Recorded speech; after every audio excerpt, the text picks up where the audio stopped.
Okay, I think we've started. Shiro, do the intro. You're late. Welcome to the IZ is late stream, everybody. I'm not late. We are resuming Great Ace Attorney. Let's hope IZ's brain actually works today because it was not last night. Because me and Earl were just like, bro, Yeah. it's so obvious. It's not. It's not obvious. No, Oh, it was yeah, it is. so. That It was was pretty totally obvious. obvious. No, it was You not. literally got an autopsy report saying there was pupil constriction. Right. And you got a report about poison saying it does pupil constriction. Right. Like, obviously those two are going to be related. No. So they're asking if there's any reason that she would pull out the knife. So Ray saw the signs of the poison, and she figured the poison was on the blade. Right, but like pulling out the knife wants would to just get the poison out of her system. Yeah, she would just like bleed out. That's not the solution. Oh, it's a better solution than leaving it in. No, because then you're putting yourself into the situation. Okay, so think about it this way: if you're a trained nurse, right, would you rather deal with the thing bleeding out, or would you rather deal with the person dying via poison insertion within minutes? Did she deal with it? Deal with the bleeding out? Because clearly she died. Well, so here's the thing: like while she's doing all this, that's when Soseki and Hosonaga came in. And they stopped Ray at that point. So then there was nothing. Ray was forced to stop. I'm not buying it. I'm buying it. No, okay. It makes sense. It doesn't. It don't make sense. When a toxin enters the body, a knife laced with the poison is rapidly absorbed and causes death in minutes. Because even if you pull out the knife, you're not stopping the poison. You don't have an anti-venom. Are you suggesting? If the knife was used to attack Miss Brett was laced with this very poison,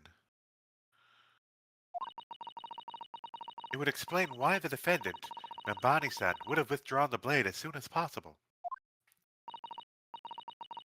Yes, the truth is, it was an attempt to stop the poison from entering the victim's body. You're not stopping it. It's already in the body. It's not how poisons work. But also, you have to put yourself in the position of a high-stress situation. Like, you don't necessarily think rationally when you're in a high-stress situation like that. Like, yes, it is kind of irrational, but in her mind, she's a medical researcher. Yes, but also, what kind of medical researcher sees a situation, knows poisons in it? Yeah. And it's like, imagine if it was a fiery hot poker. Would you take the big ass flaming hot poker out? No. But another thing you have to remember: this is late 19th century. You're thinking about like modern day medical stuff. You got to put your mindset back to 19th century because stuff was not advanced back then. Because like she's clearly collected enough to think, oh, the pupils are constricted. There must be poison. And so you rationally trying to stop the source of the poison. No, she's not. She knows you can't stop poison. She should know you can't stop poison by pulling. Oh, what is she gonna do? Leave it in there? Yeah, like call somebody. I think you're just going too hard on this, even though it's like, it's just a point. The way of thinking, like, trying to stop the source. Fine. I was justifying why I couldn't answer yesterday. My brain was. You wanted to go? Man, she's already fucked. Let's make her last moments hell. Not at all. The defendant withdrew the knife blade from the victim's body not to accelerate the woman's demise. That's not how it works. But to save her life, and the prosecution cannot deny the possibility. Of course I can. Watch me do it. The cause of death was hemorrhage. The word poison appears nowhere in the document. Should I point out another hole in the plot here? How was there no poison in the document when the pupils are concerned? Or I guess the toxicologist doesn't know about the poison because it's secret. Yep. Sure. All right. Recently developed. Whatever. All right. Forgive me. Well, that's because by acting quickly to remove the blade, the defendant prevented the poison from taking hold. Objection! Think about what you're saying, Susan. Oh, please. This is clearly desperation. The weasel's last breathing, breaking its wings. I do wonder, in a real-world situation, like, let's say a person inserts a poison blade into someone else removes it. They don't die of the poison, they die from the stab wound and the blade being removed. Yeah. Who's responsible for the murder? Yes, it's the most likely cause of death. Or, like, that's the most likely cause of the person dying. If you remove it would depend on the setup of the situation, but I think it would still probably go to the first person, because the second person was acting out of trying to help.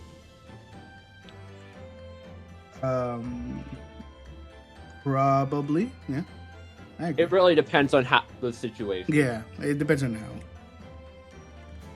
Like, if it's the second person, like a medical person, is like, hey, I need to remove that was poison. I need to get this blade out of them. Try to stop the poison from taking as strong of an effect. You can't. This is how it works. That's what I'm trying to argue about.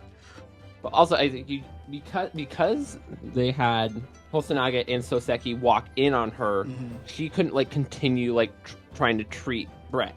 I don't know. What Ray most likely would have done next is like take something and try to like stop the bleeding. My point is that if she knows that the blade is poisoned and the blade is already inside the body, pulling it out is not gonna make a difference. Instead, in fact, it's gonna spread it even further. You'll understand a little bit more as we go as to why it actually does make sense for her to remove the blade at that point. We'll explain it when we get there. All right. Poison has nothing to do whatsoever with this case, and I believe the defense is well aware. We have no proof that the information in the wretched newspaper article is at all reliable anyway. In that situation, what the student should have done is wait for medical assistance to arrive. But instead, you claim she suspected poisoning and took potentially lethal decision to meet the blade? Suspected poison and took potentially lethal decision to remove the blade. She must have had strong reasons for her suspicions then, or the argument makes no sense. See, Hosonaga is just my goat. But she does have one. She doesn't. She does. We'll see. Well, exactly. Well put, Inspector. On what grounds did she do it? Yoko? Why did Ray suspect the stolen poison was involved? If I did that voice last night at an even higher pitch, it would have been dead. Yeah. I saw the clip. It was so funny. It just devolved to Mokoto. Yeah. If you want grounds, I'll give you grounds. Grounds? I want grounds. What? You talking about ground pepper? That's only recently here in the country. Ground coffee? You can't possibly. From your expression, Counsel, it appears those are not empty words.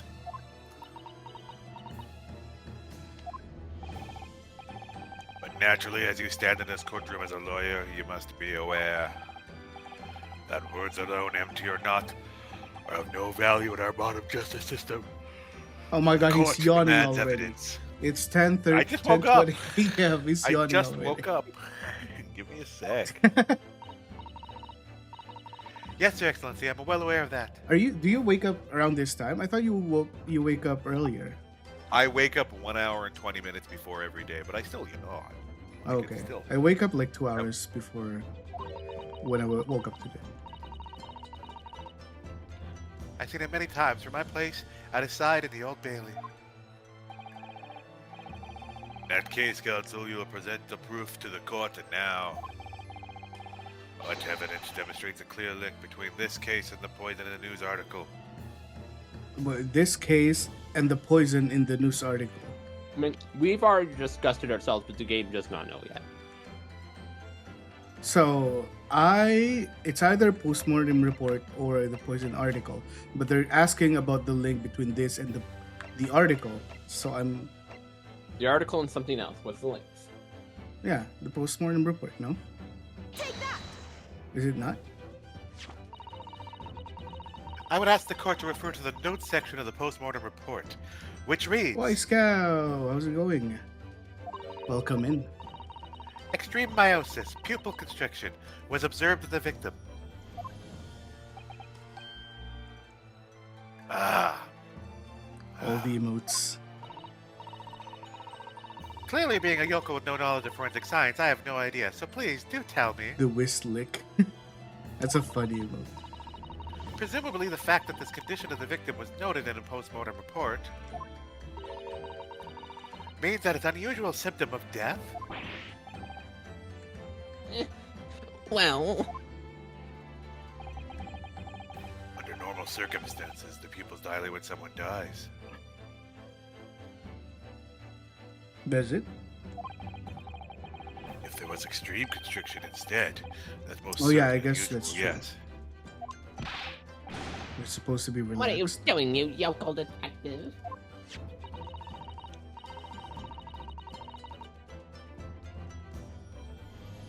In the newspaper article, the following information about the stolen poison.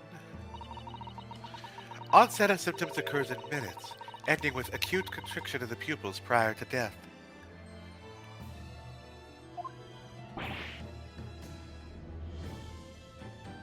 What? If the dependent upon seeing the victim stabbed in the back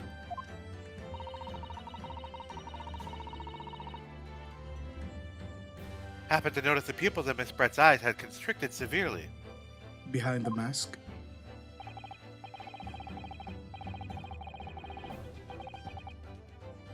Yes, as a medical researcher assistant, she would have suspected poison immediately, without doubt.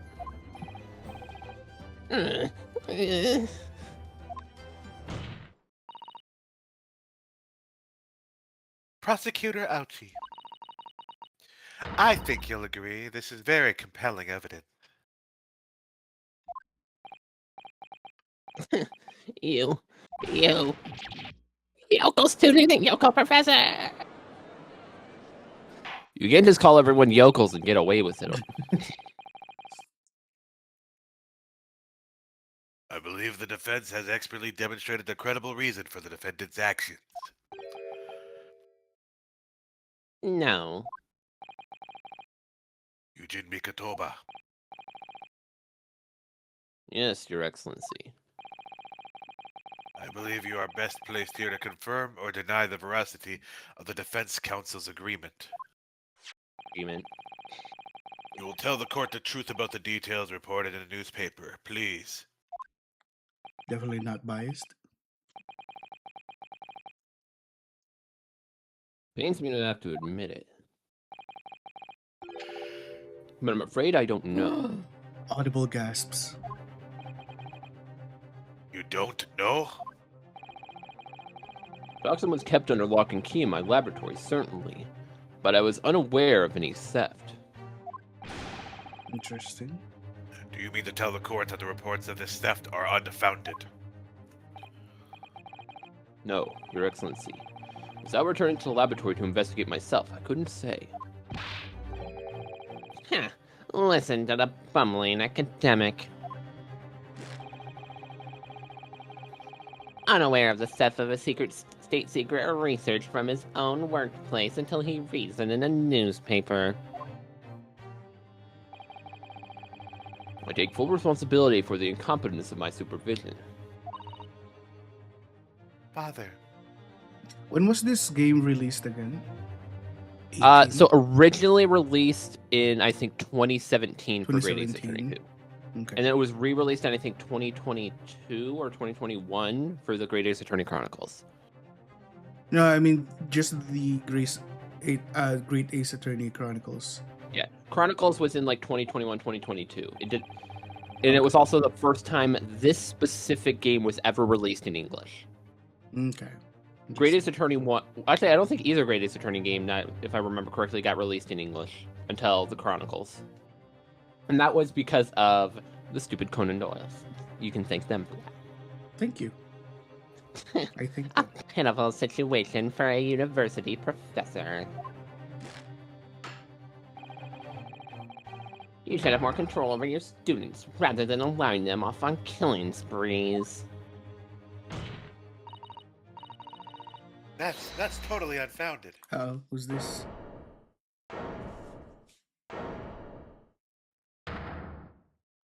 It's me. Hold it. None of this is Professor Mctoba's fault. It's all my fault. What am I doing? What am I saying? Ray, Well, she's admitting to the poison theft being partially her fault. Oh, she's not admitting to the crime, the murder here. Ambani-san, you stand accused here. Outbursts like this will not be tolerated. Oh, clearly they will. People do this all the time, and you do absolutely nothing. I agree. But it was me. I was the one who noticed the poison we were developing had been stolen that day. What? So you knew? I'd been placed in charge of overseeing the project. It was the day that the professor and Soseki-san were interviewed together for the newspaper. That's when I noticed that some of the poison was missing. Just a tiny amount, it was.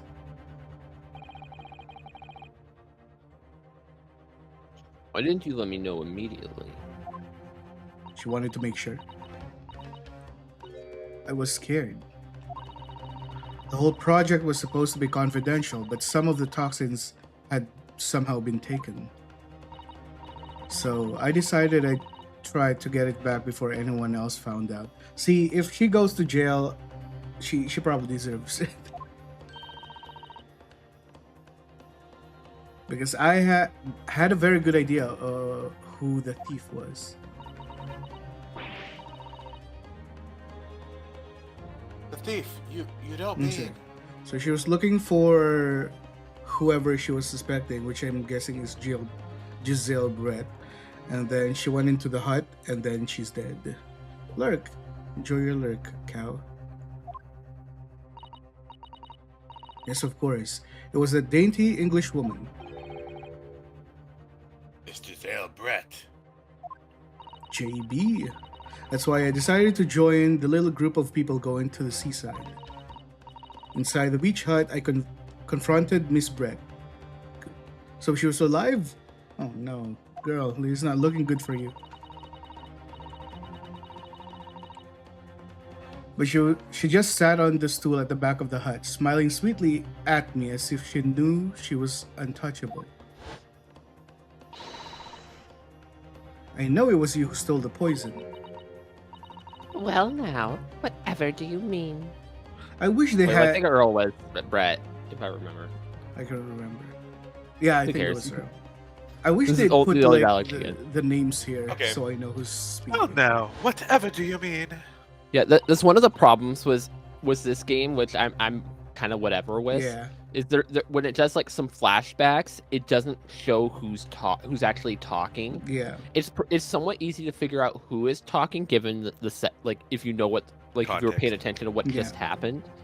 So like there's one in the final case where like there's a back and forth between two characters. And you don't know You who's don't. speaking. It doesn't say who's talking, but if you read what they're saying, you know who's saying it. I guess they are kind of simulating when a shot is being shot in a dark room and two people are talking. You don't know. You technically don't know who is talking, who is speaking, but from maybe the voice or whatever, you can tell. And then she suddenly got to her feet. AZ stream on my Sunday night. Your Sunday night, indeed. Indeed. I'm Well, it's investigating. Sunday morning here, and I'm half awake. I don't normally wake up until like. She 11 always or- late, by the way. I'm not late, for the record. I was in the voice first. I technically arrived first. Nah. Before falling to her knees in front of me and then collapsing on the floor. Oh.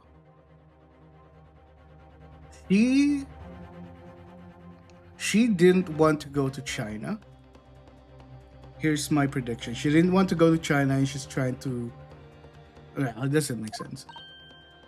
Yeah. Because It don't make why would she sense. not want to go to China? She wants out of this country. She thinks everyone here is racist. I was gonna Would say be she great. didn't want to go to China, so she would frame this girl. She knows she was stabbed, or she intentionally got stabbed. and then she had to wait for I don't know these things. Just move on. Just move on. That's when I saw the knife in her back. I couldn't understand what had just happened.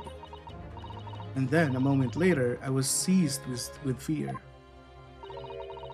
The pupils of her eyes they'd shrunk to tiny pinpoints. I don't believe it.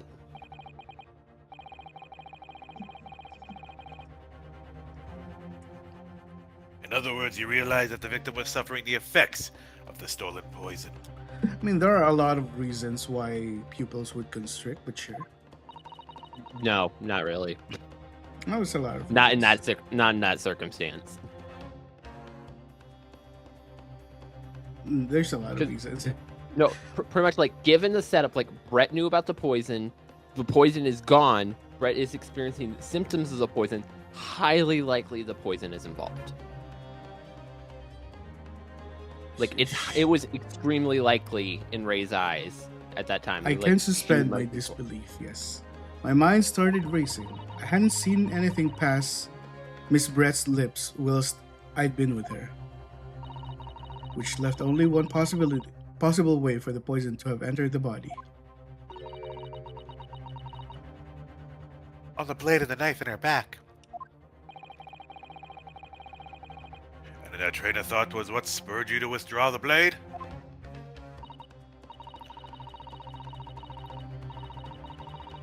Yes, if the amount that had entered her bloodstream was small enough, she might still have a chance.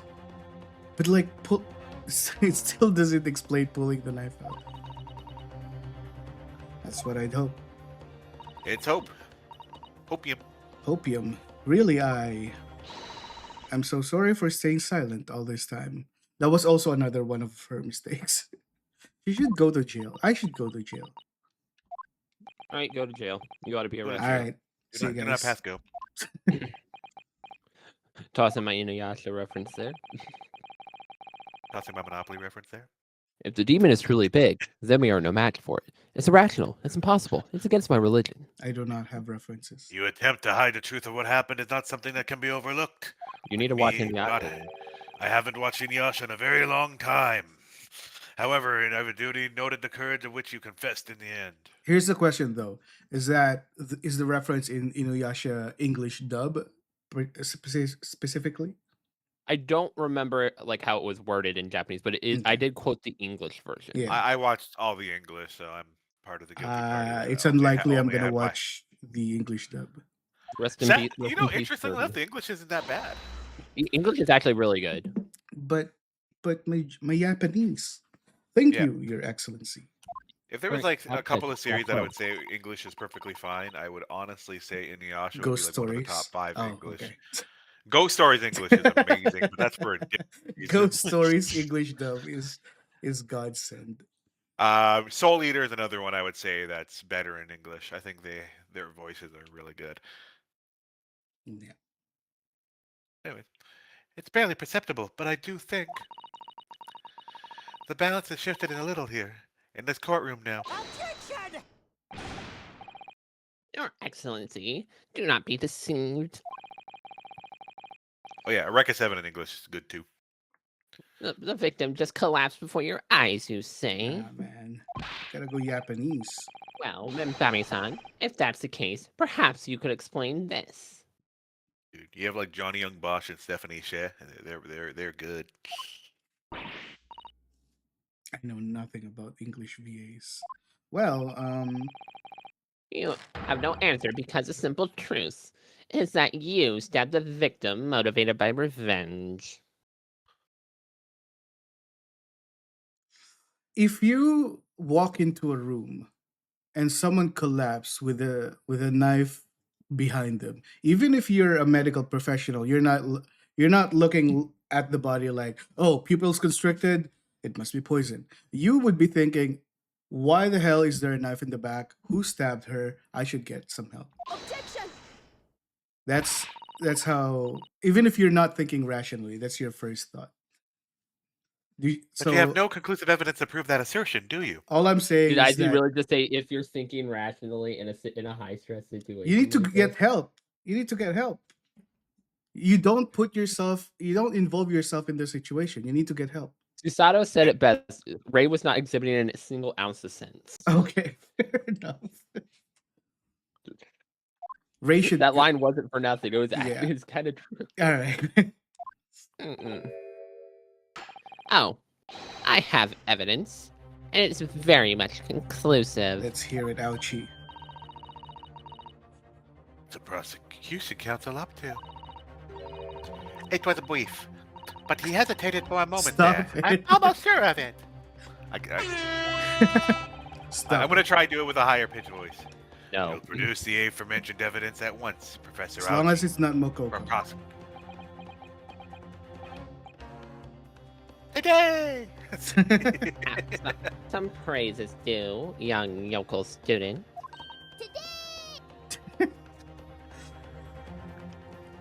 What?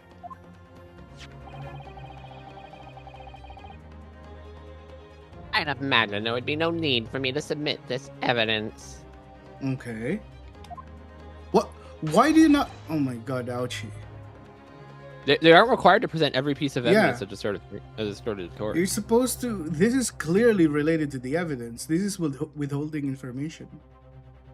So what? If he doesn't have to use it to prove his case, he doesn't need to bring it out. Look at this. Ray's clearly slumped down, taking the knife out. Is that what I'm seeing? I know.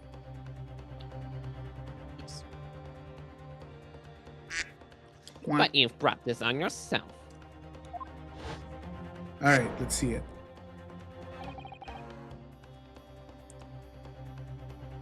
Okay. What the? If this is true, if this is real, why would she pull out the knife with two hands? Ray should just go to jail, man. What are we even doing here? Be nice to Ray. No, I refuse.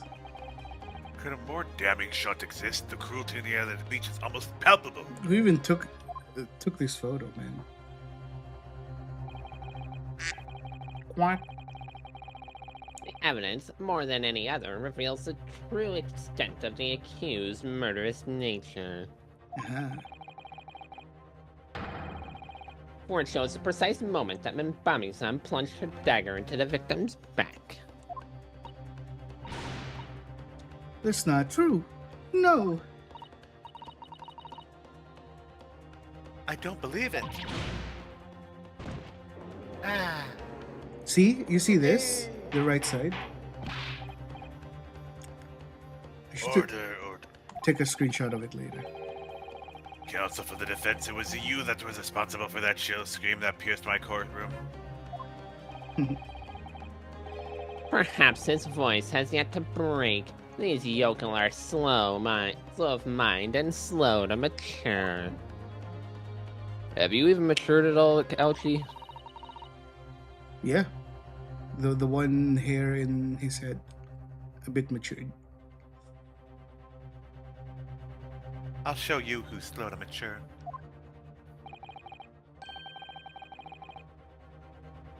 Careful now, Susato. Susato is starting to show her face here. Okay. It is often said that a picture is worth 1,000 words, and here we have ample proof. I want to see this. Oh, it's not in the record yet. Not in the record yet. The court will accept this extremely cogent photographic print as evidence. There we go. Now it is. Izzy, when you see this photo, can you tell us your mindset? As to Mindset. what's happening? I don't. I mean, we already know his mindset pretty well. Like, what's your theory All right. right now? So, two hands to take out the dagger, even if she's stabbing her. Two hands is a bit excessive. Like, why is that? Is the knife stuck?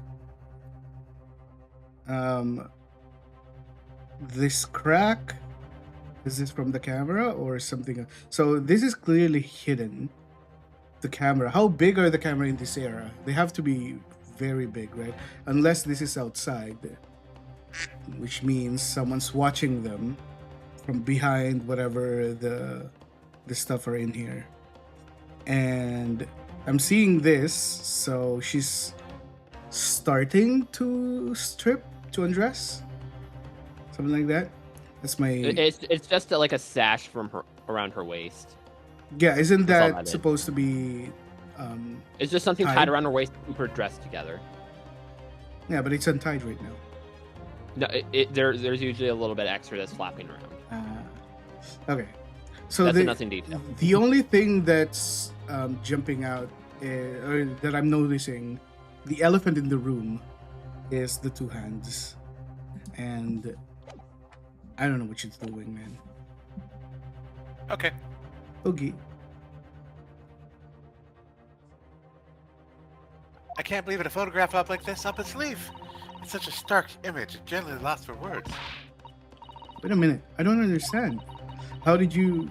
I mean, who took that photograph? That's a good point. You can actually call them to the stand. Ray.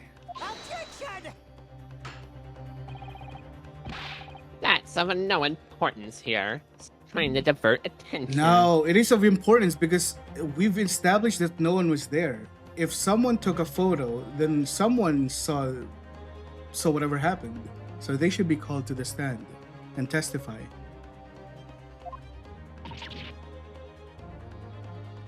Oh, Objection! That's an absurd thing to say. It's crucially important. yes. Whoever took this photographic print was a witness Thank to you. Miss Brett's death. See, Susato is my favorite character right now. The court must be allowed to hear this testimony.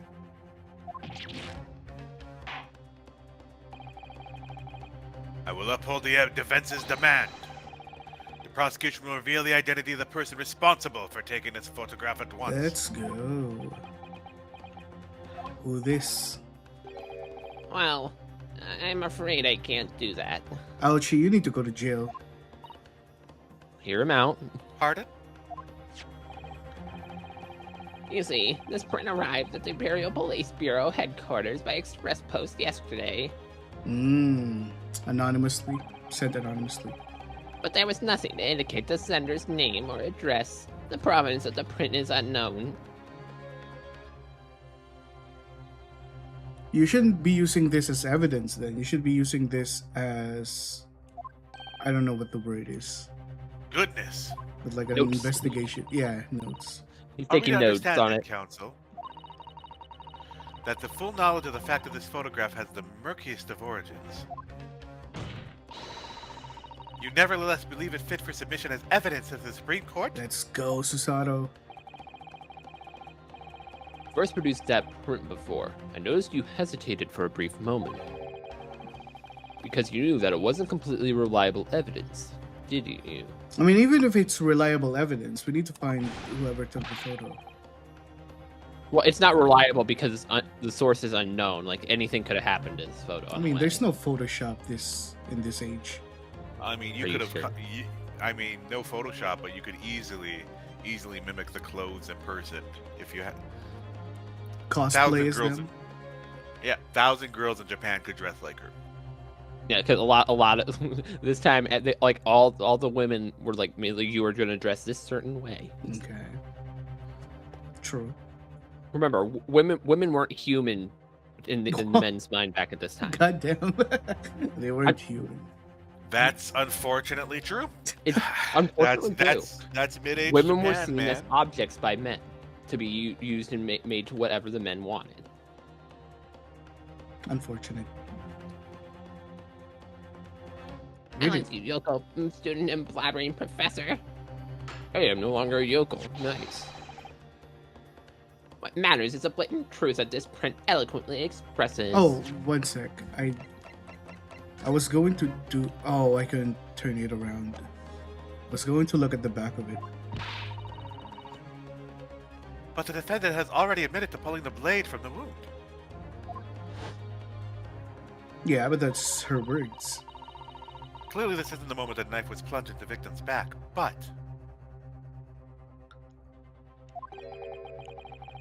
The moment it was withdrawn. Don't waste the court's time with your ramblings. Indeed, with without knowledge of who produced this print, we have no means of verifying the claim. You can't verify either claim. You can't verify it's the time of the stabbing Yeah. or the time of removal. So this photo does absolutely nothing. And the scene it captures without doubt is most compelling evidence presented to the court. If the defense is unable to shed any further light on the matter, I believe the conclusion is clear. Oh no. Oh no. Oh no. Oh no. Pistato, this is a time for you to fight. If what you've established so far is true, then there can be no doubt.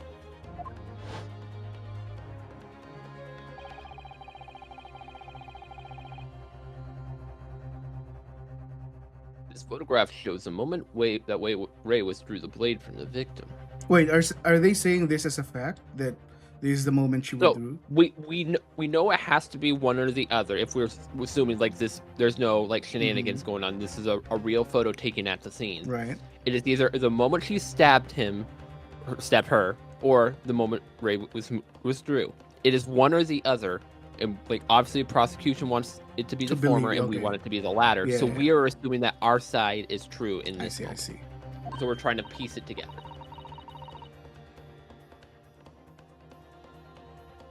Oh no. Yes, we just need to prove it somehow.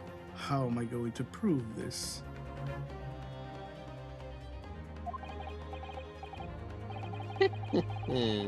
You'll have plenty of time to ruin your defeat on that slow train back to the provinces. Well, actually, I live here in the capital, but you don't know that yet. And to rue the day you came against Takatsuchi Ouchi in a court of law. Because like they said that Ryutaro is from the provinces. Yep. That's why he's saying that. If I can't determine who took this photograph, then the trial is going to come to an end. Yeah, this shouldn't. This is a questionable evidence at best. There must be a clue somewhere. There must be some way of working out who took it. There must be some way of working out who took it. Can I? No, I can't. Okay. Sure. All I will say in this moment is that this took me way longer than it really should have. Earl figured this out instantly, and it took me a good 20 minutes to figure this out. Oh, that's not a good sign. Yeah, It's you gonna- you were present for this. I remember. It's going to take me 20 hours, is what you're Well, saying. counsel.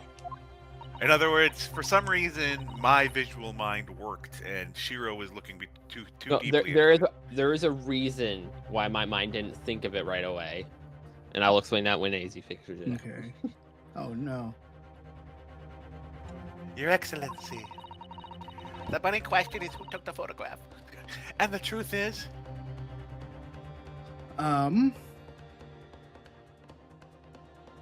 I honestly don't know. Who my else? only hint is to look over everything. That's Look over everything. look over everything. People. Not quite everything in that way. Look at your evidence. Evidences. You can't present people unless you're naming a specific Yeah, person. I'm just seeing if they would mention someone else. Okay. Look over everything. Ah. Okay, I see. But to be fair, You know what it is? they kind of hinted that it was supposed to be Ray.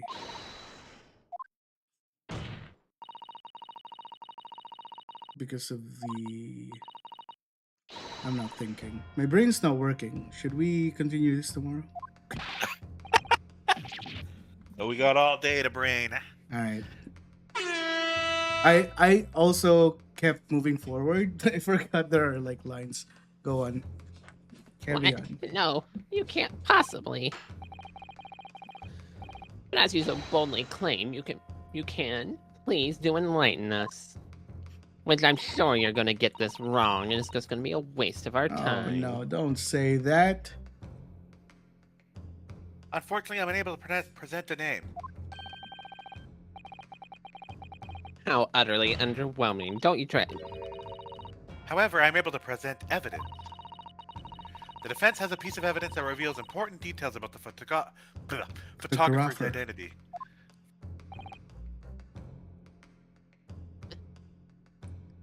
But like, What? it's not necessarily the What? photographer's identity. It's just like another person involved. Well, one you're way trying or to the figure out other. who took the photo. Yeah, so Very well then, counsel. I don't Present know your proof that. to court. I can present evidence that there was someone else. That's all I can do. Which piece of evidence can you claim reveals something about the identity of the mysterious photographer?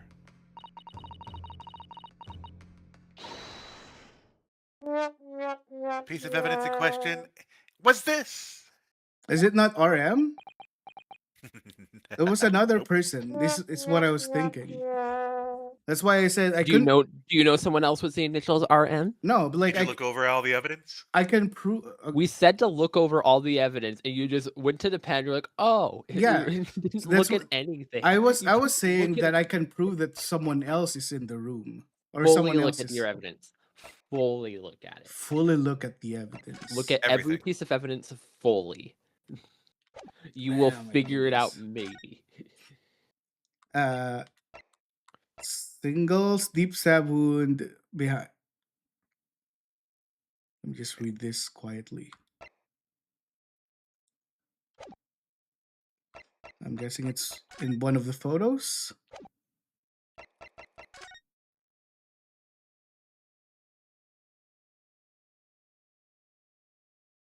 Is it gonna be like a glass again?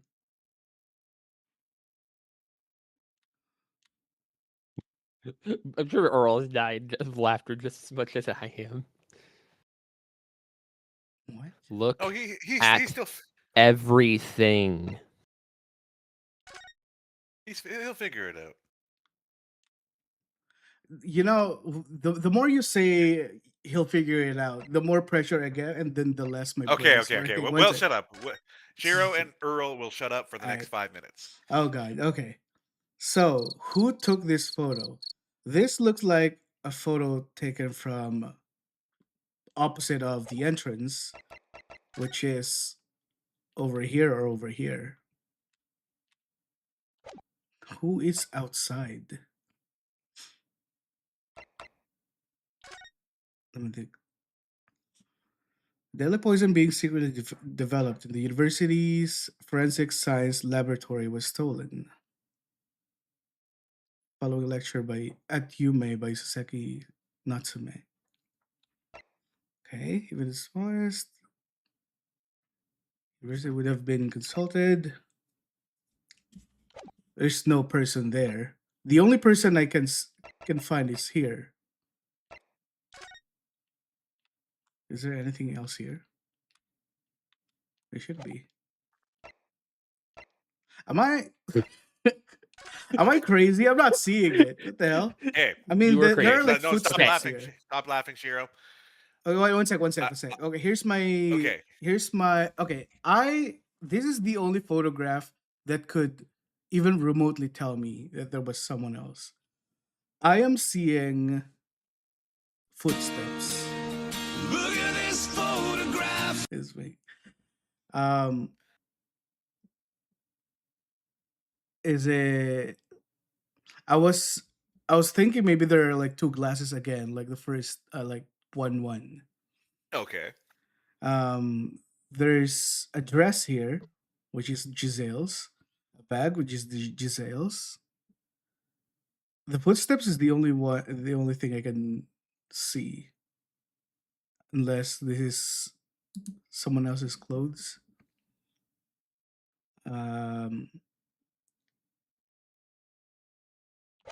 Is it the swan all along?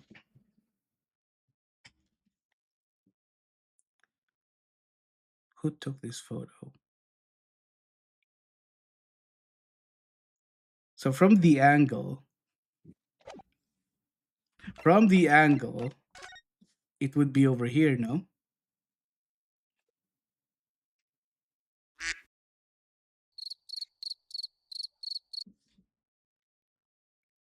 What the hell? It's gonna take me 20 hours. Look at all the evidence, he said. I'm not seeing any person here. Okay, maybe I should be a little bit more so. Look and examine everything you can on the evidence. That I think will point it out to you a little bit better. Examine. Okay. Have I not examined everything? Okay. I can't examine this. You have examined everything, but re-examine everything. Huh? What does that mean? I've examined this. We concluded that the pen has nothing. You lost a point on that. So the pen. Nothing's Man, relevant. this is someone else. I can tell you that's not Ray. There's Examine. something I want to say, but I'm trying to avoid things as of right now. Okay, hold on. Magnifying glass. A. What is A? I'm examining. I examined all of them. Am I doing something wrong? Am I misunderstanding? Huh? You are blind, is what you are. Oh, use blind. Oh I'm not my blind. God. Use deaf. I am blind. How? Can I partially put us out of our misery? No. No. Okay. So I want to do it this time. okay. No. Okay. So here's the thing, right? Someone took a photo. We're trying to find the identity of. Yeah. We're not okay. We're trying to find the identity of the photographer. Susato Yeah, said and that we can't get the person, but we She- can present evidence. Something that links to the photographer's identity. Oh my goodness. Oh no, Orison. And Susato said that she can't name the person, but she can, present evidence. Yes. Present evidence that what? Of who took the That- photo? Of the who? Of Of the the who? Yeah, Oh, you have God. evidence that proves who took the photo, but you don't know their name. Evidence of who took the photo, but you don't know their name.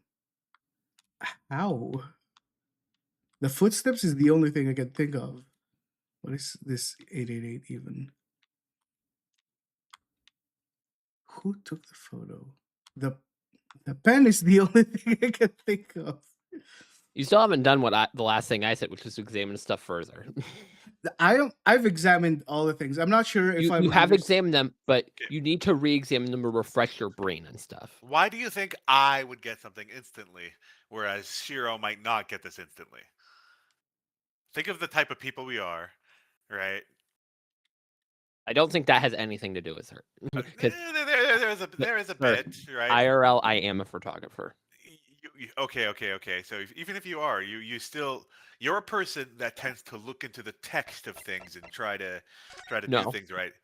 I say you are. No, when it comes to this photo, once he figures this out, I will explain my reasoning for not noticing or Okay. realizing it. Okay, then just think about me in general, Izzy, right? What do you think I'm more of a visual guy or a text guy? Visual, I would say. Definitely visual. So I like looking at pictures. Yes. Okay, go with that. That doesn't tell me anything. No, it does. It does. It doesn't. No, Right. Your way you're wording it just doesn't make any bit of Yeah, sense. it doesn't Okay. make sense. Fine. I will say it this way, right? I looked at the entirety of the picture Mhm. and then noticed immediately that something was very similar Very similar to what? to Yeah, the photo at hand. There's So there's not this a photo. similarity between the photo you're trying to find the new photo and another photo that you have. Yes, that's it. That's it. We'll What? stop there. Look at the Ivy. photo again. Go, not that photo. You This have more photo- than one Oh my photo other than that goodness. one. Yeah, there's You many have- photos in you this have two. case. Yes. You have 3 photos in your cord record right now. Right. This is one. The victim This is photo one. is the other. You have one more. You have not looked at. And every time you look What? at it, you look at it for 3 seconds and then you walk away. What other photo? Oh, Look at this photograph. fuck off. I hate you guys. So it's whoever. You looked at it twice. Zoom in on the photo. Zoom in on that photo. But like, here's the thing, right?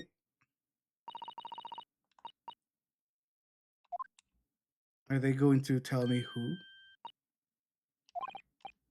Look at that photo and tell me.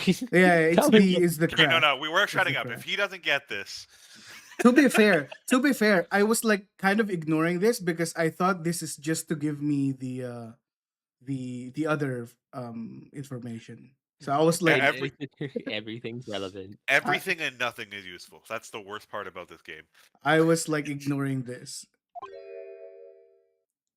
Very nice. I like that. Okay, I'll give you that. I like that touch.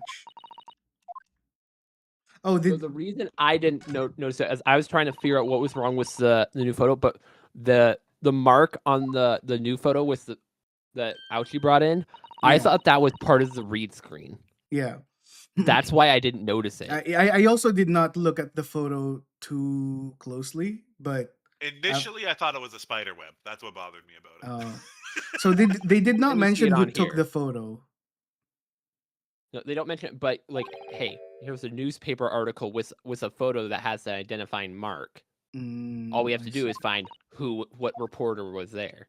And it took me like 5 seconds to realize that because I think the first time I looked at that photo, I'm like, "What's at the crack?"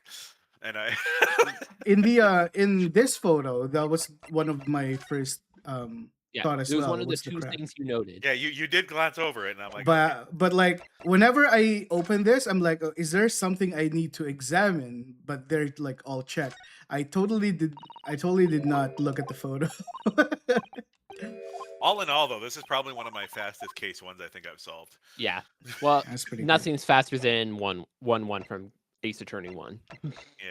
That case that case will take you like less than an hour. Wait, what? It, 1-1? Believe it or not, the thinker actually messed me up a little bit with the daylight savings time shit. And I'm afraid, counselor, when presenting evidence, you must learn to temper those wide, nervous, icy eyes.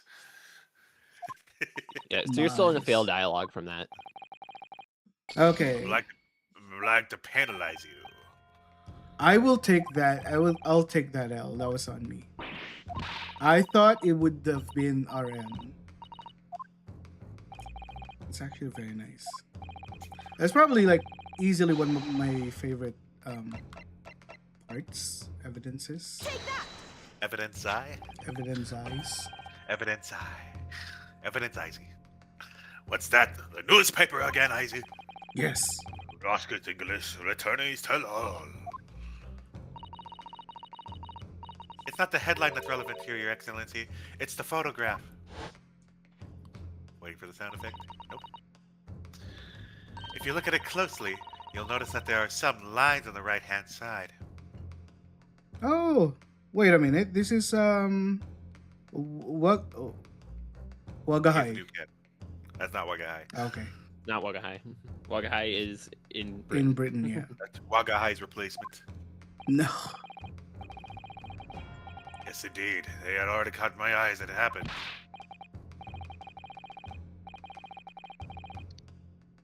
Huh. What of it? A shadow of some kind, presumably, from the branches of a tree or the like.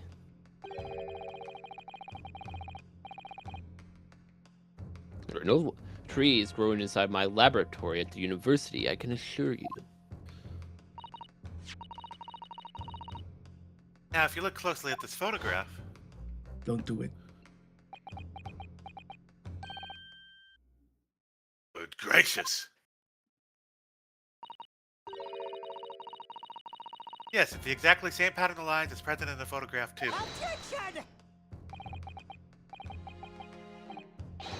Well, that tells us nothing. Excellent lawyering, Grouchy. Ha, yes, it's a shadow of some kind, definitely, from the branches of a tree. There wouldn't be any trees growing inside a hut at the beach, Council.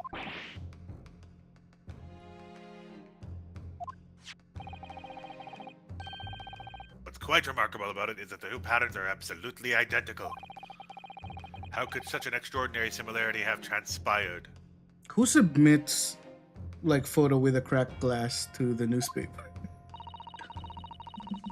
Well, you also have to remember this is 19th century. Cameras are not cheap. Yeah. The curious matching pattern appears on both photographer. I can't say that word today. Prints as a result of. A camera defect. Obviously, it must be due to a problem with the camera used to take the photographs.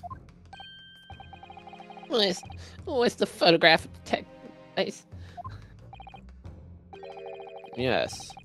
Confidently say that the camera's lens must be scratched.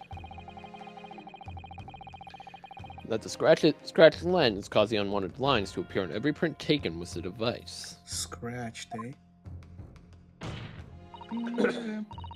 In short, the two photographs under consideration here were taken with the same camera. Very likely. But there must be hundreds of such camera devices in the capital. It would be utterly impossible to identify the owner of this particular one. I think you're forgetting, Prosecutor Ouchie, that one of the photographs featured a newspaper article. Mm-hmm. A newspaper.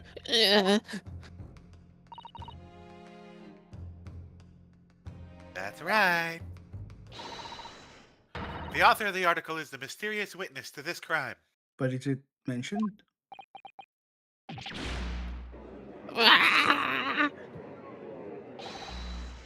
Mini memo!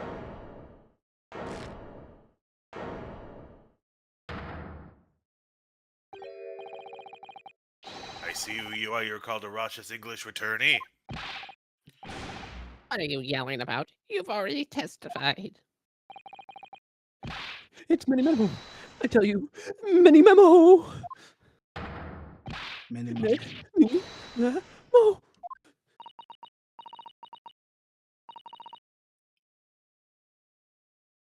Saseki-san, the fuck was that? Did you say Meeny Miny Mo? Yes, close enough. Since I returned to Japan. Actually, this will be the one time I ask, what's reporter this for guy's the Kyoto News. Japanese name? Huh? No, that is. I don't remember like how different they made the pun, but his pun here is writing many memos. I wonder if it's like Minimum. Here, I'll pull it up after I read this. A Okay. reporter from Kyoto News has been hounding me ever since following my every move. A reporter by the name of Writing Many Memo. Right in minimum. Yes, hounding me from dawn till dusk. Now that he mentions it, Is it this guy? He was there the whole time. I was wondering, like, who the hell is this guy? they secretly So- spy snapshots, scribble story. Oh yeah, Interesting. it's not me. His Japanese name was Haita Mami Memo. So he's Okay, very I get it. Yeah. It's like the whole pun with his name is writing many memos.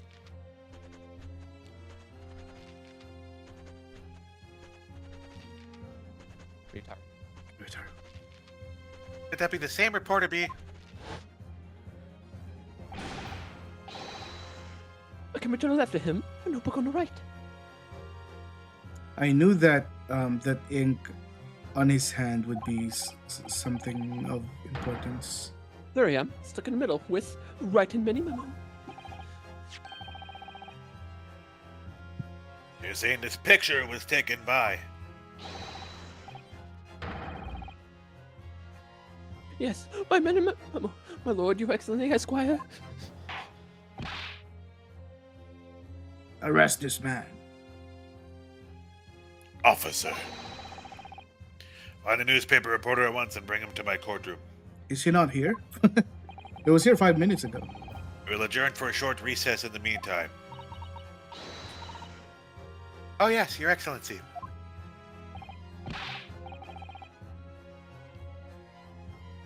As you say, Your Excellency.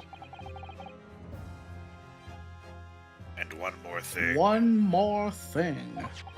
Uno mas. I want this knife, the murder weapon, examined for traces of poison. Why was this not with We will us? solicit the assistance of the Imperial University's medical department for the task. Understood.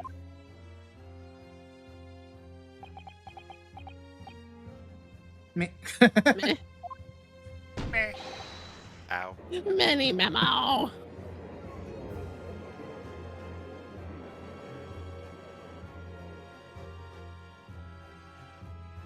Welcome to the halfway point. Oh, shit. To be continued. Save your current progress. Yes, I do. Yes, I do.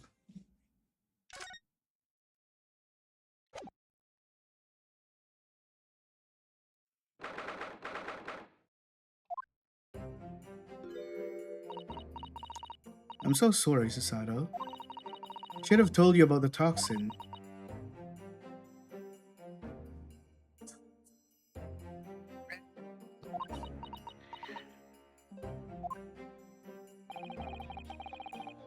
You have a strong sense of responsibility, I know.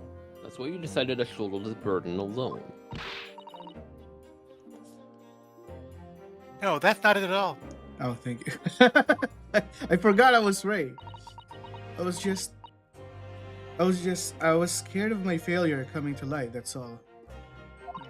Of it being stolen. So I hope to retrieve the substance from the English woman before anyone found out.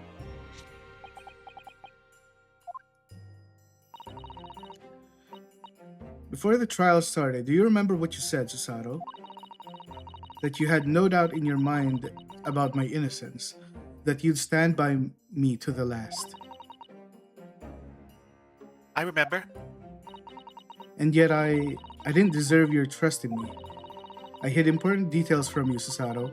I completely betrayed your faith in me. Hit me, Susato. I deserve it. No, in fact, throw me to the floor. He's into it.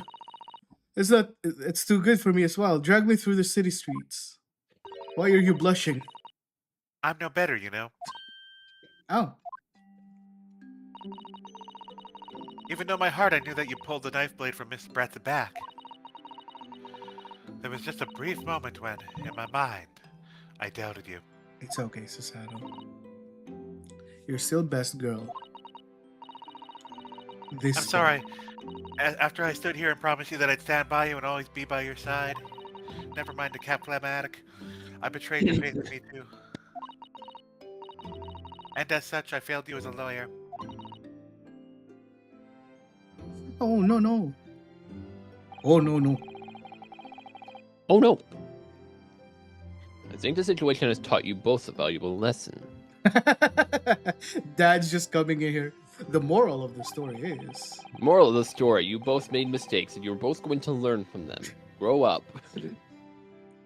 Placing your umbrella face in another is no easy task. Yes, Father. The fact has certainly struck home. Just like it struck Giselle's back. Ace Attorney Thank you, is a good Liquid. series. I'm enjoying it so far. This is my first Ace Attorney journey. It's great. It's all Ace downhill Attorney. from here. It's all Which is downhill. why I from can here. see more clearly now. Yeah, technically speaking, it's all down here from here. Except for, I would say, the final case of Investigations 2. That is arguably the best singular chapter. I in all of Ace keep Attorney. hearing that Investigations 2 is the best. So I'm low-key excited for Yeah, that. its overall narrative is really good, but like in my opinion, the overall narrative of the Great Ace Attorney is just better. Oh yeah. Okay. We'll see. But like the thing with Investigations 2 is that it's more compact, Yeah. rather because it's like more specific to that specific game, whereas the Chronicles is like The entire package. all 10 chapters matter. Mm, Whereas in Investigations 2, only the 5 chapters matter. fair enough. Can you find it in your heart to forgive me? Of course, Susato. You're so dashing and gallant. Oh, Susato. You know you'll always be gallant and dashing lawyer in my eyes, you know. Oh, Ray. Hooray!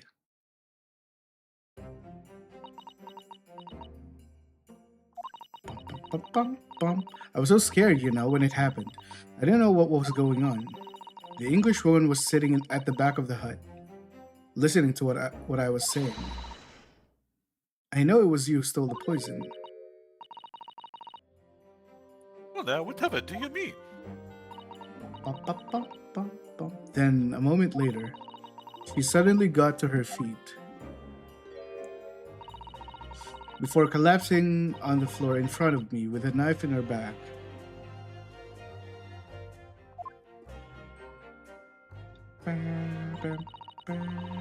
It all happened right before my eyes. And you were the only people in the hut at the time? That's right, just Miss Brett and myself. There was no one else. So I don't understand how she could possibly have been stabbed like that. Great mystery indeed. I still can't believe it happened. That's why I couldn't bring myself to speak up. It will be alright. However, it happened, and whatever really went on by the sea that day, I promise you that I'm going to prove everything you said you saw is true. Spoken like a true Mikitoba. Naruhodo, you mean? No, she's still a Mikotoba by blood, so she's not a Naruhodo Refuse. yet. Yet. Yet. I said yet. That means I'm implying you're going to marry him one day, Sasato. You're gonna. Now I think we should discuss what's coming up in the trial, don't Make you? lots of love. And your great-grandchild will be a very great lawyer, I'm sure. We don't have much time. We must make sure we have our facts in order. Yes, I expect the poison is going to come under close scrutiny in the upcoming proceedings. The police should have hopefully identified it by blade by now. That was fast. The trouble is, it's completely new laboratory synthesized blend of alkaloids. The police won't have any way of testing for it. Oh, I see. Do you? Yes. Without this chemical reagent, it's impossible to detect a toxin. Chemical reagent. Sent a colleague of mine off with some earlier to deliver to police headquarters. Think perhaps you should have some as well, though, just in case. Totally not going to be relevant. For sure. Let's just make someone shower in it.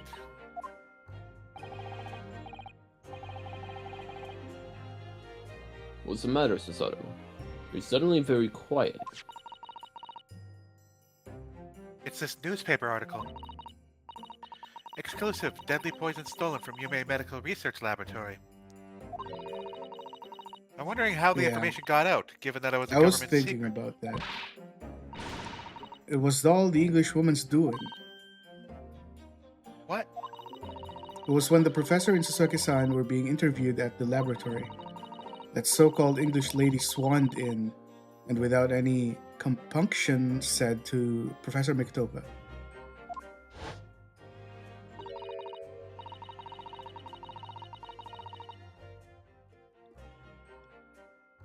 Oh, Professor, surely your guest would love to hear about your work on the substance there.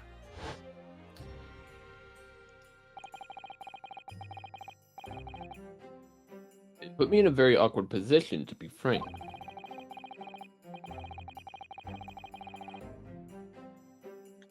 With Saseki-san's curiosity had been piqued, so I had little choice but to give him a cursory introduction.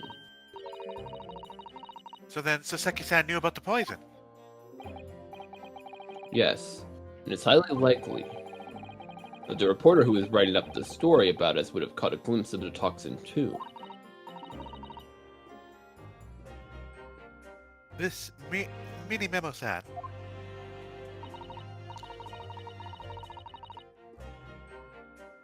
By the way, did your reporter join you all the way to the beach? "Oh no, I don't remember the reporter being there." So he was peeping Tom. Indeed, he shouldn't have been. Very much doubt anyone would have wanted him there. Oh. A known criminal has been given permission by the authorities to bathe in the seaside. Saseki-san pointed out that inviting a reporter might be problematic, so the man was sent back to his office.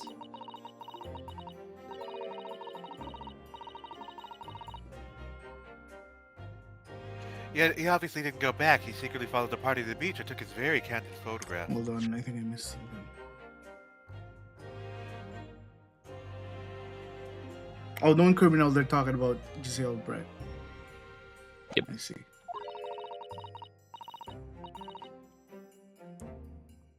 And then presumably he posted it anonymously to the police. Oh.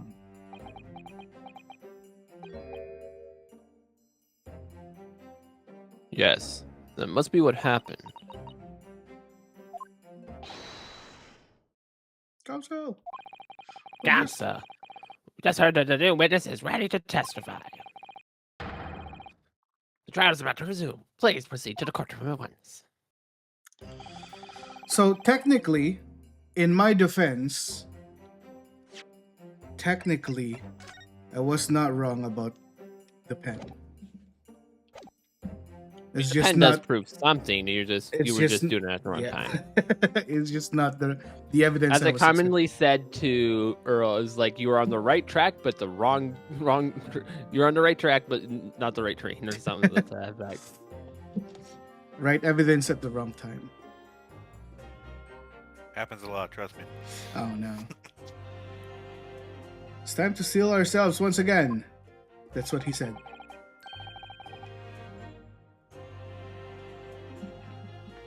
Vince attorney Ryunosuke Naruhodo. Ryutaru Naruhodo. Yet.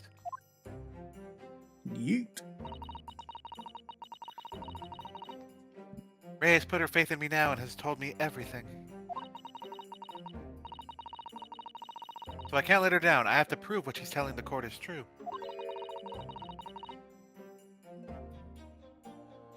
I have to prove what really happened that day.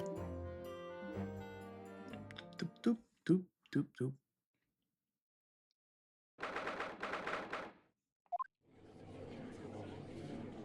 See this thing? Oh, those are papers. I see. There are stacks of papers. I hereby call the court to order as we convene to continue the trial of Ray Membambini. Prosecutor Algie, have you summoned a new witness? Gee. I address that question, Your Excellency. I have some very important information to share. What? The defense is totally gonna love this. Oh? He was bribed. What news? Why did you look so happy about it?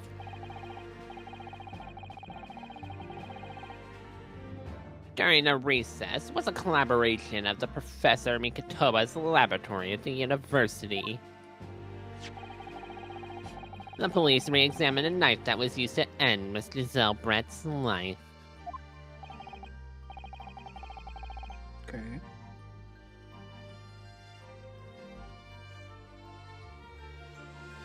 Excellent. I admire your rapid handling of the matter.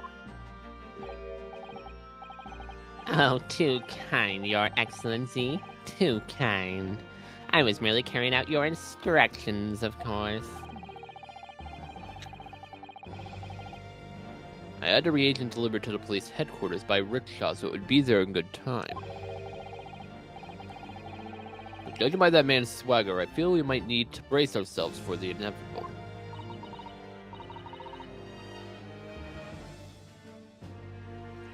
And counsel, what were the results?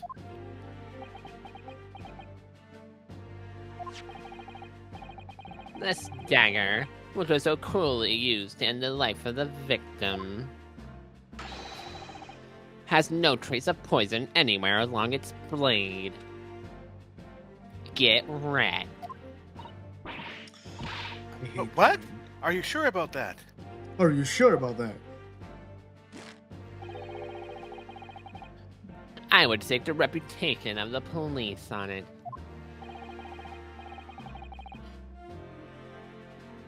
Armed with the reagent, the test is extremely simple. They couldn't have made a mistake. Is Hoshuna going to bring me the glass again?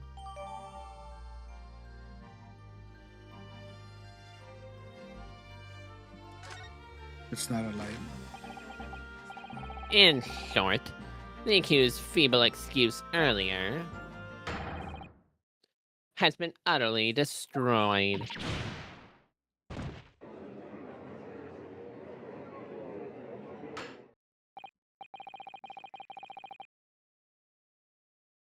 Now the prosecution is ready to call the new witness. Everything Ray is doing is just not the way you do things. She should go to jail. A 16, like a 18-year-old girl or something. I Yeah. forget how old Ray is. Jail. Ah, the newspaper reporter who managed to capture a photograph of the crucial moment. Good. Almost like he's waiting for it. Very well, officer. Bring in the witness.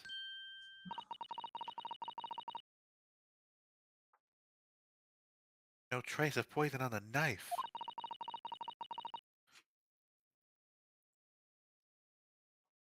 But if that's really the case... Earl, are you playing Angry Birds again? Yes. Oh no. How could the toxin have entered the victim's body?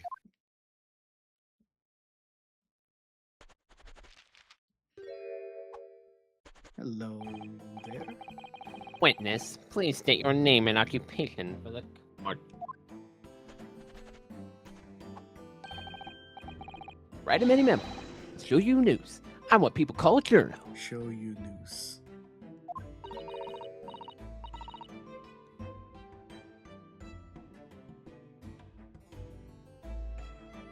What is a journo, Father? Do you know? Played Angry Birds. It's a simple Yeah, contraction. playing of Angry journaling. Birds. I put it down. I have shit automatically grinding for me anyways. Well, this isn't I me. read it. Move on. Did you? Yes, I didn't did. hear it. I'm there when the news breaks, putting pen to paper. Catch those scoops and they're putting them in print the next morning. They don't call me the hero of the Herald for nothing. The nice guy of the news. His song here is one of my favorites. It's just so goofy. Yeah. Oh, so it was you who took this photograph, was it? Well, well, well. What have we here? I'm sorry? Oh, brace yourselves, people. Mini Memo senses a scoopity often.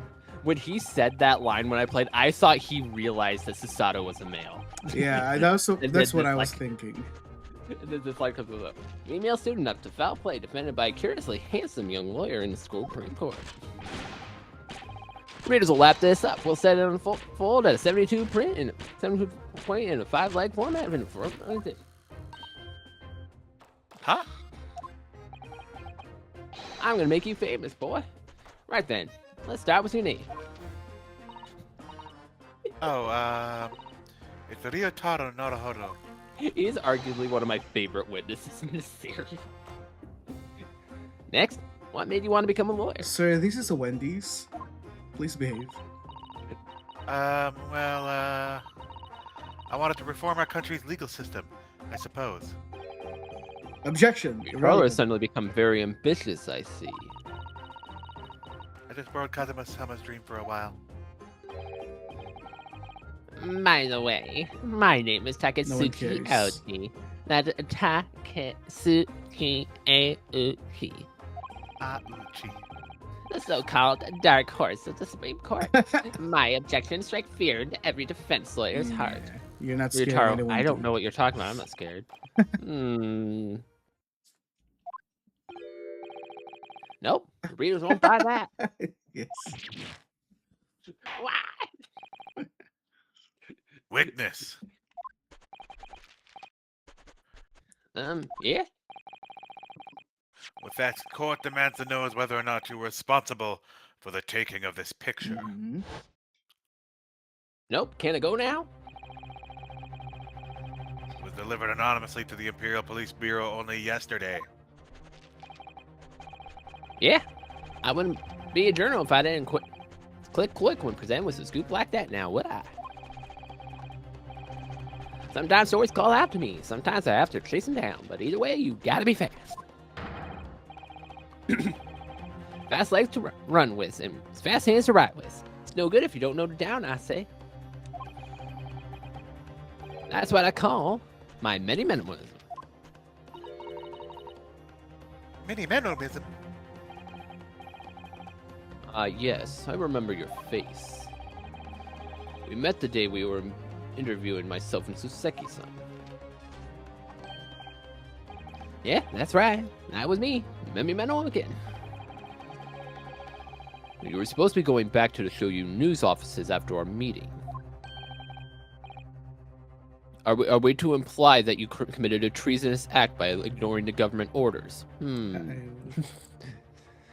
But the scoop is, I did. That Englishwoman words had piqued my journalistic interest. Miss Brett's words? What did she say? Criminal left to do as she pleases, just because she happens to be a British citizen. It's horse dung. This country's judiciary is rotten to the core. Supreme Court's rulings aren't worth the paper they're written on. This place is just imperial pawns. Is he Japanese?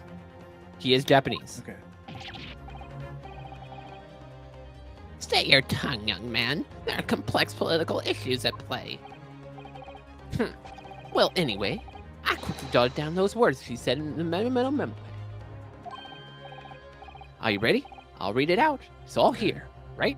Here it goes. Let's hear it. I'd like to go with everyone to see your country's coast. A serious criminal going on in some junket. The people need to know about this. That's why I decided to sneak after them. To get the woman's story, so I could hammer her in the press.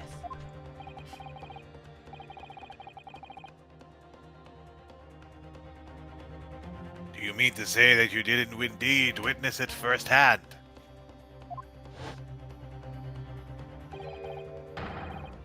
The grim scene portrayed in this photograph. Oh yes, My I saw it with my goodness. very own journal eyes. This guy. From start to finish, through the viewfinder of my trusty camera.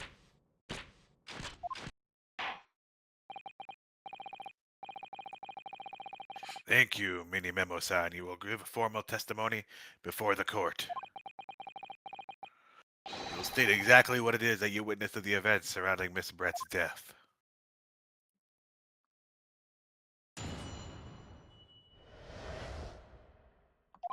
Camera never lies. Each had made a shoddy of old read screens, so there were plenty of gaps I could see through. That's a Things fact. one was sitting at the stool when the student girl came in and started arguing with her. That's a fact. Seconds later, the girl pulled out a knife, throwing the Englishwoman to the floor as she stabbed her in the back. My smoldering journal spirit burst into flames quick as a flash, and I whipped up my camera ready for a click. I pulled apart the rough weave of one of the screens and poked the lens through to the perfect shot. Interesting. Read screens, you say? Right. You can see them clearly enough in the great shot I snapped.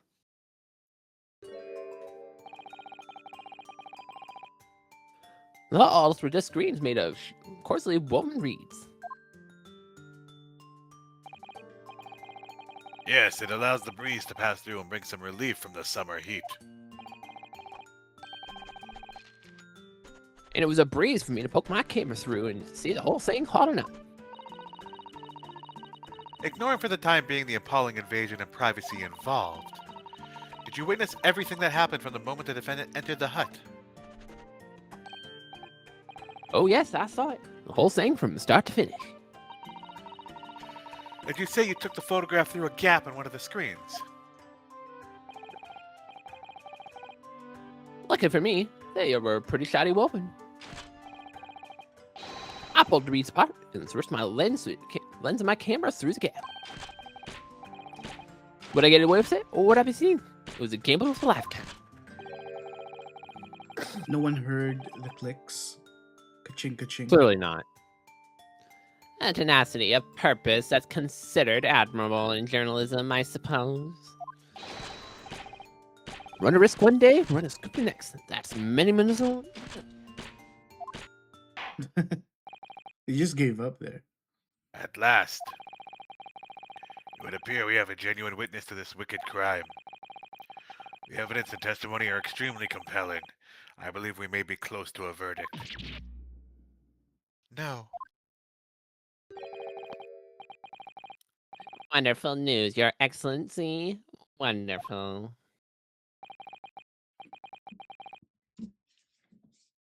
Nevertheless, it cannot be denied that this testimony begs one very large question.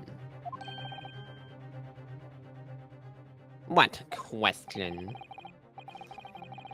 Exclusive news. A startling photograph. All the markings of an exceptional story for the reporter. Why then was the story never published? Oh, that's right.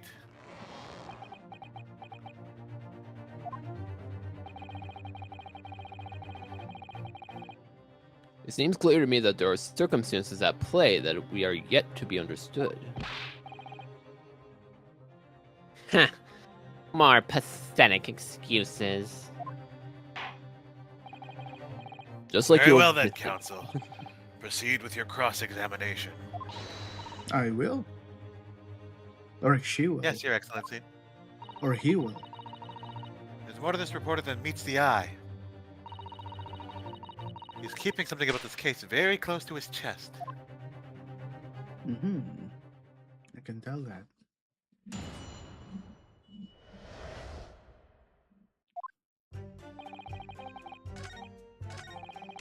Hold it!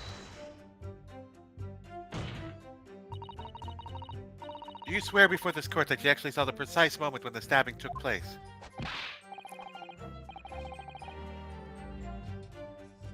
Huh, that precise moment? I didn't just see that.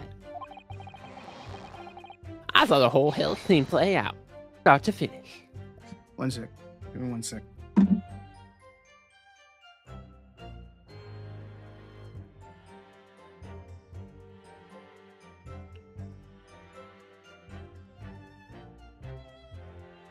Well, if he's taking a sec, I'm grabbing juice. Yeah, I need to call my mom real quick. We're taking a break. BRB.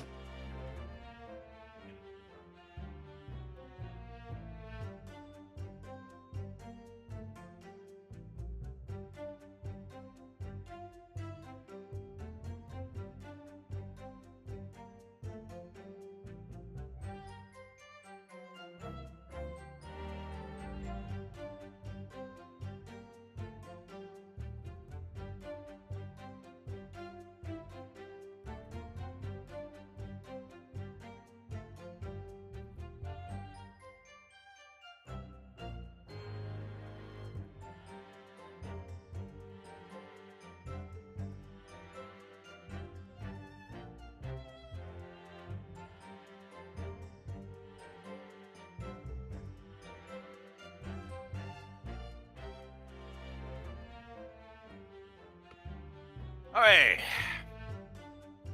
Today.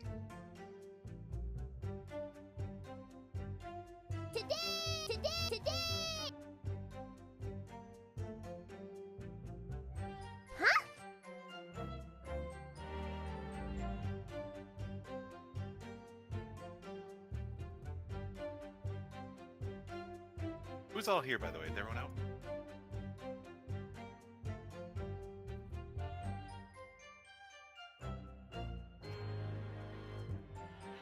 Bum, bum, bum, bum.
Hello, I'm back. Oh my Hi, Beck. goodness. All the immigration stuff today, man. It's driving me nuts. The immigration stuff. Yeah, we're having so someone's renting my other house, right? I have a tenant in my other house. And my mom, we also have like a friend here, a family friend here. Their entire family, they lost they're kind of having problems with immigration, so they couldn't work and they're looking for a place to stay. And the guy, my tenant in my other house, is also moving out next month because work is not that good. So we were like playing 4D chess with who's going to rent the house and all that and stuff. So Yeah. they're probably, I don't know. I'm just like worrying about paying because I need to pay 2 mortgages, one for my house right now and one for my other house. And as much as possible, I want to rent out the other house. And it's kind of a mess right now. Rent it out to me, Izzy. Do it. You want to drive? You're closer to Shiro. It's at the border of US. The other house. Yeah, I know. Isaac, how far are you from? Let's say you were to drive. He's to just as Detroit. far How as me. far is that?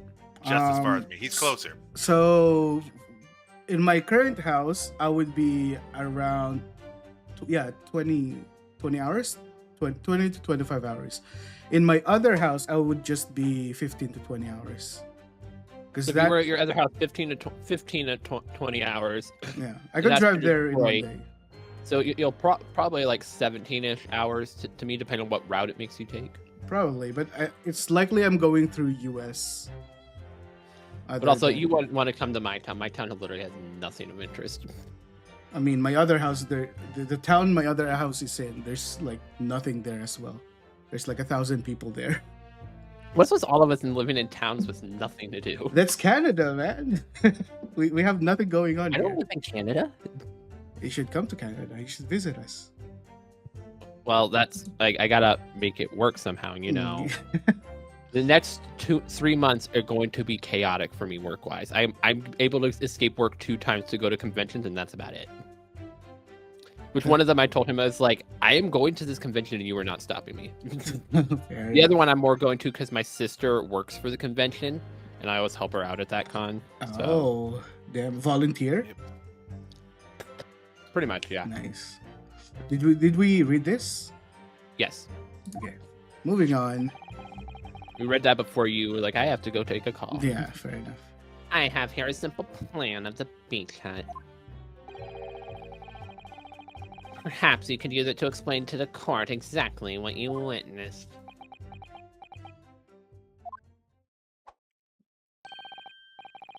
Right you are. It's all here in my minimal pad. Minimal pad.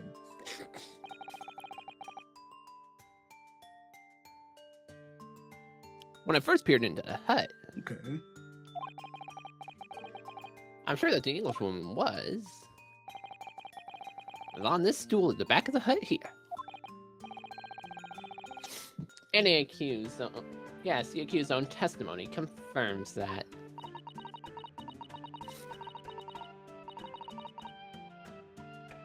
She just sat at the back of the hut smiling sweetly is what I have noted down.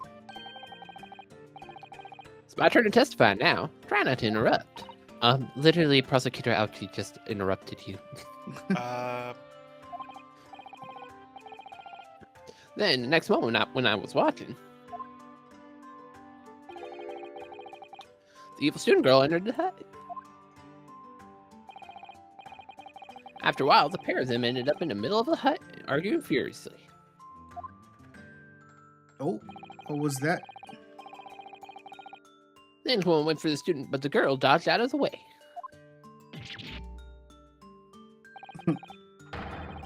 And in a flash, plunged a knife into her adversary's back. And the two passed each other. Okay, I can call that out.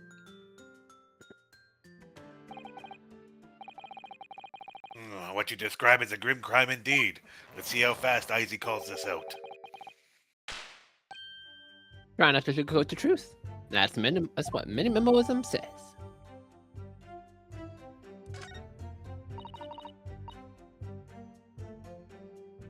By the way, Mini Mademoiselle, whilst you were watching that terrible scene unfold before your eyes in the gap in the screen, did it not occur to you to try to prevent the tragedy rather than capture it on film? Journalists have to be observers. We can't get involved. That's our main raison d'etre. So you didn't converse with Miss Brett at all? Obviously Okay. not. I have 2 points of two evidences Contention. that I can present. An observer always remains on the outside looking The in. question is, which one should I go for? And that's something to be proud of, isn't it?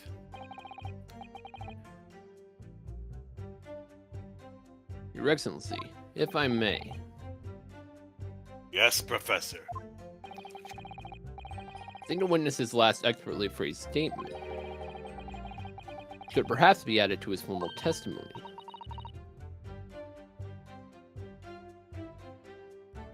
Father, what are you? What are those? What are those?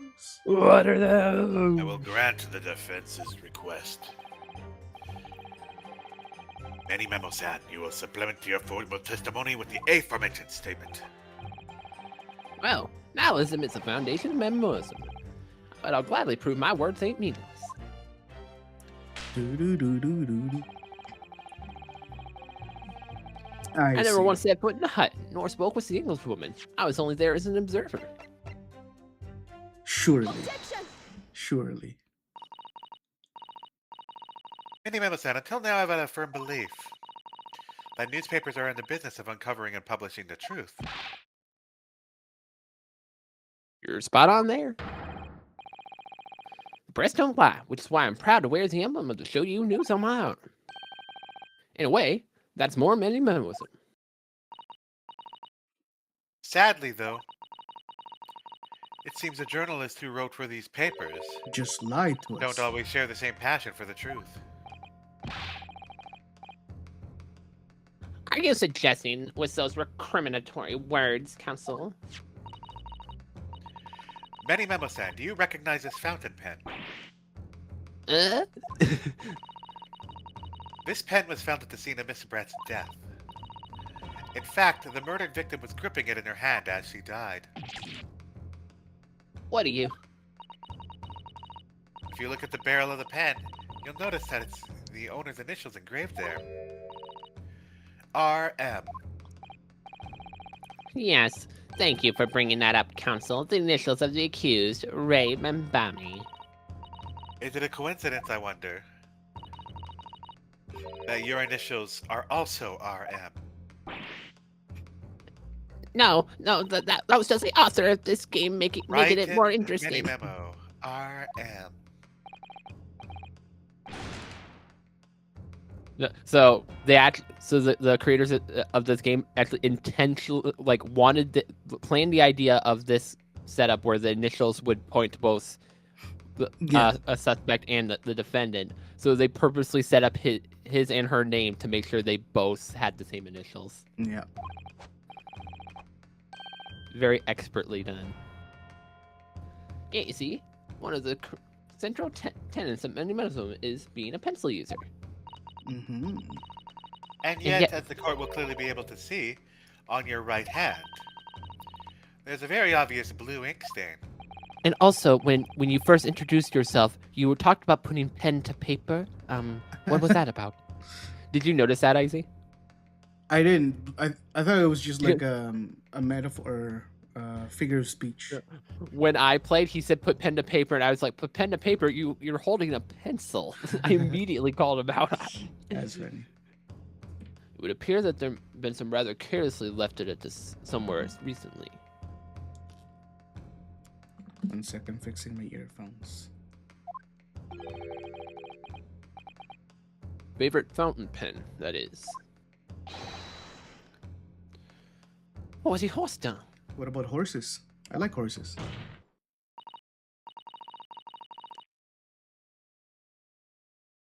Mini Memo-san, it is not the case before she died. You met with Giselle Brad in the beach hut? Why should we listen to this absurd nonsense? It's nothing but an excuse. Exactly. Show You News will stand behind me all the way, and deny everything. There must be many people in the world with RM, But not as the there are stars logo. in the night sky.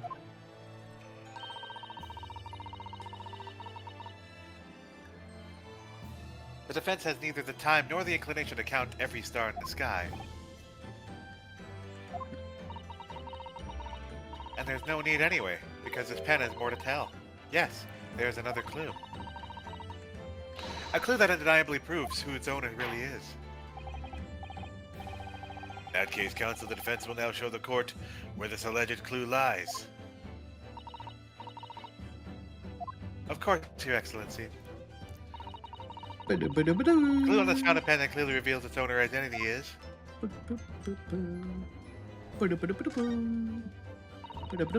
Oh. I clicked the wrong button.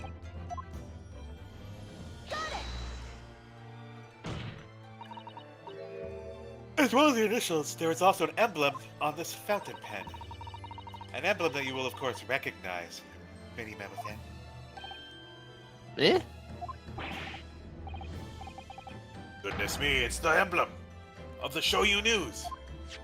The Sauce News. The Sauce News. In other words, the owner of this pen is an employee of the Show You News, whose initials are RM. Suddenly the stars in the night sky don't seem so numerous, do they?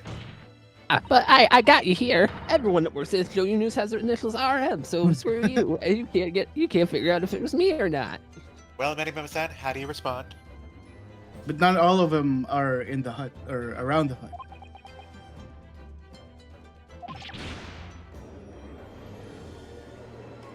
Pizza Hut. Pizza Hut. Order, order. Explain yourself, witness. Uh-oh.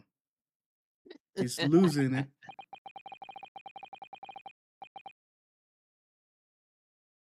So this is how my Supreme Court works, is it? Pop quiz for you guys. Where did Pizza Hut originate? Kansas? Where in Kansas? Pizza Hut, Kansas? Downtown Kansas? I don't Downtown know. Pizza Hut? Downtown Pizza Hut? I don't know. Is it your town? No. But it is in Kansas. You did get that right. Well, that's you one point. actually did get that right. Yeah. It is in the biggest city in Kansas, or one of the biggest cities, Wichita. Wichita. I think I've heard Wichita was like 2 hours from where I lived. Yeah. Were you the founder of Pizza Hut? Sure. See, what year was Pizza Hut founded? 1958. Oh, fuck. I was going to say 1978. You were born that year, right? Gramps? Yes, I was used born in nothing but honest 1958.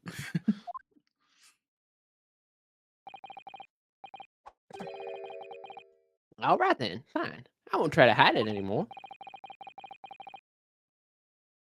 Yes, not long before the grim tragedy unfolded.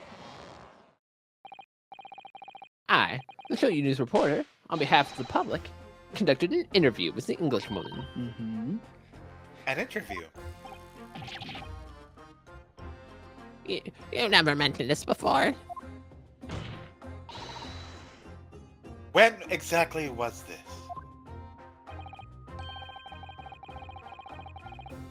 As I said before, it was that evil little student girl showed her face in the hut. It couldn't have lasted more than 2 or 3 minutes. That's all. Just a brief exchange.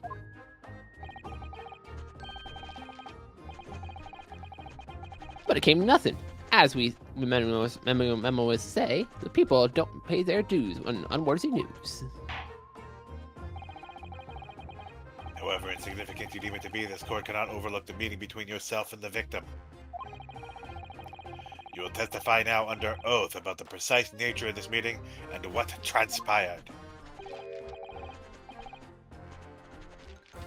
Got it. Yes, all right. But on one condition. Condition? In all good conscience, I couldn't speak alone about this. You need to call back the earlier witness, Soseki Natsume. Seki-san. Oh yes, according to my notes here, that man has a secret of his own. Embrace yourselves, because it's not a harmless one. It's big. It's huge. What?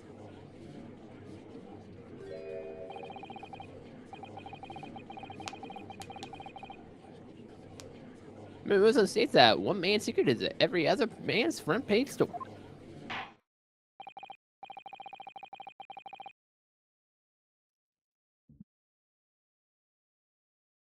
Very well, I will grant the witness's request to this instance. Officer, summon the early witness back to the stand.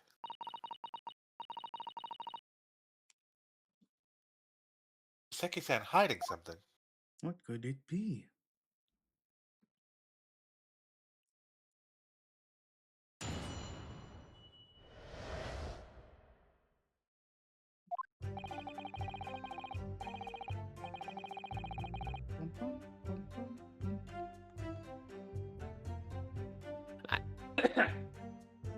I asked the English woman for an interview, but she declined, so I left the hut without a fuss.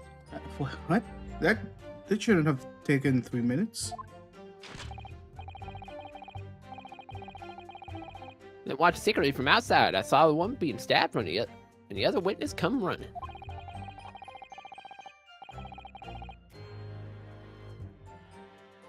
The detective realized that the victim had no pulse, so he ran off to fetch help. That's when the writer man here was asked a woman a very significant question. He didn't say anything about that in his testimony, which is why I made a minimalism demand I reveal it now. Okay. Mean to say that the victim. The victim regained consciousness.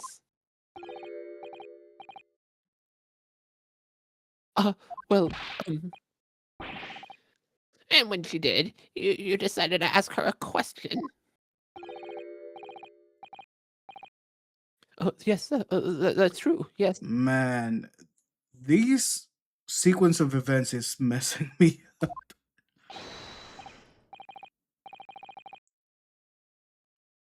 He did. And that's not all. The woman gave him a very definitive answer.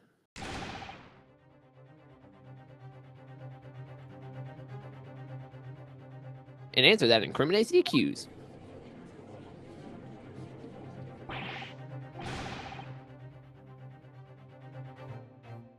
This is preposterous. Why am I only hearing about this now?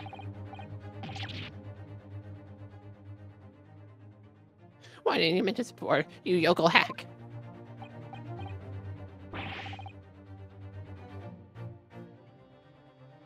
It wasn't even a conversation.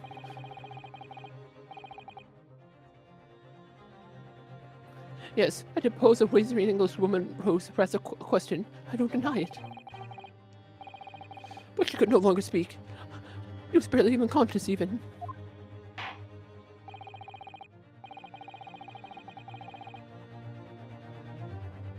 Counsel for the defense, I expect a thorough cross-examination to be conducted here. This court must and will know the truth. Absolutely, Your Excellency. The reporter is claiming that Bisbred implicated Ray somehow. What on earth could have happened in the Pizza the Hut? The Pizza the Hut. What happened in Kansas?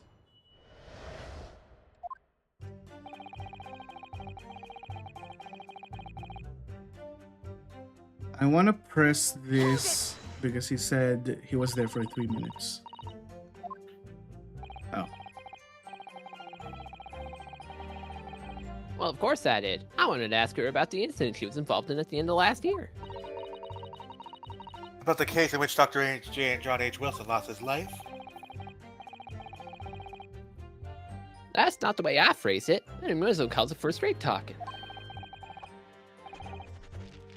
Why did you murder Dr. Wilson is how I put it to her. Yeah, that sort of talking is straight as a ruler.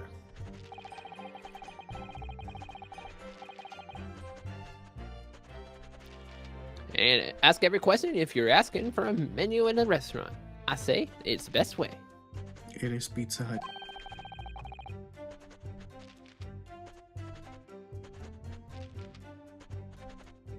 Veteran at the paper taught me that.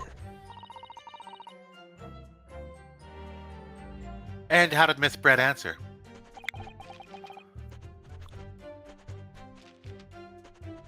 It's one simple phrase. Mystery is a woman's charm. Huh, that's told me. So I waltzed right out of there. Really? Something about that doesn't quite seem to fit together.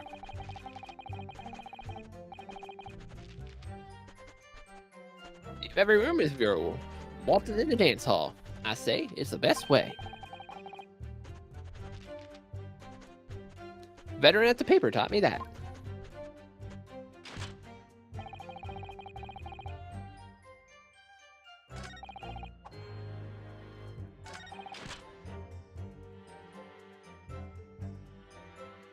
I think I'm going to press everything here. I want to press the last one the most, but yeah, go ahead. That was very pressment of you, considering that Miss Brett had just turned you away.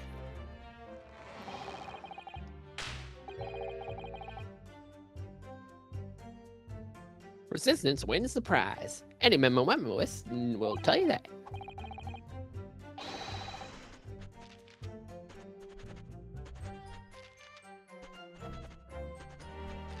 Let them think you've left, just when they lower their guard.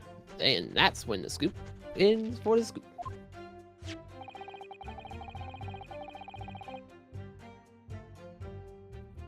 And the fruits of your labor are all too apparent in this telling photograph.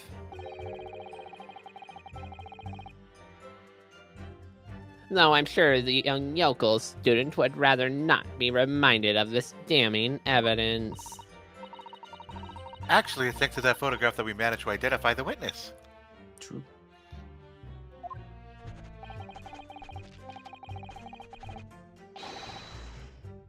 And now you found me. I'll tell you whatever you want to know. I've got nothing to hide.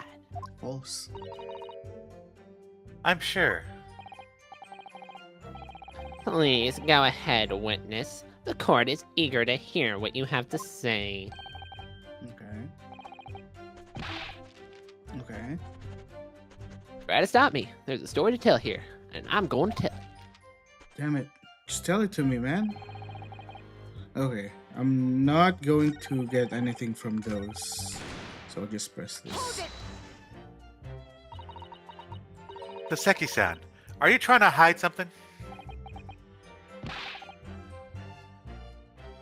No, don't look at me like that.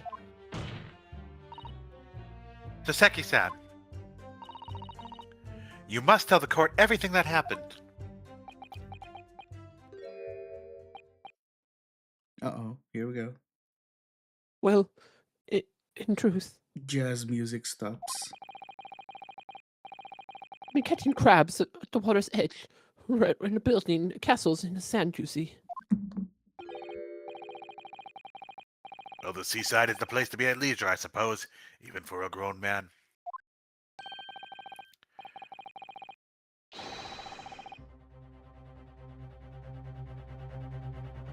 And that's when all of a sudden, there's a little beat, a young girl's panic-stricken cries, help you see her.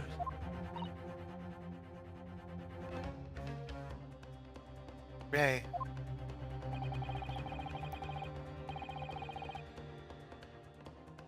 Ran up the beach to see what was happening, to find a definitive lead over the collapsed victim.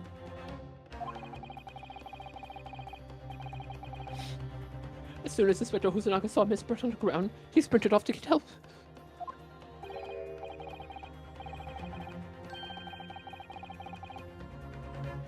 But then, just a moment later, I heard a faint moan from the dead English woman. Oh no. I just got a notification that One Piece episode 1156 started downloading. It has begun. Elbaf has begun. Are you in that the far anime. into it? Have you read the manga yet? No. How do you guys waste your life? No, okay. Dude, Easy. it's peak. Easy, I'm telling you, you need to I read the manga before you I get should, started. but like I No, don't have like- patience in reading. That's why I rely on The it. newest chapter revealed something that I yeah. fear you will get spoiled on, and Yeah. you do not want to be spoiled I on. low-key I see One Piece while I'm doom scrolling, and I just like skip as fast, scroll down as fast as I can. I think I'm about to get spoiled one of these days. I should read the manga. Yeah, because the main thing you don't want to be spoiled on is when they reveal what the One Piece is, because that will crash the internet. Ooh, they're When finally ending it. But it They're hasn't close. come yet. They're very close. When it does, The One Piece like with the friends we had along the way, though. no. Oda confirmed actually- the One Piece is the tangible thing. It's an actual treasure. If actually Oda Well, we don't know if even it's a created, we don't know what it is. We just know it's a thing that physically exists. Oda also created like a One Piece IRL and then hid it in the ocean somewhere. It's a real thing. People are finding it. Did you Wow. read this? Nearly jumped out of my skin.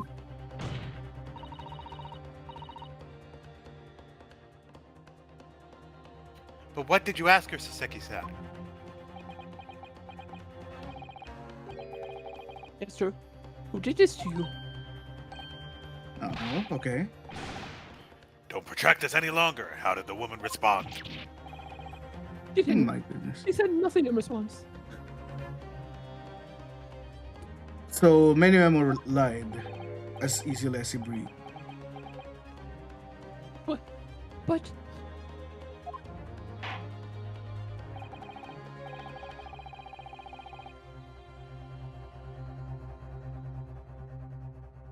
When in the stand, you will answer the questions asked of you unambiguously.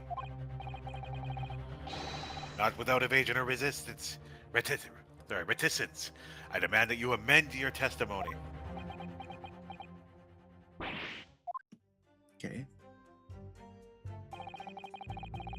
I asked her who did this to you, but she never replied.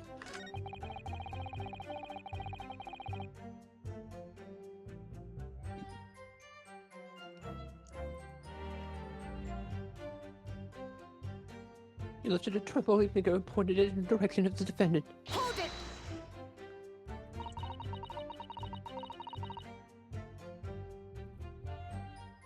Miss Brett pointed a finger at the defendant.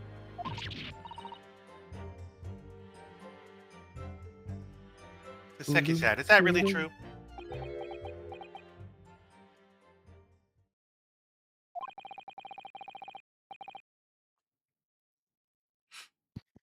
Not easy to stand here and say this, but we're presented to be cut.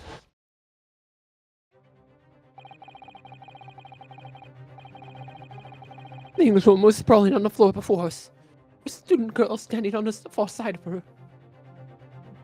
So she was laying like this, and the student is behind her. How did she point at her? With this hand, I'm guessing.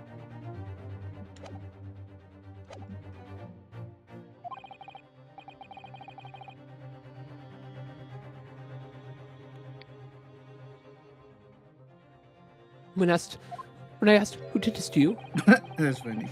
the Englishwoman summoned her last ounce of strength and pointed her trembling finger to the back of the hut. Okay. The Pizza of the Hut. Which was, it can't be denied, directly to the student girl. who stands No, she accused was today. stabbed from outside here. Surely. And her name isn't Shirley. Surely. Shirley Temple. No. Ryutaro. You gotta believe Huh? it. Huh? Hi. Nani? Saseki-san, why on earth did you neglect to mention this in your original testimony?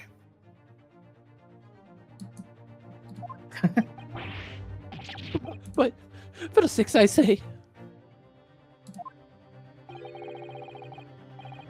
This is not a British court of law. You will respond in Japanese. Yes, of course. The Englishwoman did point her finger towards the back of the hut, but The Pizza Hut. The butt.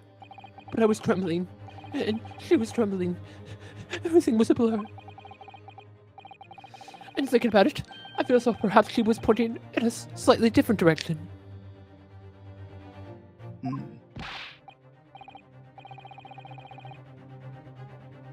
Actually, no, not slightly. In a very different direction, to where the student girl was standing.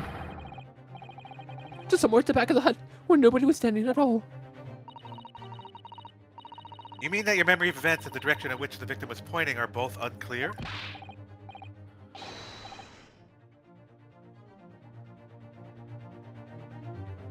Yes, it's unclear. It was very, very unclear. Objection!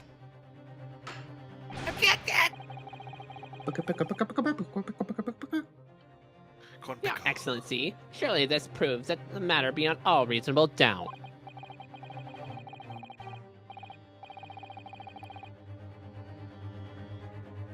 Yes, the woman may barely have been conscious. Yes, perhaps her finger wavered slightly. But there can be no doubt that this was an attempt by the victim to confirm the identity of her assailant.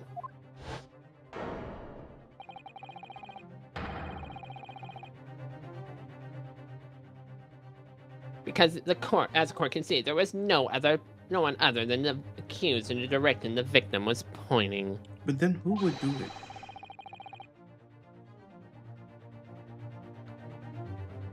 It's now abundantly clear that no one besides the accused could have possibly committed this crime. I have another prediction. It's somewhere higher up in the government of Britain that did it. We're not gonna find out by the end of this case. We're gonna find out it's someone from the British government. So after we prove Ray's innocence, they're gonna be like, all right, Susato, you have to go back to Britain and find the culprit. That's my prediction.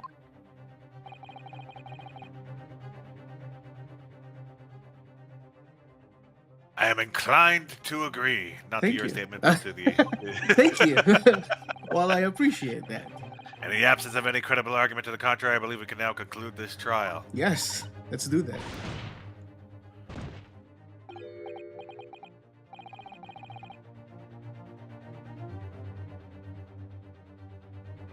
The headline's writing itself.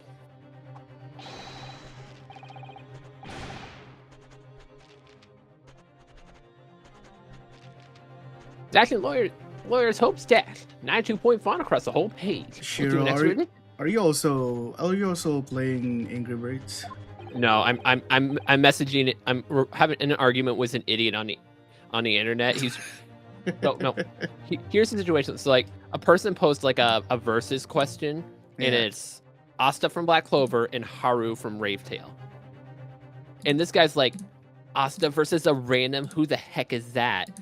And literally, like, what? There's a person who comes like, literally in 2020, Wraith Master had as many sales as Black Clover does today, and he's basically calling Haru a random nobody, even though Haru's series has the same sales in 2020 as Black Clover does today. Like, huh? Amazing. I miss Rave Master. That was good times. This is a serious blow, Susato.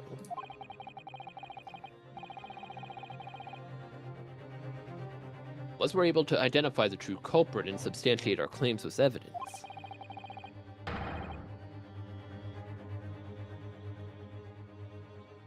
The judge will give his ruling, and the trial will be over.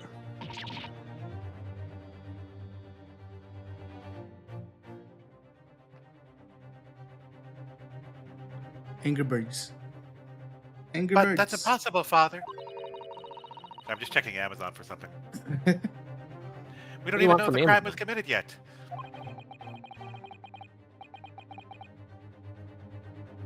Possible though the task may seem, as possible as though the task may seem, we must think back over everything we've learned thus far. Somewhere in all those details, I'm confident we'll find the clue we need. May gave us her account of how events unfolded in the defendant's antechamber before the trial resumed.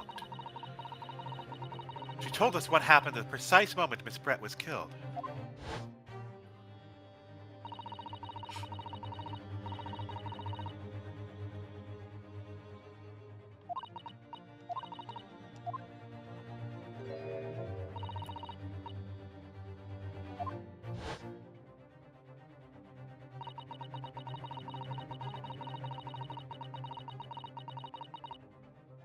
How could Miss Brett have been stabbed in the back in a beach hut that was empty?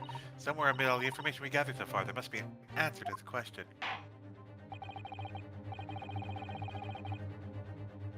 I take it I that do. the defense has nothing further to add. I do, Your Honor.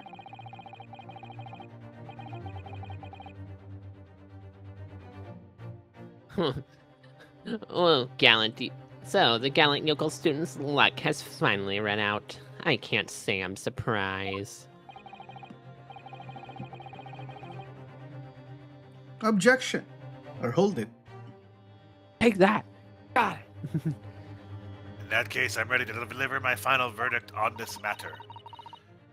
This is a crucial turning point now. If I can't establish what really happened, it's over.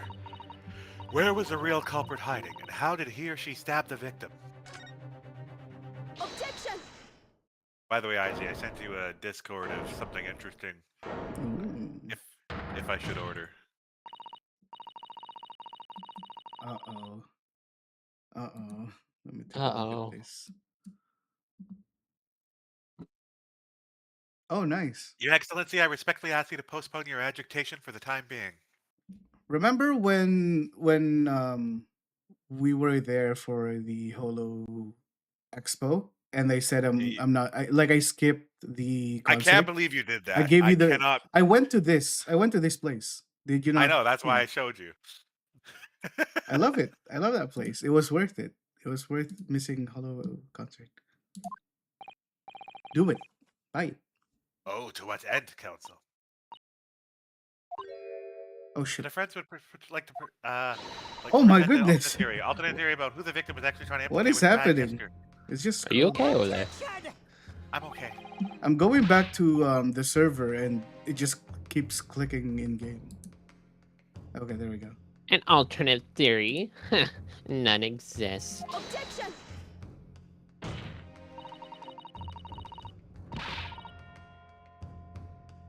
There was someone else present at the scene who could have committed this crime. What? That's what he said.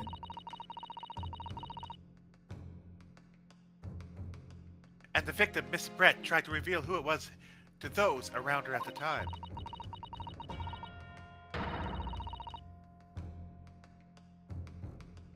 By mustering all remaining strength and pointing their trembling finger in the killer's direction. I'm gonna screenshot this. This is fiction. Fantasy. That's a fourth wall break if I ever hear one.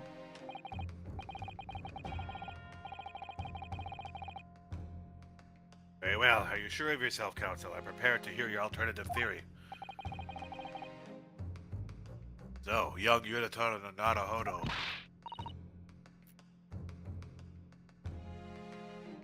Yes, Your Excellency?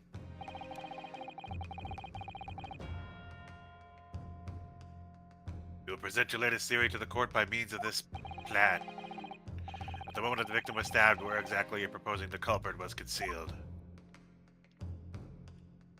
Take that! So I was mad at that selection because like I was trying to go for where the photo was taken from, Mm-hmm. and the game was just like, no. Narahodo-san would never give up. Because the photo wasn't taken from directly behind Todd, where she was sitting. you It was were- taken from an angle. So Yeah, I was an trying to go to angle. like on the top side, and it was like, no. Yeah. And I'm Naruhodo now. The true culprit who fatally stabbed Miss Brett, concealed in this location here. I figured it was someone else.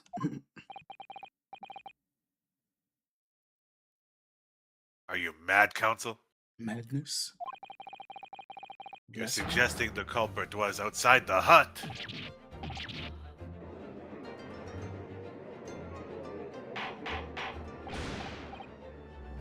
Order, order, order.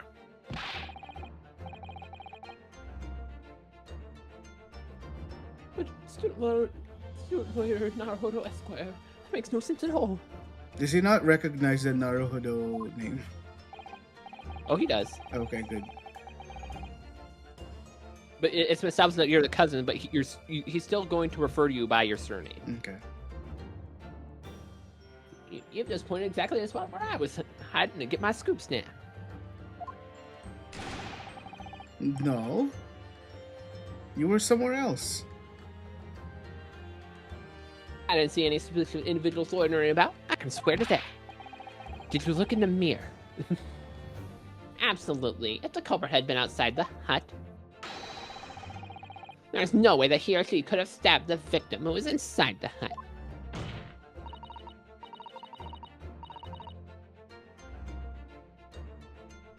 Actually, Professor Archie, there is a way. Hey, young lawyer, can you kindly shut up? And in point of the fact, the defense can provide evidence strongly suggesting there was precisely the way Miss Brett was killed.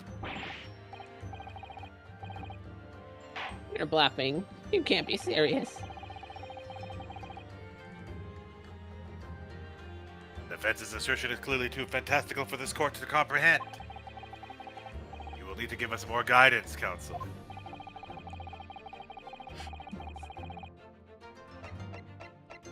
Take that!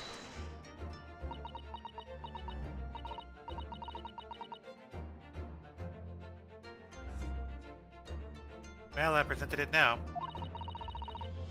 But I haven't the first idea why I chose this piece of evidence. Counsel, you're suggesting this piece of evidence bears your theory of how the victim was stabbed. It's something of a windfall, Your Excellency. What? Is it not the fact that the camera was... What did I miss?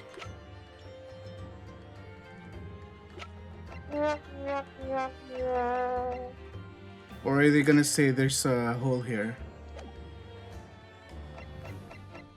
I could have easily argued that the fact that the camera was able to go through it, a knife could have as well. Sure, whatever. Alright, I'll give you that. But that's not evidence that the knife went through. That's only evidence the camera went through there. Yeah, but like they're saying there's no way that a knife could go through it. But the fact that the camera could means the knife But could the as camera's well. not where she was stabbed, though. No, but the walls of the hut, it's all the same around the hut, right? Okay. It's fine. It's fine. Whatever. Whatever. Whatever.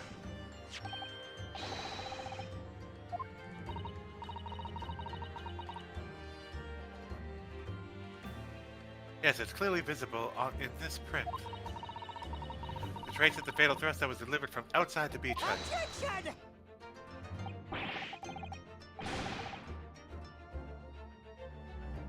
You take us for fools. There's no hint to any such thing.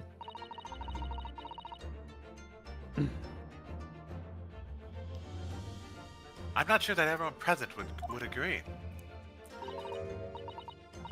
Someone, at least, appears to have noticed what it is I'm referring to. Again, right evidence, wrong time. Counsel, once again I must call for you to be explicit to the court. Where on this photograph is a trace of the stabbing, which you claim took place from outside the hut. Take that! Look closely, just here. The screen at the back of the hut. You can see the effect of a blade having been forced through the reeds. No, it can't. I can't see any such thing. Put your glasses on. It's true that the hut in question had 4 walls as you'd expect, however. By parting the reeds, a knife blade could easily penetrate them. This is extraordinary. Yes. The true culprit actually stabbed the victim from outside the beach hut. And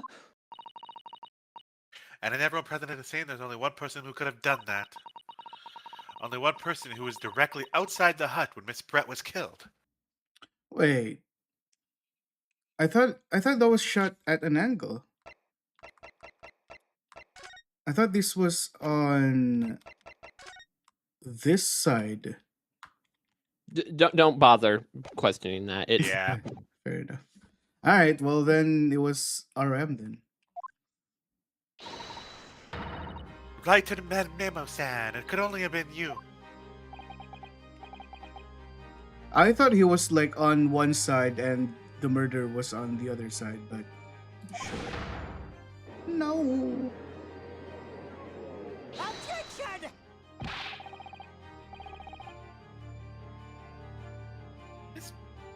This preposterous idea leaves me almost speechless. Just look at the photograph again. Don't do it. The victim lies almost exactly in the center of the beach hut, does she not? Are we to assume that part of this farcical scenario is that the assailant was a knife thrower? Objection! No, of course not. We're not. Or not? If you recall the testimony of the defendant about the events just before the victim's death,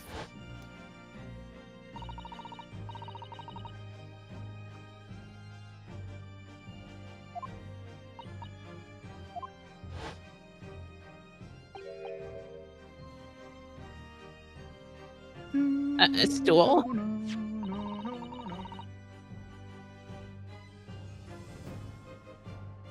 have another look at this photograph. Don't do it. Do it. Don't do it. The slit in the read screen would align perfectly with the back of the person who is sitting in that stool. My word. So in fact, the victim was killed while sitting on that stool by a stab wound in her back delivered through the read screen.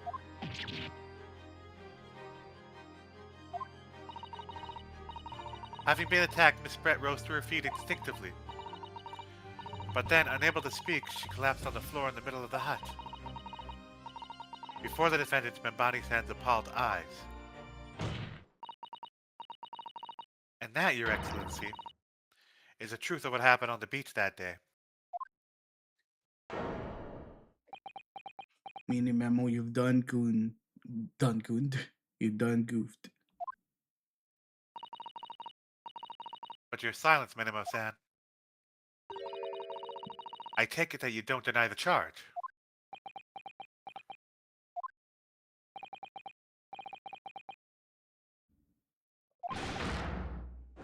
Upset.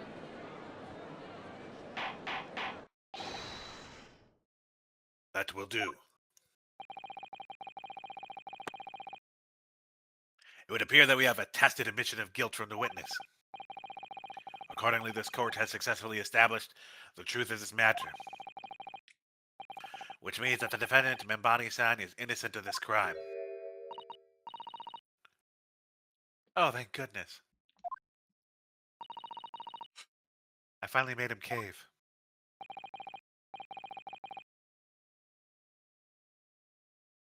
must say, I've never been more proud.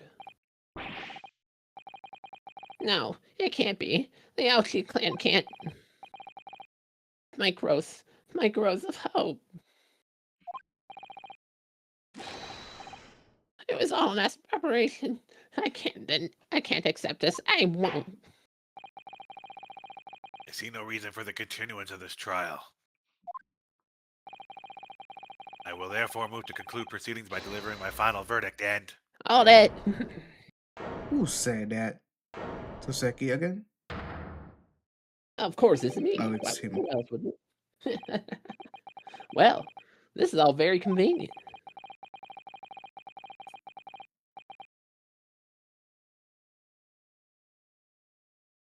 This is just the highest court in our mighty empire delivers justice, isn't it?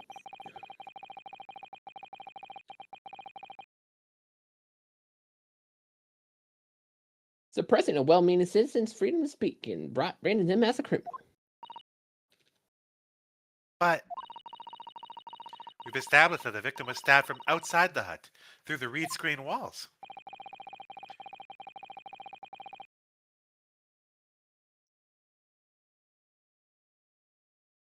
And no one but you was in place at the time to have his hands on the hilt of the blade. It's perfectly logical deduction.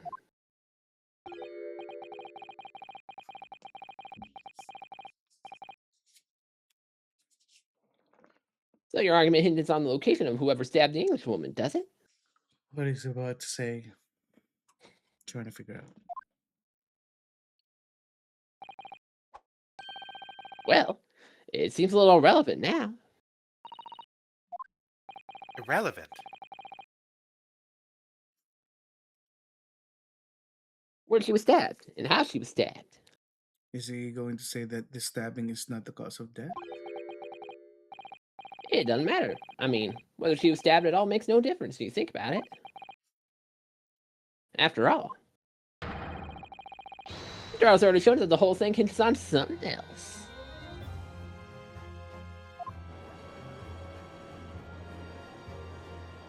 The fact that you stabbed the person.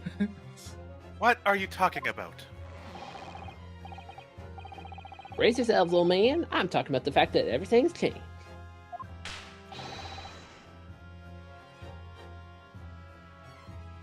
Because of the dirt you dug up. What? Enough obscurity. Explain yourself, witness.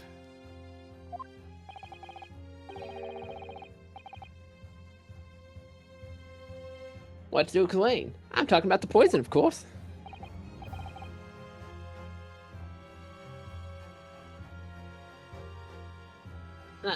Poison?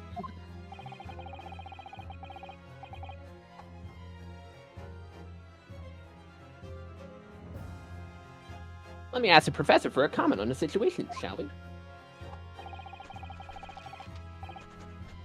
I understand that a deadly poison you were developing was stolen from your laboratory, correct? And it's been shown that the poison was administered to the victim, Miss Brett. Is that right?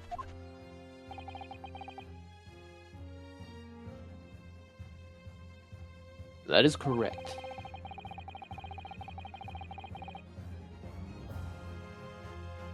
The unusual constriction of the victim's pupils are a sure sign that the particular poison was used.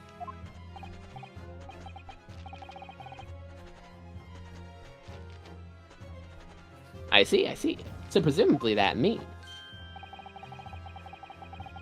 that the victim already had the poison in her body before she was stabbed. AKA while you were in the hut. Ah. Given that her pupils were clearly constricted, it seems highly likely, yes. She had been dead already. The poison could not have circulated in her blood.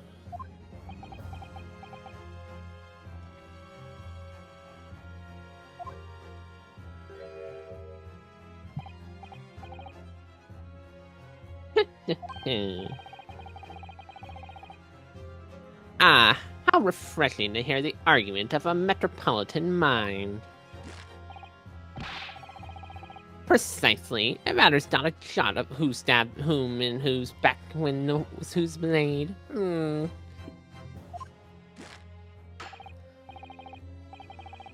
Because quite simply, the Englishwoman's life was taken by not a knife, but by the poison.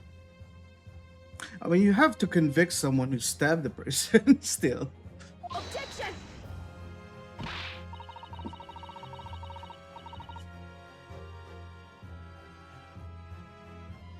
No. But that can be explained by the poison being on the blade, as I already...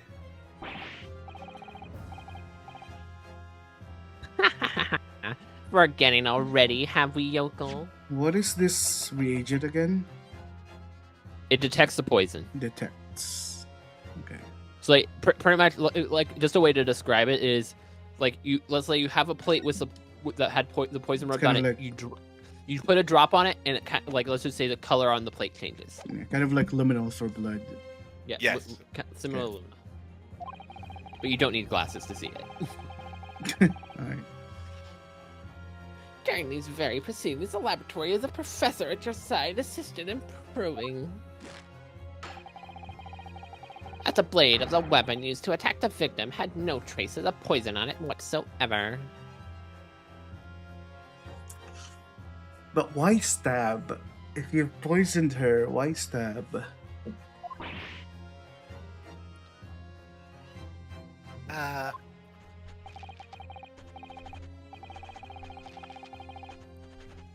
Let me get this down. The facts, as skillfully established by the defense in this trial, turn out to be a headliner, making red herring. Is that about right?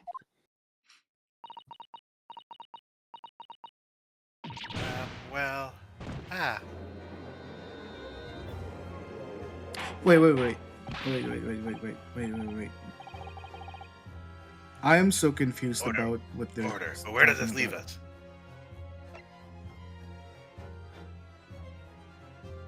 Resulting in fatal hemorrhage. So the stabbing is still relevant. What are you talking about? Sure, the poison. They're saying the poison killed her and the blade just didn't matter. She was already dying from the poison, so the stabbing is irrelevant. That's not how it works. Yeah, it's not, but Death would have you know. occurred within minutes. Yeah, but so the notes is just saying there's hints of poison. I thought they established that the cause of death was the hemorrhage. They just said the notes is just saying there's when this hints report of was poison. made, Yeah. when this report was made, they did not know about the poison. They couldn't detect it, so it was reasonably assumed that the stabbing was the cause of death. I see. But based on the facts we established, it's more likely that the poison is what killed her, not the stabbing. I mean, I would still say that the effects of we're only seeing the effects of the poison, but the stabbing is more. The stabbing Irrelevant. accelerated her death.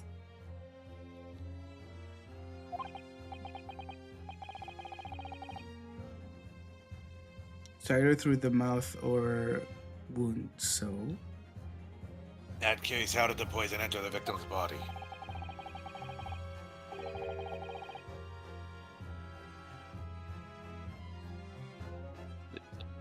The obvious answer to that, lady most likely embedded.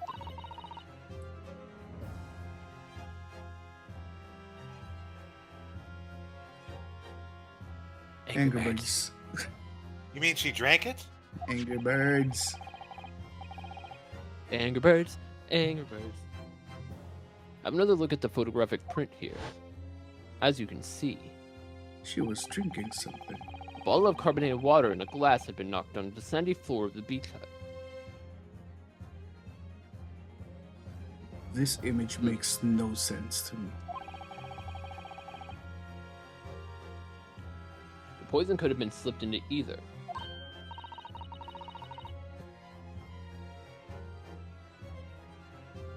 So somebody made Miss Brent drink it. Well, what do you know? Look at those dashing eyes. This will make for a great front page shot. So it's funny. So that this part makes it funny because it's implying that Brett died in exactly a similar way as she killed Wilson. Mm-hmm. Well, She made Wilson drink poison and then she dies by Yeah. drinking poison. What a cruel irony. Hey, what's that witching stare? After all, I'm the last person you should be looking at. I'm looking at you now. It would make no sense at all that I poisoned the woman, would it? I mean, that's been established already. Why would it not make Hold sense? it! Established? What are you talking about?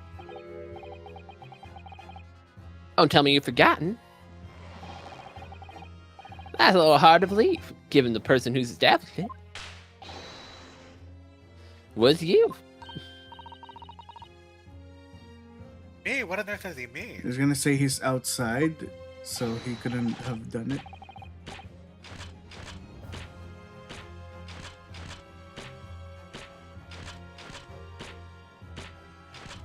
Oh, let me capture those wide eyes. This is prime press fodder. This is. It seems that this trial is not destined to end yet after all. I hereby call upon the witness to give further testimony.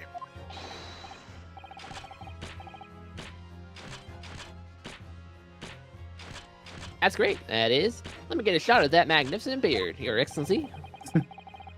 Claim it to be impossible that you were the one responsible for administering the poison to the victim. You'll explain to court your testimony the basis on which you make such a claim. I'm a journal, and I'm the man. And I'm a man. I've never tried to run or hide from anything in my life. Except for the fact that I anonymously sent a photo to the police and didn't show up. But I just know that. Curious.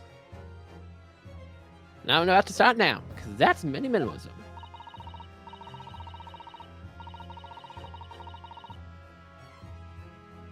For a brief moment, I thought I illuminated the truth, but it slipped right back into obscurity again. Just where is this trial going to take us?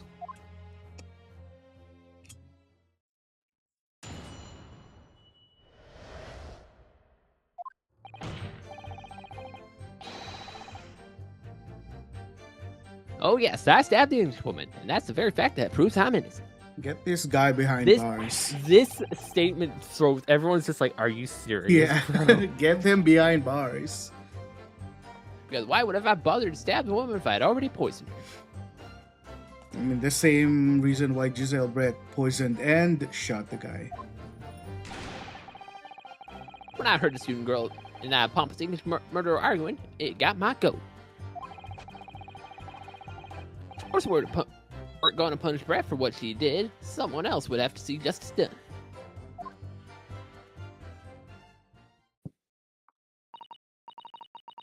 So, you admit it then?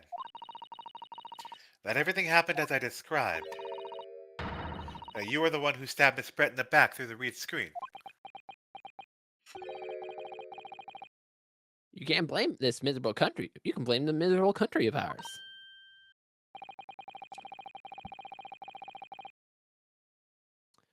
Country that bows to the pressure of foreign powers and lets murderers walk free? What kind of future can a country like that have? That's why I did it. I did what our pathetic leaders didn't have the guts to do.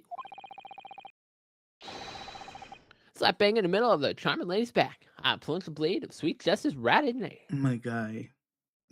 My guy, you shouldn't be saying these things. So, what we're understanding is you are guilty of attempted murder at the bare minimum. And you were going to do. It's not even attempted murder. It's meditated murder. No, it wasn't premeditated because it was spur of the moment. He decided in that moment he was killing her in what he says. So I think it wouldn't be premeditated. Premeditated, the murder is planned. He did not plan to kill her based on what he's saying. What? It's like she said those comments and he's like, you know what? I want justice to be done. Pulls out a knife, stab her. That's what he's implying. So it's not premeditated. Sure, all right. Even though irrelevant. As someone who speaks his life, Still spends his life seeing the truth is told. I feel really, really awful about giving false information in my testimony before. But as it turns out, there was somebody else who had it in for the victim and got her before me.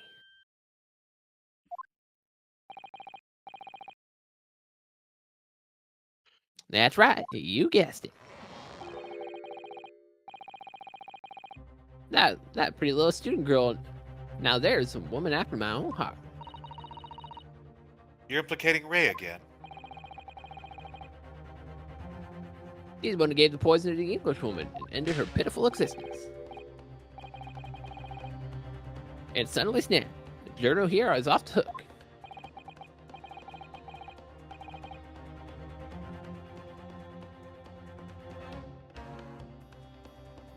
The argument is sound, certainly. The witness had administered the poison herself. He need only waited for it to take effect. Subsequently, stabbing the victim in the back would have been entirely nonsensical.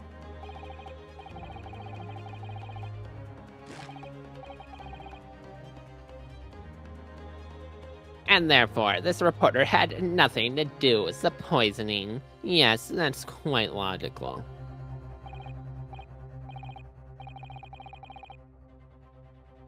That's right, it is. Logical and true. I'm glad you've seen it all in the light. Just as at last. This is unbelievable.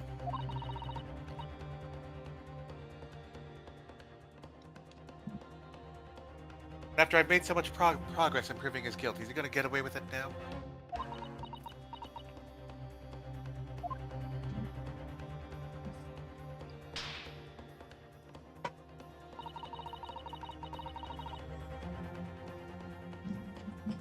Think of Kazuma-sama and Naruhodo-san.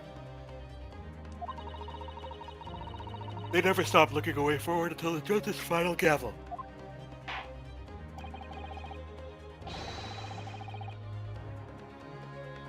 Very well then, counsel. Proceed with what I assume to be your final cross-examination of the trial.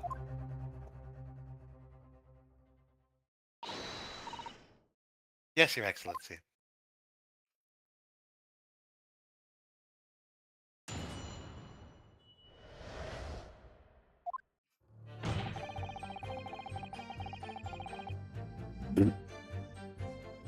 Is so stupid.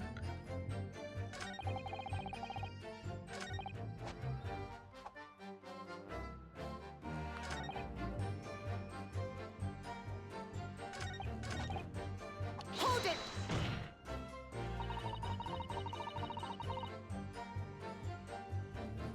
So you still maintain that you didn't give the poison to the victim?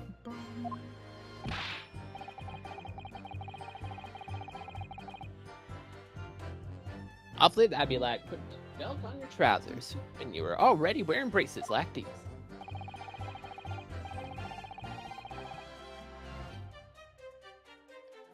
The accused administered the poison, following which the witness stabbed the victim. An unforgivable act, certainly, but not one of murder. The crime rests on the accused's shoulders. That's how the law works, you see, yokel. Who knows, you may even learn something here today.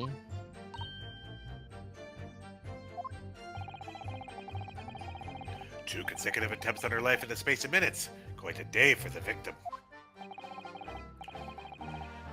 Do something that evil and you've got it coming. That's how the law works. Law of reckoning. That's not the kind of law this court upholds. You'll reiterate why you were compelled to stab the victim, then, witness. Student girl and that pompous English murderer arguing. Got my coat. Hold it! What exactly were they arguing about? About what happened in that restaurant 9 months ago. That's what. Student girl was laying into the English woman for killing her beloved mentor, Dr. Wilson. Yes, John H. Wilson. A professor of medicine invited here from England by Professor Mikitoba, no less. Right. But the English woman does steer. Her case was to be heard by the British Consular Court in Shanghai. However, there is little doubt that she would have simply been acquitted and sent back to her homeland a free woman.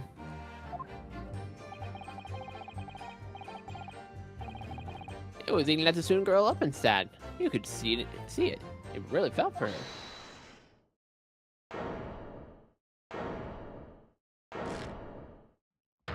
It's Ray again. I can't. I can't stand here and listen to this tripe. Ray. Young girl, you stand accused here. You can't just blurt out whenever you feel like it. Oh, no, you can't. Sorry, but I'm in the middle of some very important testimony here. Just keep quiet and listen. This, This... but this awful man is making all this up. Susato, please, you have to make them listen. Ray, shut up. Return to the dock at once, Membani-san. We are in the middle of a cross-examination. Hold it! Your Excellency, please, I implore you. That journalist is clearly not trustworthy a witness. Exactly. He's a filthy, rotten, black-hearted, bigoted, dirty, great peeping Tom. Okay. How many more anecdotes do you want to toss in there against me? Whoa, take it easy there. Please, I really think the court should hear what the defendant has to say.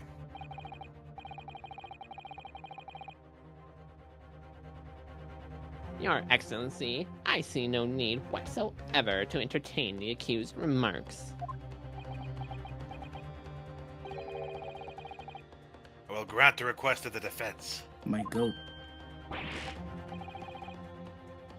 Your Excellency, This is likely to be the final cross-examination of these proceedings. As such, I believe it would be ill-advised to stifle the defendant's obvious concerns. So, whilst recognizing this contravenes regular protocol, I hereby call upon the defendant to speak. Oh, thank you so much, Your Excellency. Let's go, Ray. What do you have to say? It was nothing to do with Dr. Wilson. We were discussing the stolen poison. Okay. Hold it! The stolen poison that killed the victim, you mean? I suspected her of being one to steal it. I mean, just think about how she killed Dr. Wilson. That's true. Additionally, Miss Brett certainly had knowledge of the new poison. It surely would be no easy task to steal a highly secret toxin being developed for the government. Highly secret talking. Talking. Walken. Christopher Walken. Indeed, all visitors to the laboratory are thoroughly searched when they leave.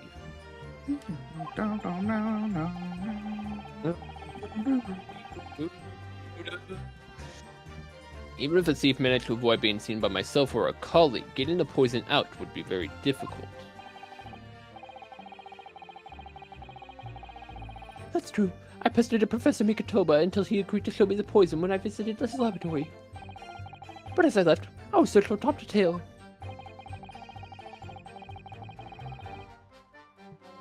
Miss Brett rather bluntly revealed the existence of the toxin we'd been developing, you see. And since Soseki-san expressed such an interest in it, I felt unable to refuse. Even though I easily could have said, no, screw you, and done nothing more. Obviously, I gave nothing away other than the fact that it was an extremely potent substance.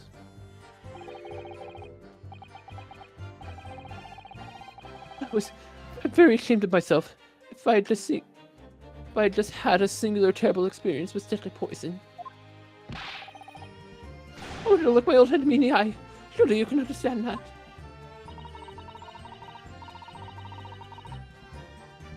To find out if my suspicions were true, I confronted Miss Brett about the poison.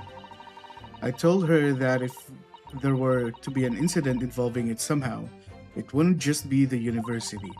The military would be dragged into it. The whole government even. It would be a complete disaster. And how did Miss Brett respond to your concerns? She just curled those beautiful lips of hers and said she didn't know the first thing about it. In English, actually.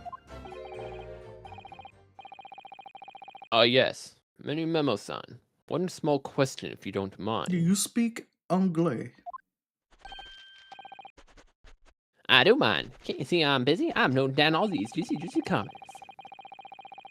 Clearly you were outside the beach hut listening in whilst the defendant and Miss Brett were conversing. Presumably then, it was you who wrote the article about what you'd heard.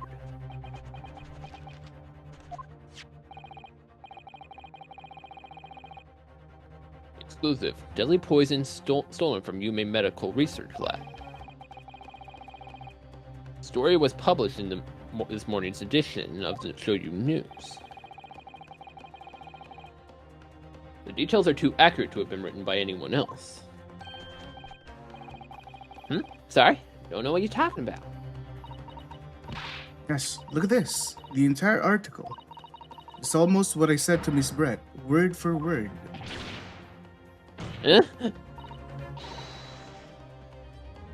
Well, meeny miny mo san? Ini mini mani mo san?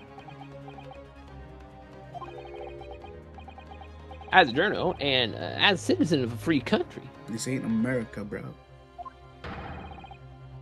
I don't have to reveal my sources. That's founding principle of many memoism. Father's clearly right about this. The reporter did write the article, and he based it on what he overheard from outside the hut.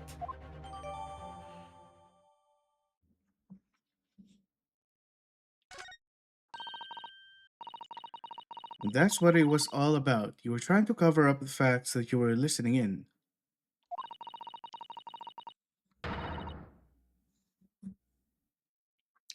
That's why you came up with that stinking story about me and about me arguing with her. I want to see. I want to read this. Where's that? Wait, what? Oh, why? No, it's the same thing. Where was that thing? I thought I got a new evidence. No, do I not? Was Hello? it not on the back of the newspaper? I thought I read it. This gives me this, which I've already read. Yeah. So chances are they just updated it in text to show that he was eavesdropping, and then we might have to use it as evidence Oh, later. okay, I see. An article about poison that was stolen from a laboratory at Yuma University. The reporter, Manny Memo-san, based it on the information he gleaned by eavesdropping. Okay, fine.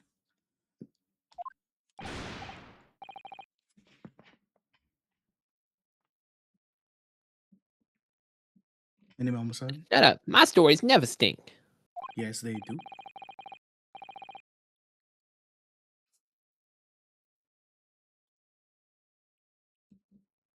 Look, whatever you say, little girl, it doesn't alter all the facts.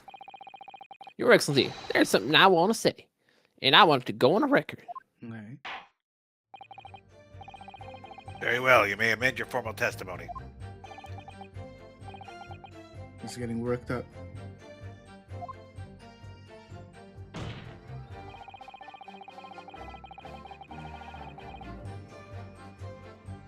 Point is, if you poison someone, Point is, if you poison someone, there'd be no reason to go and stab a person as well.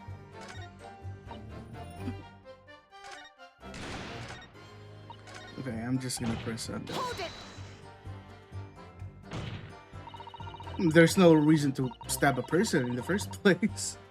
Perhaps you doubted the efficacy of the poison and sought to make sure your victim would die.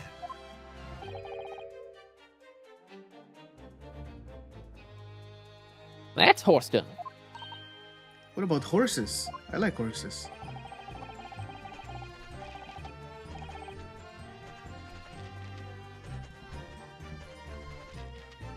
That would be like pouring pepper on your Chinese ramen before you'd even tasted it. It's completely reckless.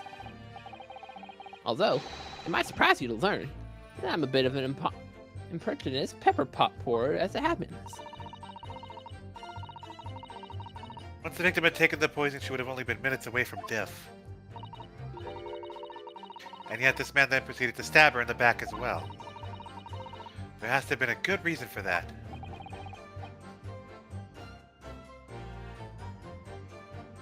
It's the reporter who gave the poison to Miss Brett, then clearly. He must have done it prior to Ray entering the hut. Yes, that's undeniable.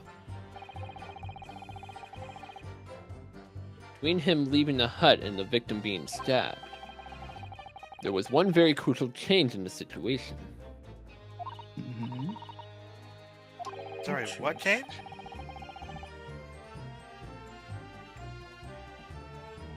Porter overheard conversation between Ray and the English woman.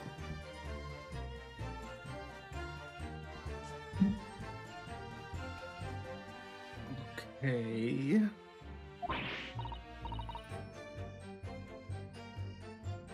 Ah, yes, that's it. That's when Manny Manabe-san first found out the exact nature of the poison he used.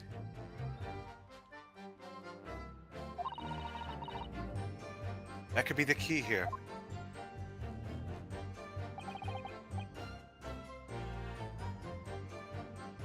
The victim had unwittingly taken the poison already. The reporter would have had no reason to stab her. On the face of it, the logic sounds entirely reasonable.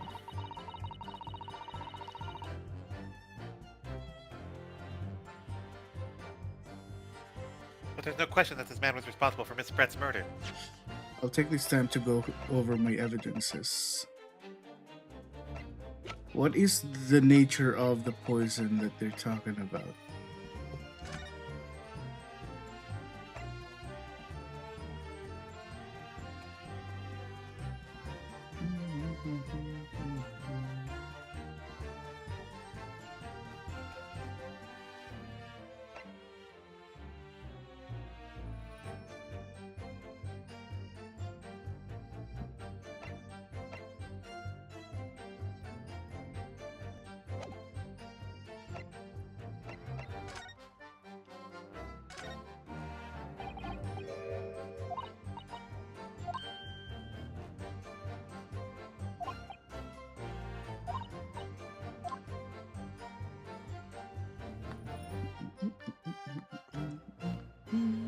That's it.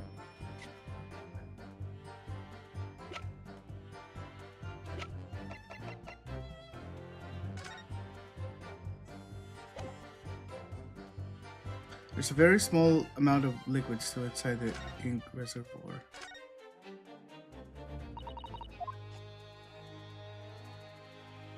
I've seen it already.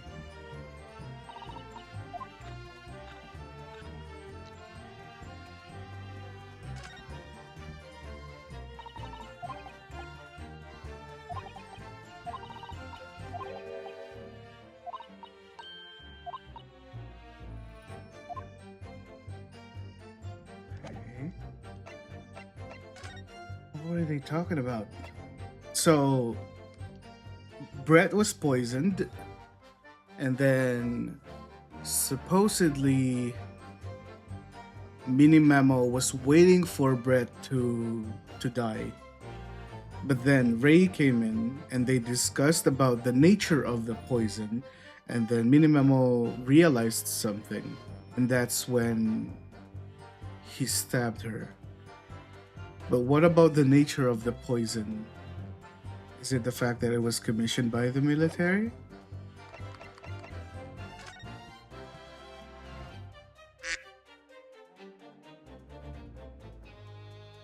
Or that it was stolen?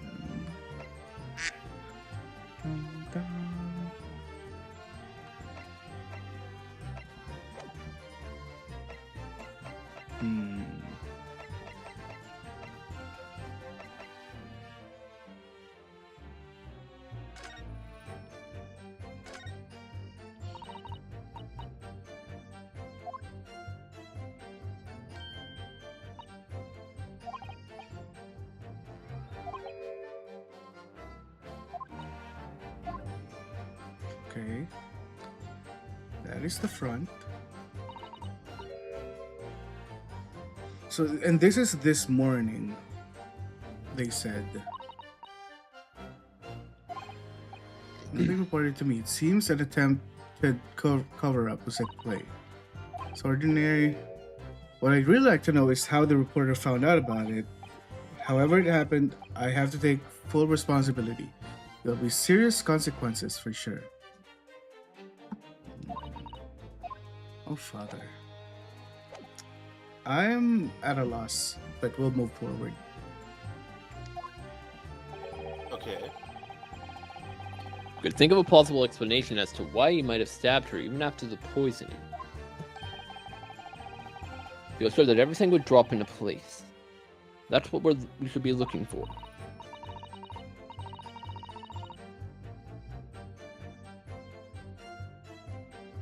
Yes, I agree. In order to do that, I must try to glean more information. Is there something I haven't pressed yet? No, you can contradict. Mm-hmm. Why would I have bothered to stab the woman if I'd already poisoned her? I heard the student girl and that pompous English murderer arguing. It got my goat. Something to do with Dr. Wilson. We were discussing the stolen poison. If you poison someone, there'd be no reason to then go stab the person as well. So this statement and the second statement is basically the same thing.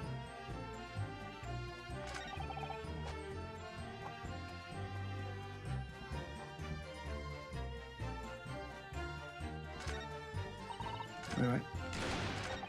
Oh my goodness! Please stop. Pompous English murder arguing.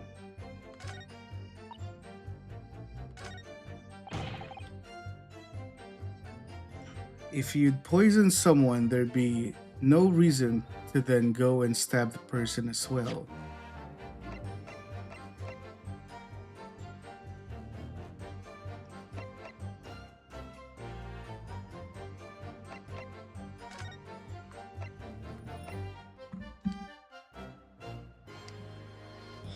While they were discussing, it's come to light that a very disturbing incident took place. A deadly poison being secretly developed in the university's forensic science laboratory was stolen.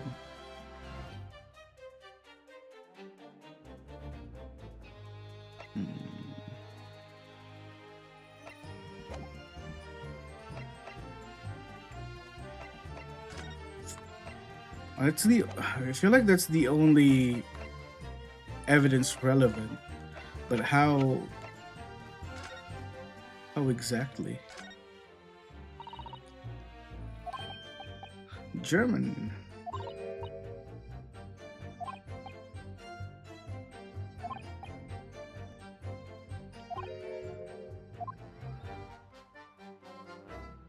That's it.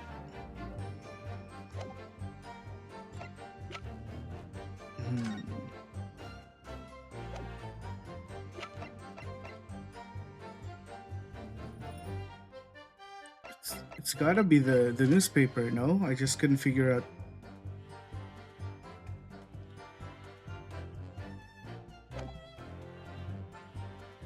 If you poison someone, there'd be no reason to then go stab the person as well.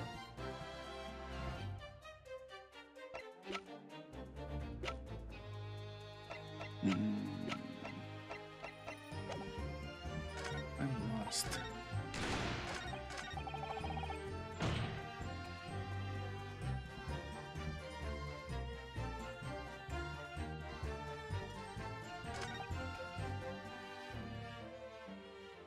Because why would I have bothered to stab the woman if I'd already poisoned her? I could bring up the fact that because he heard there was new information. You can try that.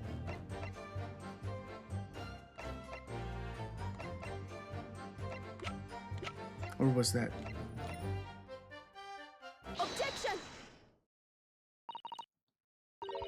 Well, I can think of one reason.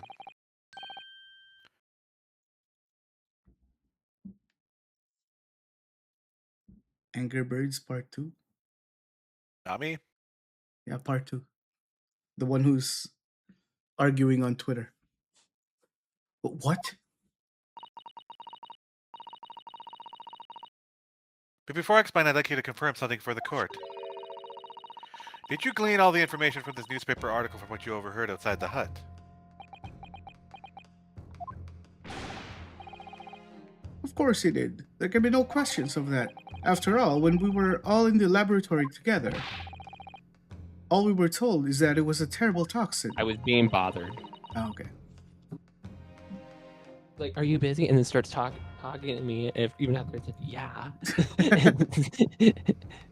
And then, like, was kind of just like praising her. Like, can you go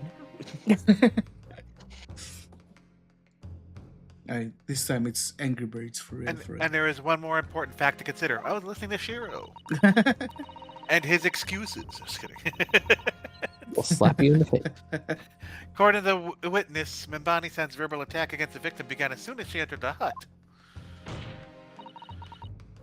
In other words, it would have been impossible for her to have slipped the poison into Miss Brett's drink. Objection!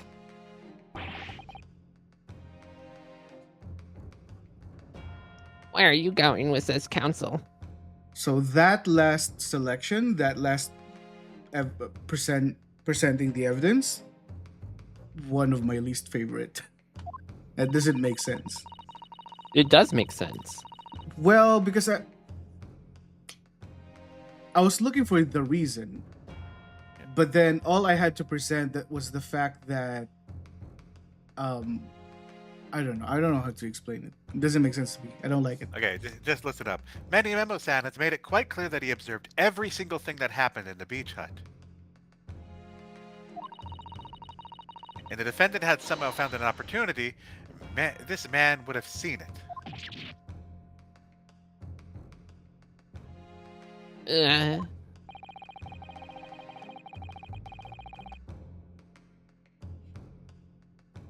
Which means that Miss Brett couldn't have embedded the poison Right. whilst the defendant was present. In fact, it must have been administered to her before Membomi-san entered the hut. Yes, very articulately put.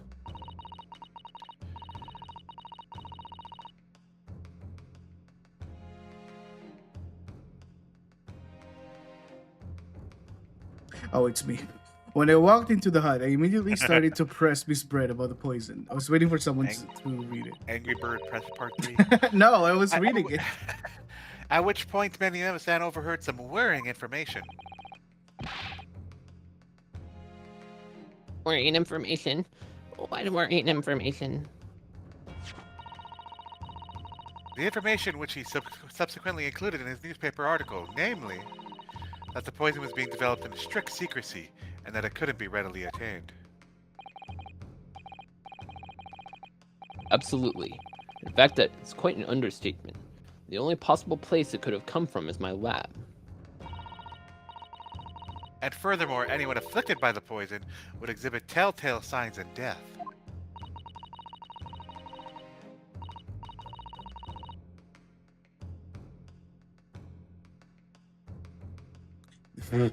I keep forgetting raised me.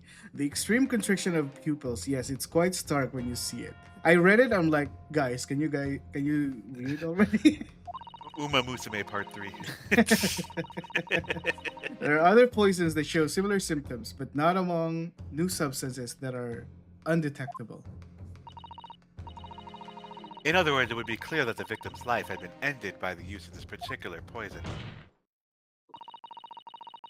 which would reduce the number of suspects to only a handful of people. Oh. Ah.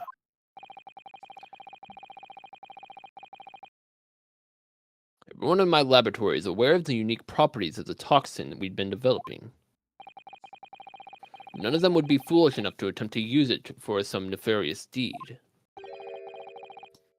And Bami-san is no exception.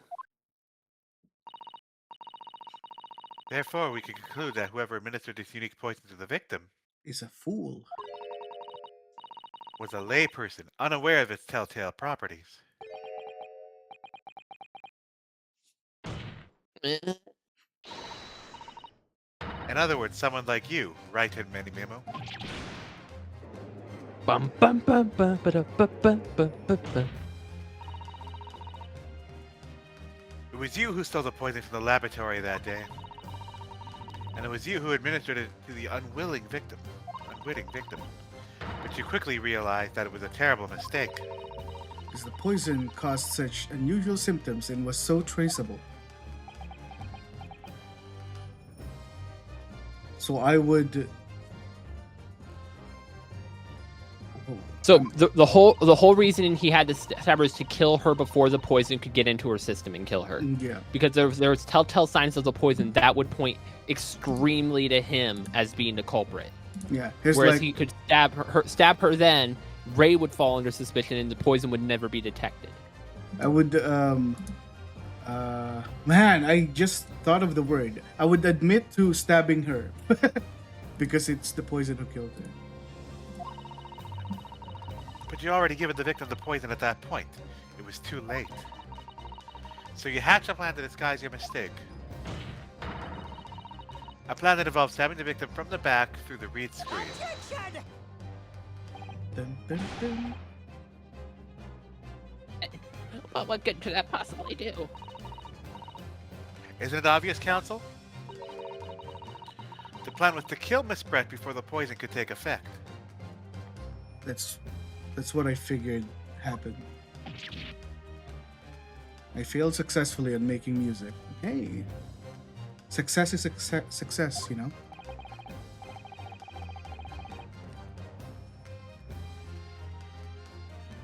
Once in the blood, the poison causes the onset of pupil constriction. But he had hoped to precipitate the victim's death before that had happened, hadn't he? Exactly. Because without any revealing signs of the new secret poison's use, no one would have ever suspected. This is extraordinary. Therefore, whoever stabbed her is the real culprit. The effect of the poison meant it would be too easily identified, so the killer had to mask its use. Which he attempted to do by plunging a knife into the middle of the victim's back. Also, he's just carrying that knife around.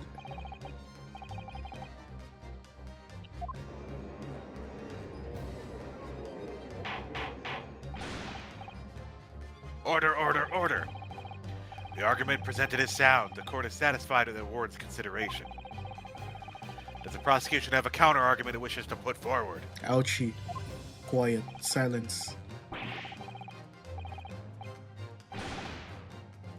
Well, there are a number of, yes, I completely, completely.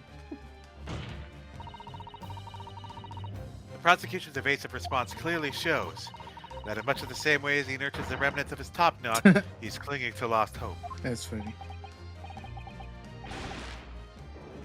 Lost hope! You just clipped it. That was so funny. Hold it.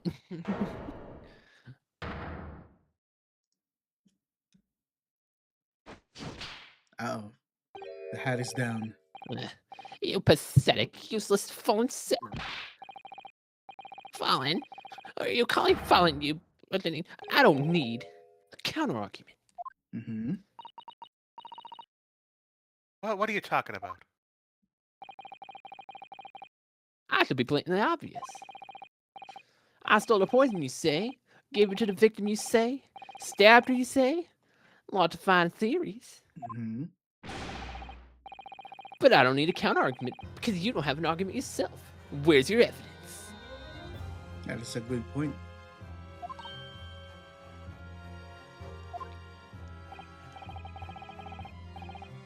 Yes, you make it all sound plausible. Don't you? But without evidence, it means nothing. Well, you did admit into court of law that you stabbed him. And you're now denying that all of a sudden. Whereas I base my news on facts. Facts? What do you mean? Explain yourself. I mean what the professor said earlier in the trial. It's all here in my many memos. Every word, every slip of the tongue. All noted. Mm-hmm. That's what the Show You News is famous for. It's the power of the printed word. Let's hear it. That's still a highly secret toxin being developed by the government. Why were you whispering? Indeed. All visitors of the laboratory thoroughly searched when they leave. Even if the thief managed to be seen by myself, managed to avoid being seen by myself or my colleagues, he didn't poison out would be very difficult.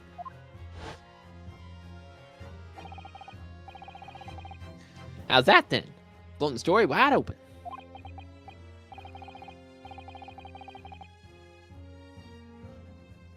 I write a memo.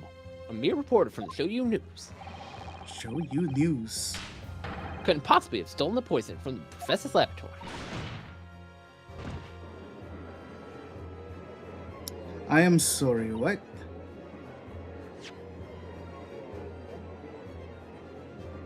But there can't be any question of it. Hmm.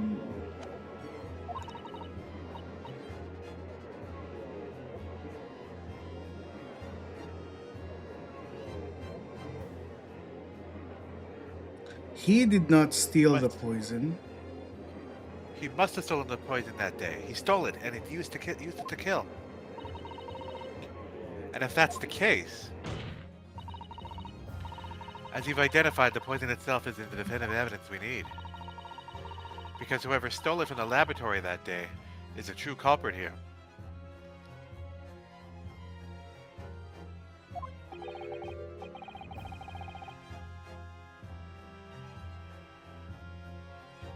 What's your point? You annoyingly handsome country bumpkin. My point is If this. only he knew. There is one way that you, Manny Memosan, could have stolen the poison that day. How? How? You I should think know I the got answer. this one quite fast too. Yeah, I think I figured this out really quickly as well.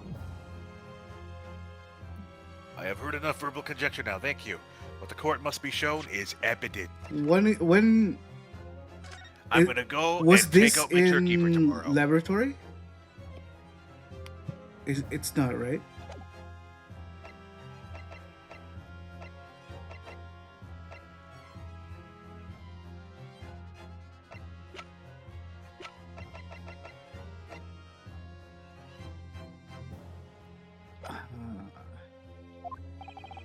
What proof do we have that the witness stole the poison on the day in question? Oh boy. The fact that he took a photo? There's nothing else. How does a photo carry poison? Huh? You're saying you use the photo? What? How does a photo Okay, carry so poison? my thought process is that they're asking how he stole the poison. I was asking if this was taken in the laboratory, because he was there with them. Is what I'm getting at. And the fact that I was there with them is the only proof that I have that he could have stolen the poison. What proof do you have that the witness stole the poison on the day in question? I mean, the fountain pen, that's why it's empty. I mean, the game is either like jumping thought process or not jumping far enough. It's either one of these two.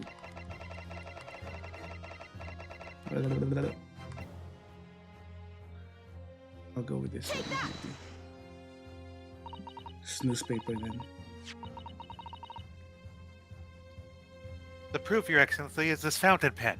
Oh, he found it pretty fast. It's 50-50. A fountain pen? How could that possibly be relevant? These magical pens somehow seem to have enough ink to write many thousands of kanji characters. I believe they arrived in our country for the first time some 15 years ago now. I swear by a weasel hair calligraphy brush and nothing else. These newfangled pens are merely a fad. Well, as a forward-thinking man of words, I love my fountain pens.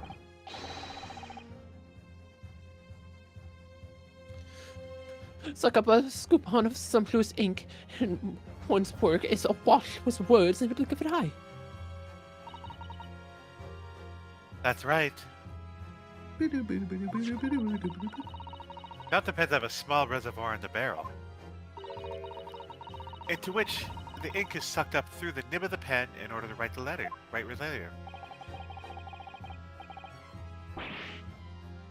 What is all this talking of sucking up ink up? Ugh!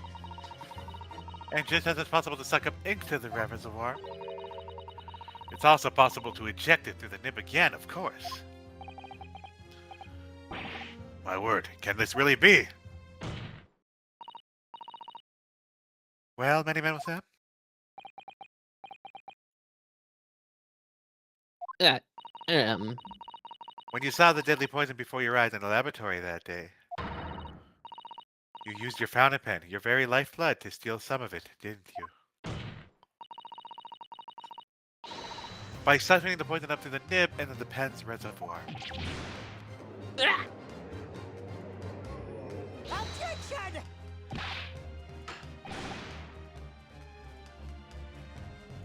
More absurdity. That never happened.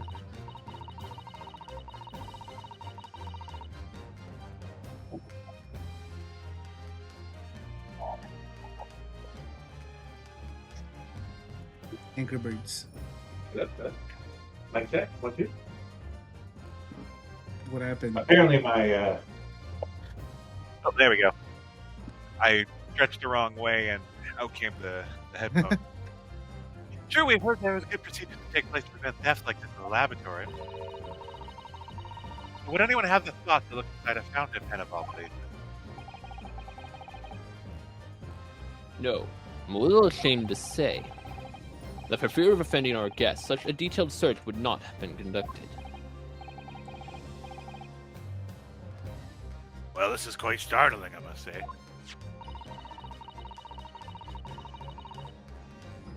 I reminded the court that this pen was found in the clutches of the victim when she died.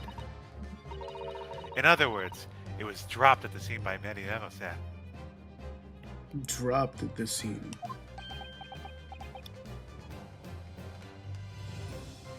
How did he inject it to her then? So the crucial question is, when exactly was the pen dropped? Are you suggesting? The natural conclusion is that your haste to act whilst the victim was distracted for a moment. You dropped the pen after you emptied the poison into her glass. Okay. There could be any number of alternative explanations. But, So for example, they're going to use the reagent in the glass. the witness could have been using his pen to write down details of his conversation with the victim. And when shocked by one of her outrageous answers, the pen fell from his quivering hand. No, that can't be. If it was, how do you explain why the pen was devoid of ink? What? As you can see for yourself if you examine the evidence, there would appear to be no ink present in the reservoir. One newspaper reporter goes to interview someone with nothing in his pen. No, the pen was dropped after the poison had filled its reservoir and been emptied into the victim's glass. That's very careless. Witness, what do you have to say in your defense?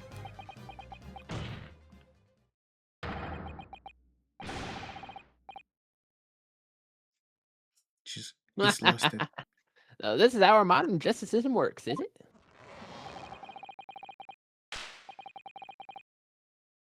So what if the ink in my pen runs dry? So what if the pencil snaps? Wolverine? I can always claw my way back from the into the game. I have plenty in reserve. Ah! Security! You claim I soaked up poison in my pen. That's wild speculation, nothing more. You thought you could bring down a fine upstanding citizen with a trick like that? Think again.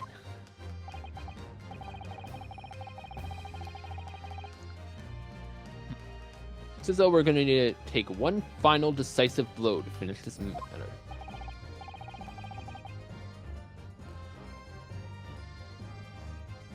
As I see it, the situation is now very simple. It rests upon whether or not this witness did indeed steal the poison on the day in question. And therefore it all depends on whether or not the defense can prove he did with evidence.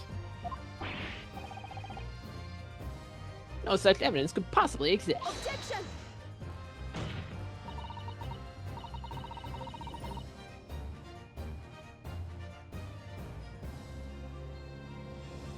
Angry Birds. Any member said, this is how our modern justice system works. I clicked it. I misclicked. What? In the courtroom, evidence is everything. Something you would do well to remember. Because we are well past the point of speculation on the stage, I assure you.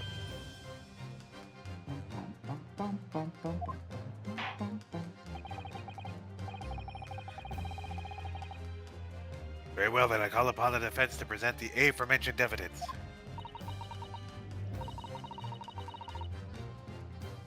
This is it then. This will be the final piece of the puzzle. I'm gonna I'm gonna make a mistake. Watch me. The defense can prove by means of this item that it was the witness's pen that was used to steal the poison. Take that! Oh, you messed up. I messed up. Counsel, what is that bottle? This bottle contains a unique chemical reagent that can identify the poison in question.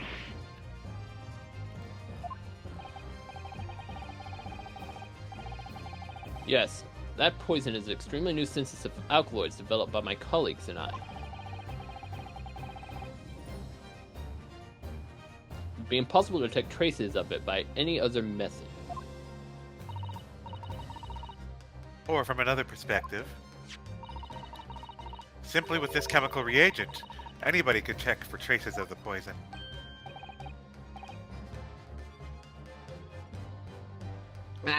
Reagent?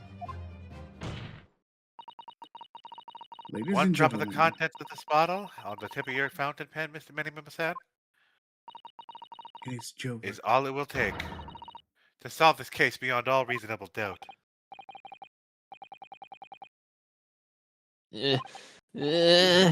No, you can't. I won't. Your crimes are bad enough, but at least know when to admit defeat. Your Excellency, the defense requests permission to carry out the test on the fountain pen at once.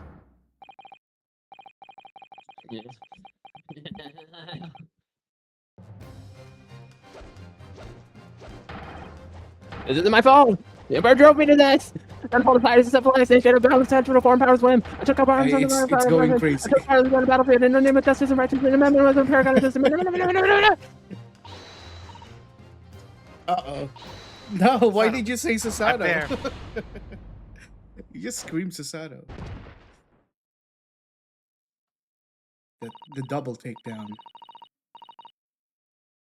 Did I do it right? That was a Susato takedown, wasn't it? Not quite.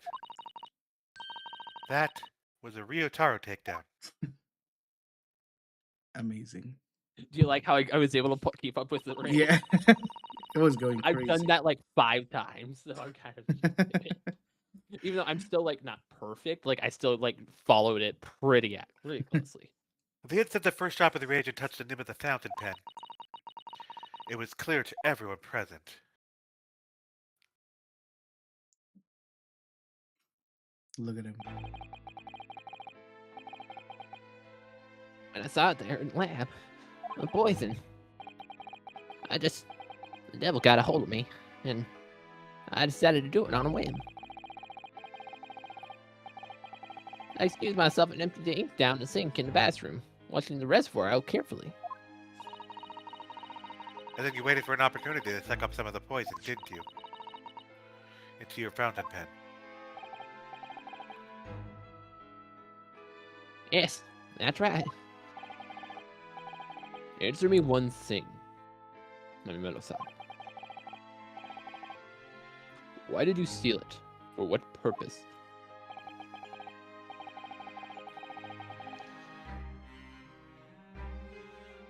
Is it obvious? Find out what it was made of and expose it in an article.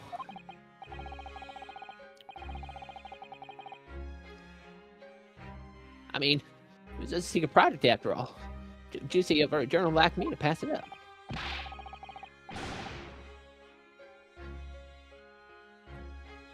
Then why did the Englishman end up dead?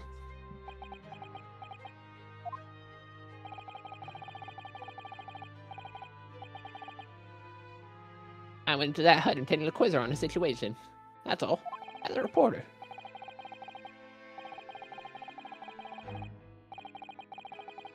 I don't kill her enjoying full freedom, being justice by leaving the country. I told her what I thought about it.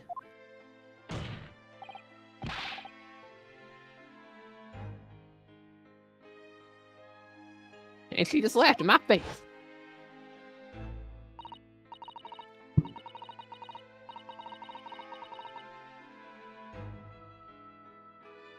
Oh, what's this? A Far Eastern caveman purporting to practice journalism. Really, you must have learned the difference between reporting and listening at doorways, you ignorant plebeian.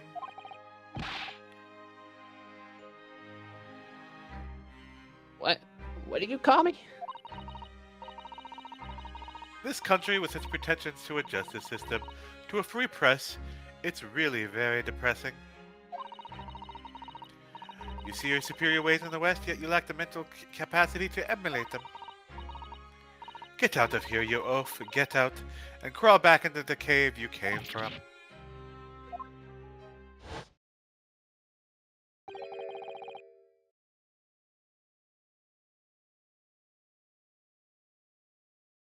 That's what I remembered. About the deadly poison I happen to have in my pen at the time. What a terrible tale.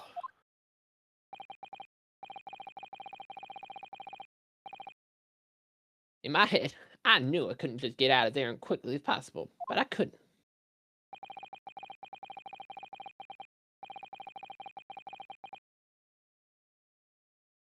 I couldn't let her get away with what she done, when she clearly had no remorse at all.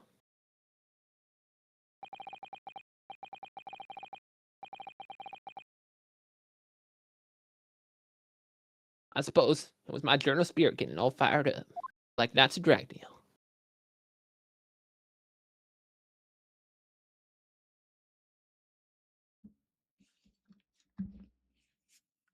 He was a hero that we don't deserve. He's a journalistic hero, even though he's still a criminal. I'd like you to ask you something.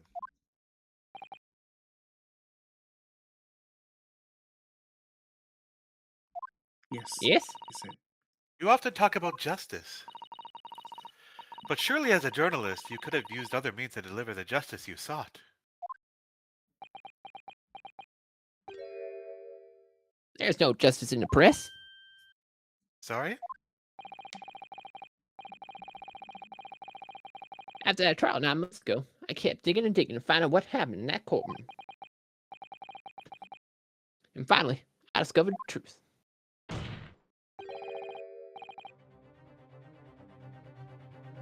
It was a cover-up. That's what it was. A cover-up? What do you mean? I would remind you, your position, witness, and be careful what you say.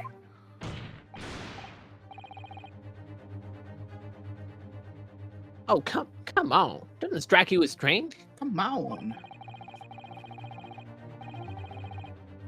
We're suddenly not allowed to convict a foreign national? Consular jurisdiction should never come into it.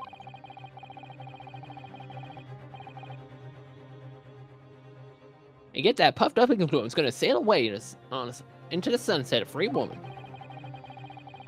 A possible explanation is that behind the scenes, some deal had been gone down between Britain and Japan. What sort of deal? A big one. I've done my research, dug up all the dirt, and was ready to be published. Ooh. But you know what happened? The editor tore the article up. It must be very important. He came under pressure from the government, you mean? Our government is going to let criminals walk free? They're going to crush the free press? What choice do I have but to see justice is done myself? Let's not forget, Minnie Mademoiselle, that you committed the murder yourself, and you tried to lay the blame on the defendant's door. I'm sorry, but you're no better than Giselle Brett. I mean, The truth is, you have no right to talk about justice at all.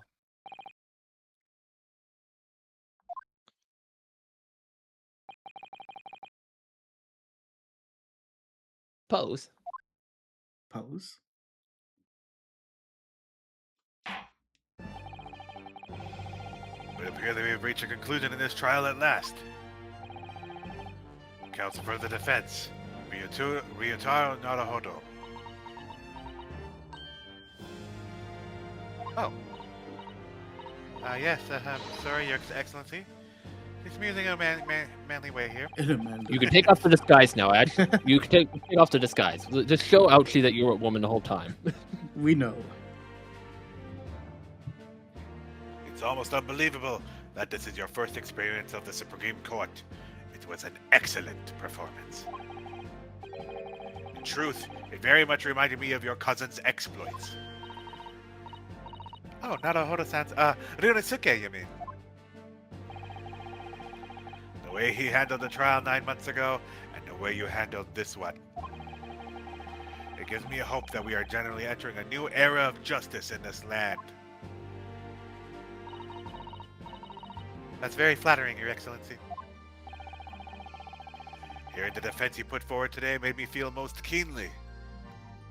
Wouldn't it be funny if they faced off each other? That the future of our justice system will be forged by you and your contemporaries. Thank you. At exactly $0 per hour for Phoenix. So, Prosecutor Ouchie, do you have any final thoughts? Oh no. he's gonna commit seppuku. Prosecutor Ouchie.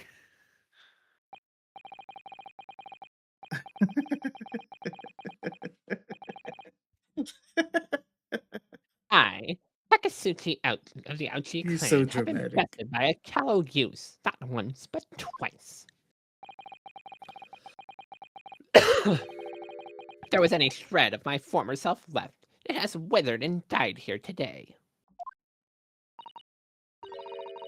Gosh, your journey to cultural enlightenment sure took a while, didn't it? Silence. Uh-oh. Don't do it. Rather than living on in shame. I will end it all now with this blade. For that is the true path of Ouchieism. Ouchieism?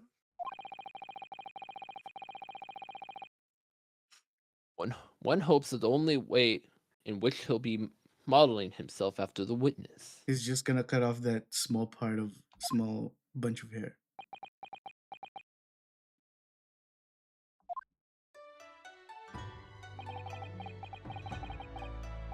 Break of my top knot, the time is right for the farewell. Hope is lost forever. Takatsuchi. Why is it so dramatic?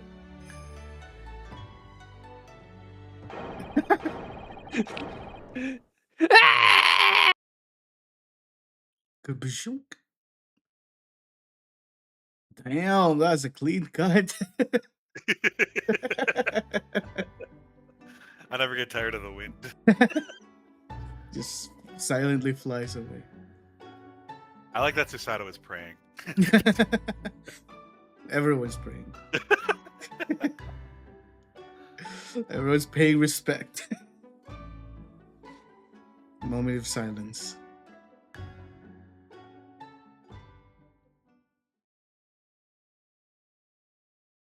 It's me. Now, in regard to the defendant, remember me, sir. Yes, Your Excellency. I have reached my final verdict. I hereby find you Guilty. not guilty of Pizza the Hut murder. The Pizza the Hut, the Butt murder in Kansas.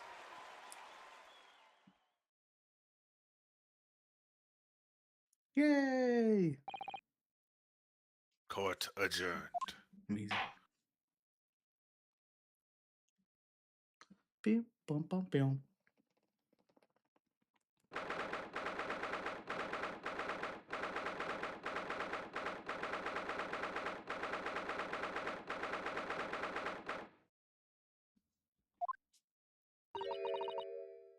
It's Jover. It's over. My heart is still pounding in my chest, though. It's all I can do just to stay standing. Lawyers have such great responsibility, such a great burden to bear. Don't they, Naruhodo-san?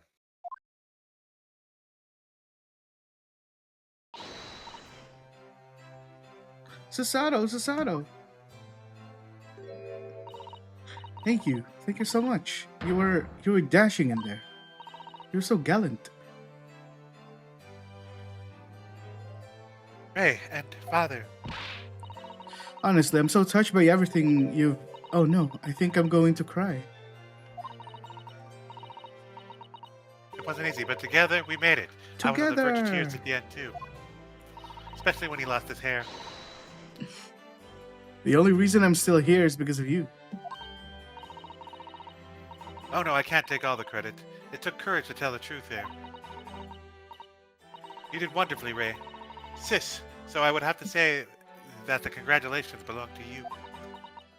By the way, Shiro, did you watch the Mario movie? No, Ah, okay. there's no What? good movie theater near me. Ah, The closest good- one closed down. No Ouch. good movie theaters near you? Yeah, there's no good no good movie theaters like really within like 45 minutes of me. Damn, that's tough. And I It's not also did not even watch the first Mario movie, so wow. You gotta do a watching stream again, then. there's no movie theaters near me. Wow. This is why you come to Canada. Was there movie theaters on every corner block or something? Yes. At Earl's place. Susato, don't be standoffish. Sorry? We're friends, equals, and the trial's over, so no more of this formal super humility nonsense. It's time to celebrate with swagger, to throw caution to the wind. Caution to the... Wait, what? Uh-oh. I'm the great defense lawyer, Ryotaro Naruhodo. I cannot speak, and I'm taking you out to a milk bar tomorrow. Or something. She's gay. So why is she your best girl, Earl? Why are you gay? I don't know, I just said that for fun. I see. She's like kind of unremarkable so far. It's the playing girls, I don't know. The plain girls. I like Susato in this first part. I really like Hashtag Susato. Saikano. Saikano. Good taste. Right, I see. I'll think about it, Ray. At any rate, we really knocked the wind out of that horrid man, and it felt so good. Yes, it was so satisfying. It really was. Isn't there anybody else we could throw together? Looks at Mikotoba. That's funny.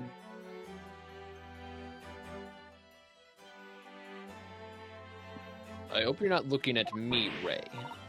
Oh my goodness. Of course not. Of course not. Ah, there it is at last. Ray's lovely smile. Look at her. Look at her go.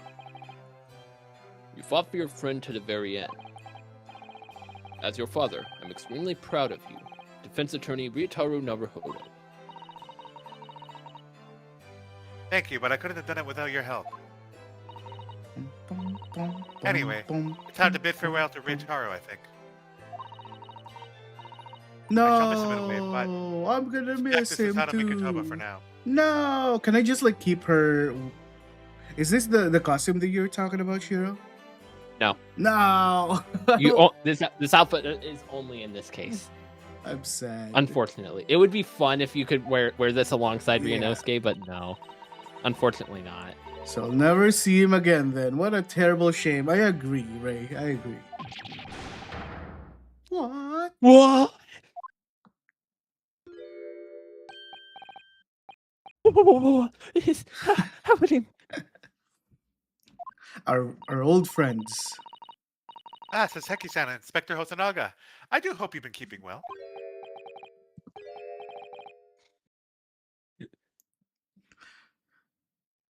Hosonaga. Angry Is that- Birds.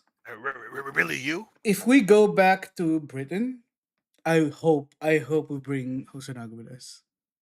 Soseki can stay here. Yes, I had to change my appearance for, well, obvious reasons, I hope. But it's me. Susato Mikotoba. Hosonaga, my goat. I don't. So Jacqueline, so divine. No. Doubly dashing, yes, and devilishly divine. Just look at you. I had no idea, Mrs. Otto Esquires. She was a locum student at her Esquire's cousin. This guy.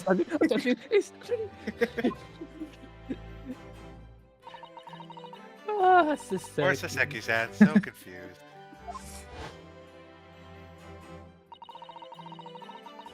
I still remember the first time I ever met him. He was the prison cell in London. What an extraordinary conundrum that the unwilling student from Japan found himself embroiled in.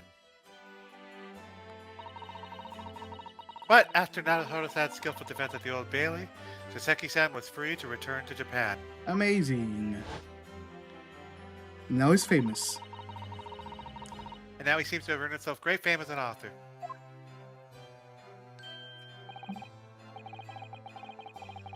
Stunned, that's a truly impressive disguise.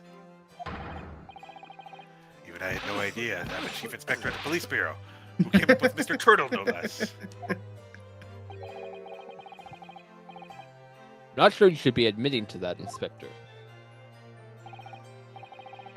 Amazing, you're a woman of many faces, I see. Just two, really. And this was once in a lifetime event, I hope.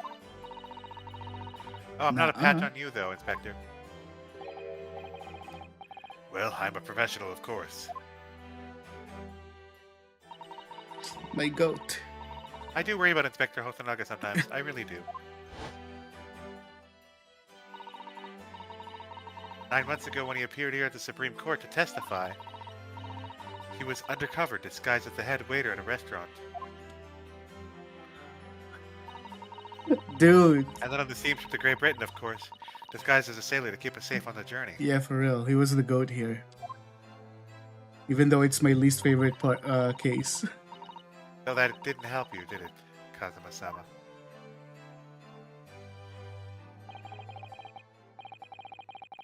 From my perspective, I have to admit I have mixed feelings about this. I mean, now the truth has been lost forever. What do you mean? Which truth? I'm talking about the murder that the Englishwoman committed at the end of last year. Well, now we have to go to Britain. The British. Yes. It was an English doctor she killed, as I understand it.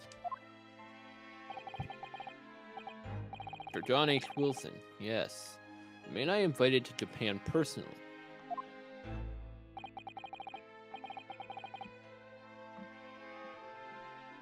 Mystery is, why did she kill him? There's only one way to find out. And now the culprit herself is dead, we'll probably never know the answer.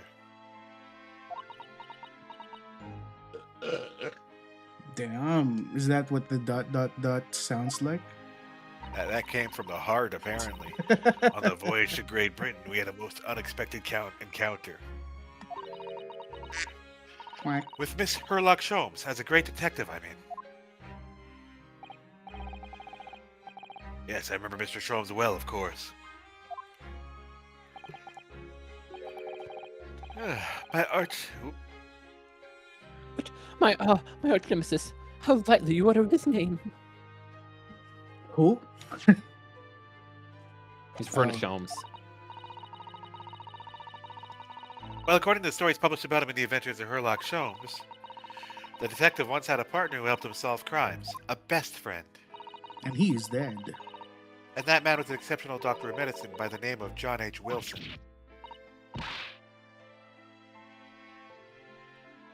What? Dr. Wilson? I keep forgetting I'm Ray, man. I just can't believe it's that a coincidence. I think the English doctor of medicine killed here in Japan 9 months ago.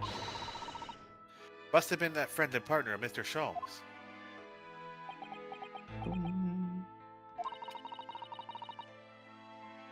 And if that's really true, then the poor girl won't ever see her beloved father again. Iris. It's fine. She's a big girl now.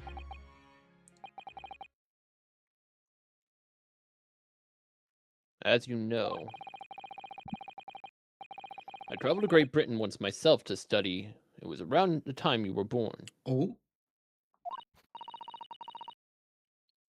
Yes, grandmother told me about it. Oh. Returning to Japan, I took my professorship at Imperial Yume University. Here it comes. But I almost serve another role as an advisor to the government on diplomatic affairs. Yes, I was aware of this as well. In that case, I'm sure you understand that there are some confidential matters I cannot divulge to you. Could you just tell me one thing? Why did you summon me back to Japan? I thought he was dying. Isn't that why? Does he look like he's dying? I mean, that's what they told her, right? Your That's dad's... what they told her, but does he look like he's dying? He's probably dead already. This might be his ghost. Who knows? Omae wa mou shinderu. Nani? It's been 2 months now since I returned. When I left England, it was because an urgent telegram had arrived from Japan. Mm-hmm. It said that you collapsed with high fever. That's what I And meant. you were going weaker by the day. What? Where did you hear? Where did that news come from? That's what I'd like to know, because after that long sea voyage, I found you in fine health, Father. You lied to me, Father. How dare you? Was there something in Great Britain you perceived might inconvenience me in some way or harm me? Big if true. That's really the only explanation I could think of.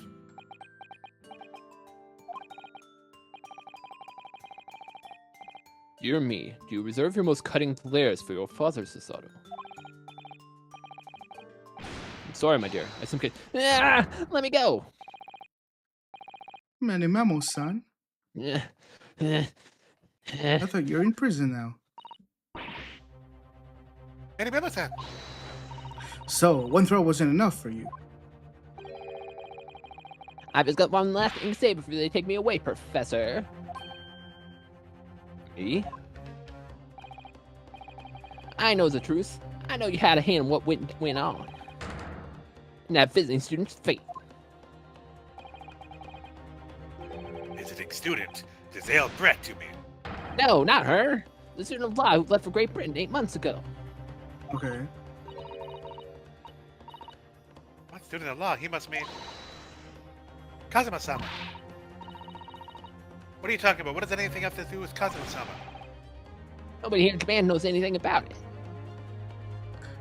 They don't know about him being dead and Ryonosuke being the new student. Keep going. They don't? They don't know the guy never made it to England. He died on that steamship. Damn. This guy is full of secrets. That'll never... Ah! Oh, Judge. What a Chad. Well, I didn't expect to find him in here. Where were you officers playing at? Sorry, Your Excellency. We'll clean up his body right away. You killed him. He's dead. I was coming to tell you that the rickshaw has arrived, Eugen. And it's a good job I came by. He was about to spill a bunch of confidential details about this game. We couldn't have that. It's too early for that. This is just the beginning. I have to figure that out myself. Yes, thank you for dealing with him. And I'll be there shortly. Oh, Your Excellency. The trial's over. I'm not your excellency anymore. Merely your father's friend, Seishiro Chugoku. Jigoku. And I must say, since I saw you last, you seem to take on a more dashing appearance. Sasato. He knew all this time. Did you know all along from the start of the trial? A judge sees everything, Sasato.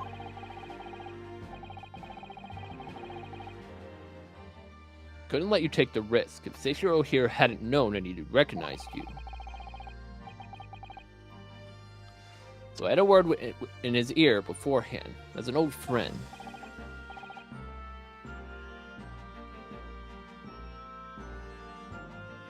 Anchor So, breaks. Seishiro, shall we?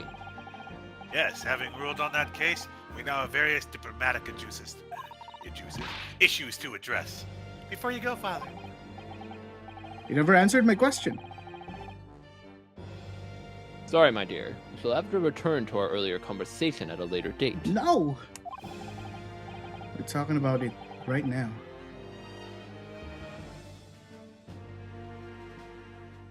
Well done, both of you. You did admirably. Oh, thank you very much.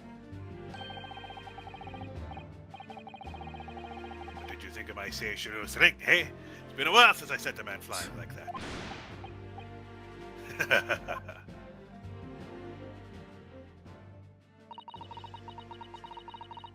Whatever could father be hiding from me?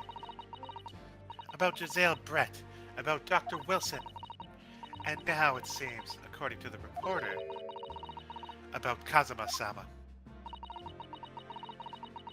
I'm going to have to bring this up with father sometime, Soon. As soon as you see him again. when nobody else is around.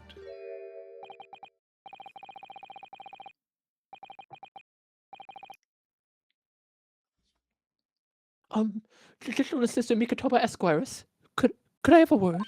You may. Oh yes, of course, Saseki-san. What is it?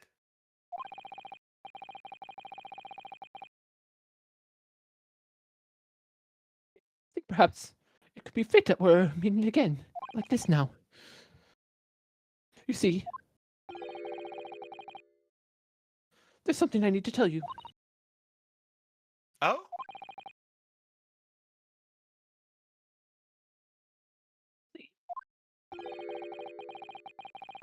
It may be related to the reason why your father summoned you back from England. Ooh. Spicy. This I have to hear. Please, Saseki-san, tell me at Okay, once. before we continue, I'm going to the washroom real quick. No, we're literally almost done. We're literally almost done with this. We're almost done. Okay. I'm We're gonna almost ask at for it to be continued. and I we want can take a lunch break then. anyways. Okay. I'm gonna go get a meal. How long will you take?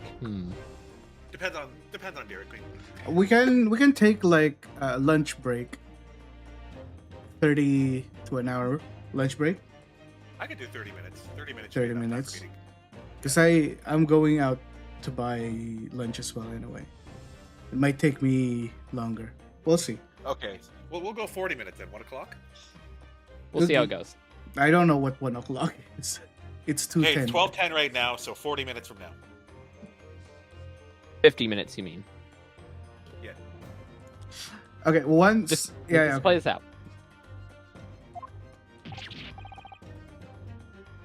Will.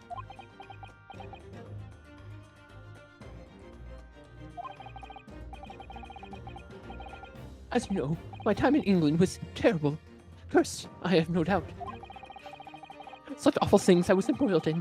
Thank goodness for locum student Naruhodo Esquire stepped in. After you secured my freedom, I couldn't wait to get on a ship back here to my homeland. Having arrived in Japan, I submitted a report about my experiences to the Ministry of Foreign Affairs. Next thing I knew, I had a visitor.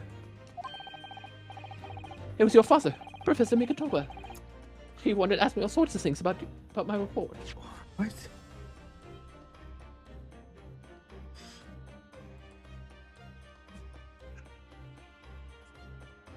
He came back, he had the report, Yeah. and then Makoto came and visited them for the report. Okay. My father?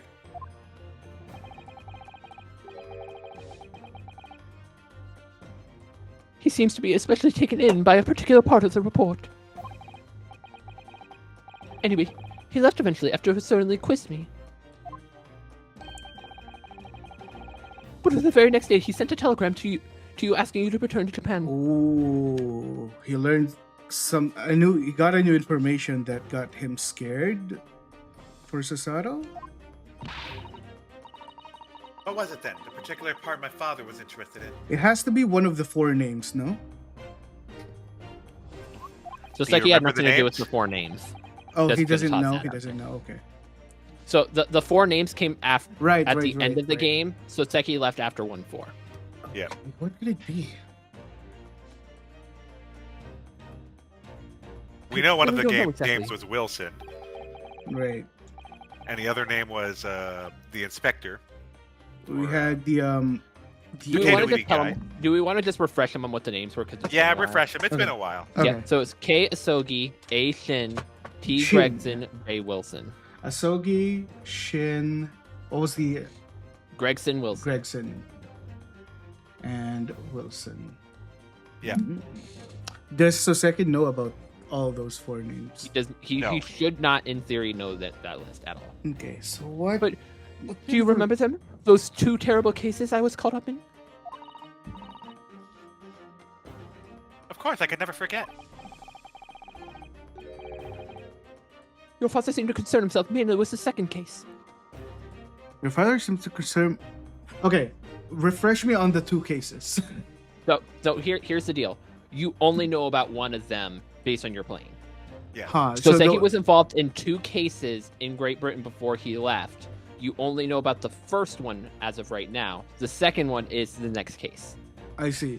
So We're gonna do a back in time session in the next one is the second? Did the second case happen after the first case or? after. Yes. Interesting.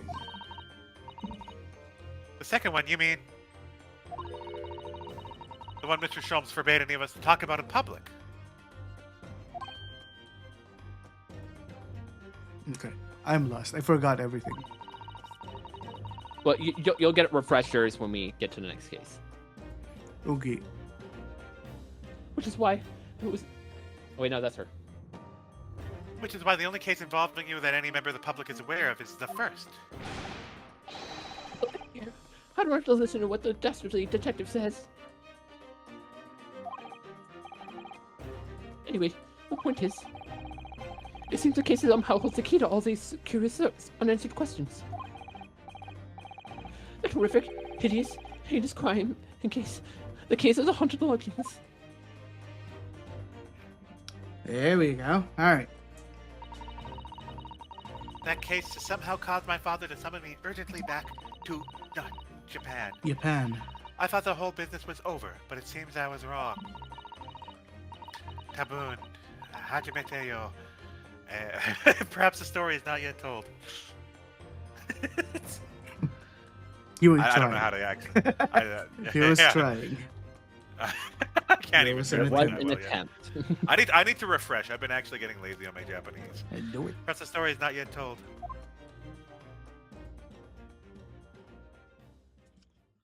Case 1. Okay, so Oh, case 2 is a flashback. flashbang. Holy. Only the best of flashbacks, though. Trust so, me. the mystery So. of that English woman's death is solved, thank goodness. And having stood in the Supreme Court now, I think I can comprehend a little better Okay. how you must be feeling as you fight for people's freedom in a foreign land, Naruhodo-san. Now I have an English accent despite being Japanese. Yeah, I was just thinking that. But Don't worry about actually, I'm writing to you today because of another matter. I met Soseki-san and we talked about that second case he was involved in. Father has said nothing to me, but I Akio. feel certain of it. Akio That case Kazuma. holds the key to some Bring him to great life. unsolved mystery. My notes on the case should still be in the office, tucked away at the back of the shelves on the left. Oh. Perhaps you might like to look over them again. Today, for the first Today. time this year, it feels as though summer has arrived. The sky is a brilliant blue. It makes me long to see you again. Yours, Susato. Sato. So Sato.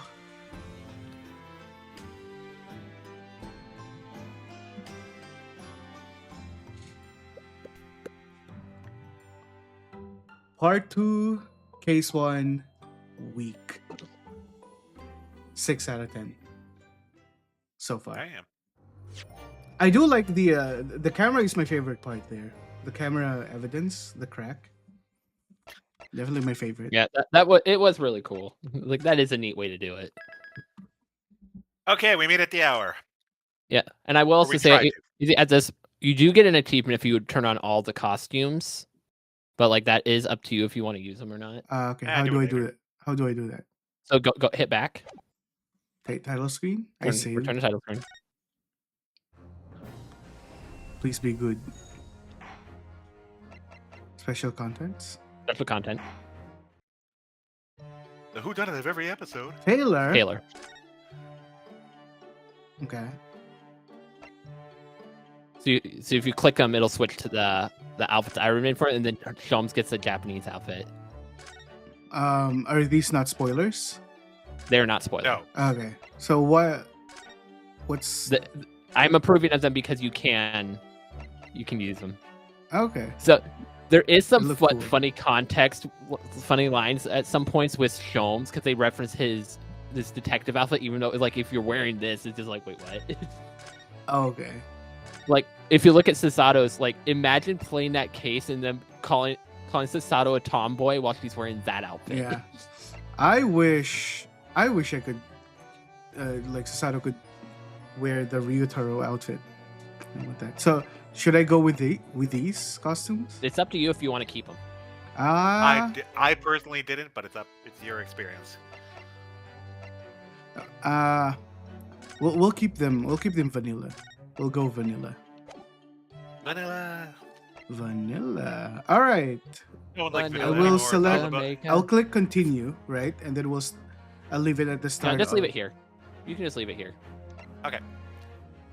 Wait. You don't want it to start the cutscene. Oh shit.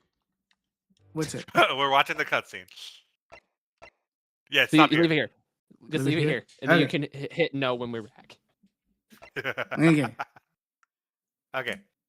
And break. When are we reconvening? Holy shit. At the- 40 minutes, maybe. Hello, Sheepy. Rating with a party of 7. Holy. How's it Right in going? time for break. Oh yeah. What if fortuitous? How is it going? How do I mute? All the wiggles. Elements of harmony. Welcome in. My timing is Immaculate immaculate. Mwah. Mwah. What is wait, what? 3? Yeah. How was your stream? I was going to watch your stream, but then someone, I'm not going to name names, but it's Shiro, works Saturday, so we had to do it Sunday. How was the event? Yeah, I'm pretty sure we're gonna play Sunday regardless of if I was working or not.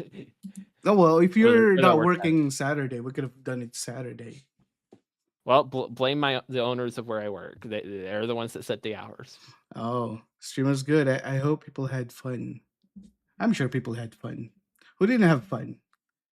I'm going to knock on their doors. Anyway, we just finished case 1 of who didn't have fun.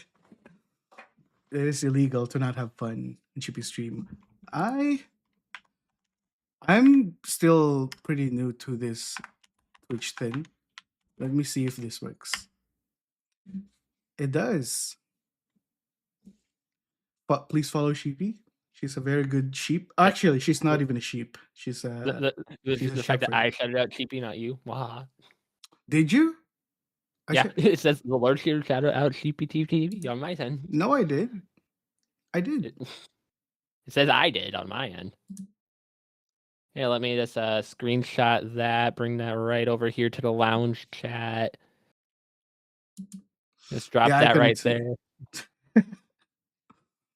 Well, anyway, follow Sheepy. Sheepy's very good. She's playing one of my favorite games, one of my favorite MMOs of all time.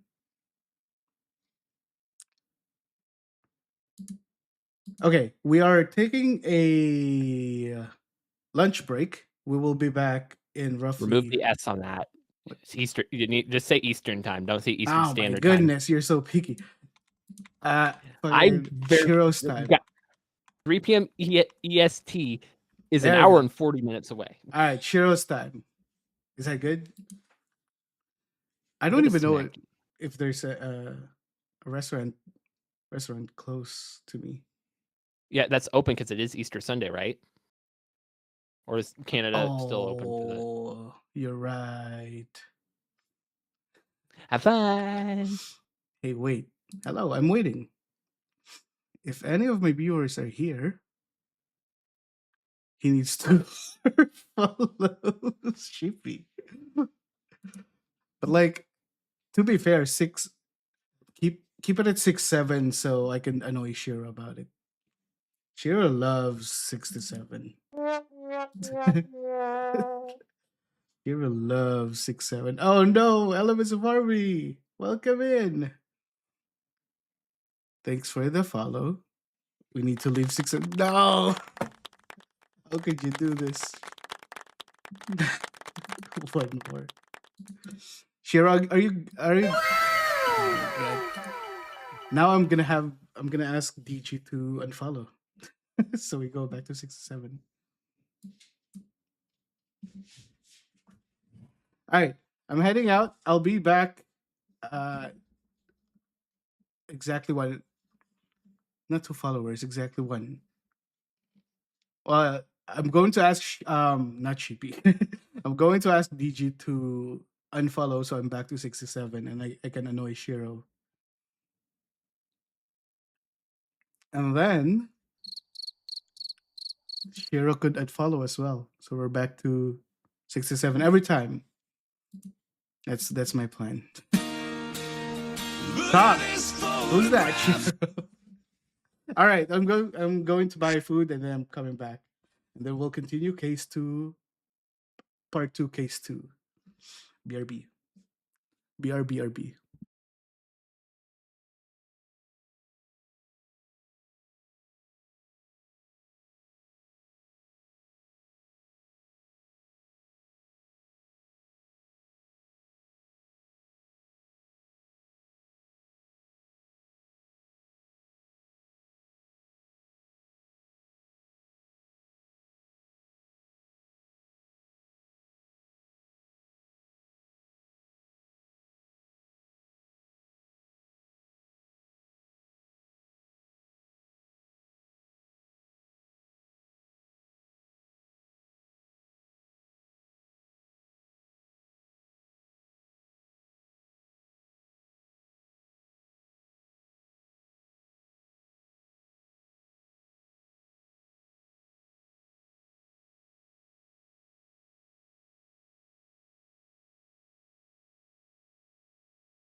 first. I would like to make it a point that I'm first back here. AZ is first to come back. I've been here the entire time. No. Don't even. Shiro is second. I'm here. Is I was just second.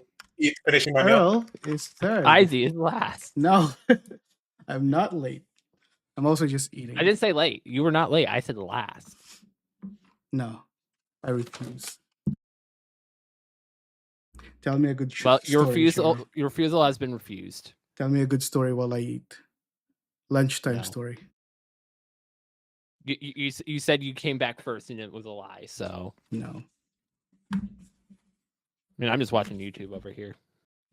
What? We're playing a game, Shiro. Well, we're not actually. I see. Do you want to skip this and it's just on that? It's No. nothing to do. I'm also shiny hunting in Scarlet and Violet. Also, how lucky was I in that shiny hunting section, man? That was ridiculous. That was crazy. What happened? So I don't remember if you saw any of it, but we did a shiny hunting race, and Earl got 17 shinies. I got like 3, and the other guy that joined us got like 5. In the span of what? 4 or 5 hours. Yeah, it was like about.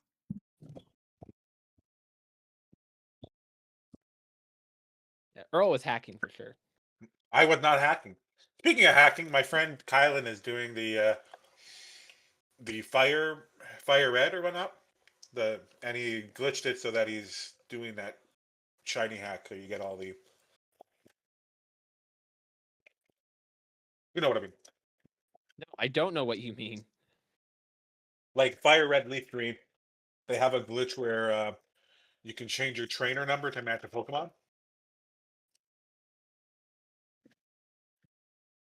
I don't know the full details. I am done my meal though. I'm ready. I'm not. I'm still munching. We need to wait for Mr. Last. No. I'm gonna show you a Miko clip. You gotta watch that. I mean, technically, at this state, you have to say you're last because me and Earl are both ready to resume. You are not. No, we're not ready to resume until I am. It means I'm gonna come first. Yeah, I could make myself not ready to resume. I could leave for like half an hour. Wahaha.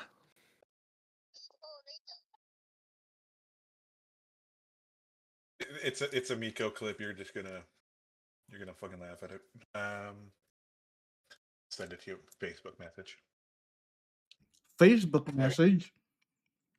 We're on Discord, my dude. Just send it on Discord. Discord message.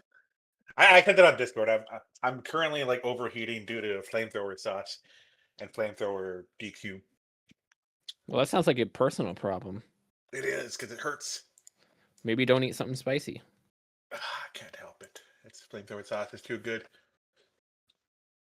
I hate spicy food so much. They invited Miko and Subaru for like an English stream, and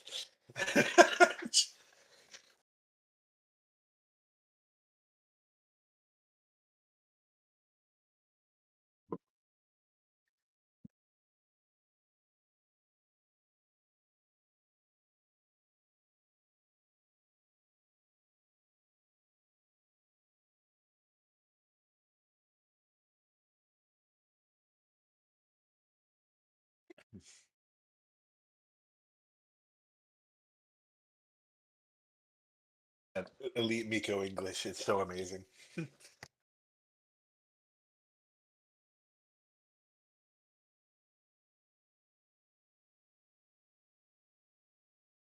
Have we watched the entire clip of Judon My Soul? I have seen that, yes. That's probably my favorite telephone game. I don't know why. Just Miko going, I believe everything happened for a reason. And it's really funny because I swear when I was in Japan, the middle school students would say a phrase or two of something like that. Just because that's what they were taught. And When are you going back? Not this summer. This summer I'm going to Vegas, so I do eventually want to go back. Sad. You should go back there. Teach English, so I have a place I can crash. Health wise, I don't think I'm fit to teach over a long period of time now. Boo. Boo. What do you mean, boo? Like, I have like medicine that I take every day. There's no way they're gonna have the exact ones. I'd have to find like, or at least bring, and let the airport bring a year's worth of prescription, or have it sent to me overseas. There's just too much risk. Like I would, I would never exchange that. Exchange that experience for the world. I wouldn't trade it for anything else. But it's rough.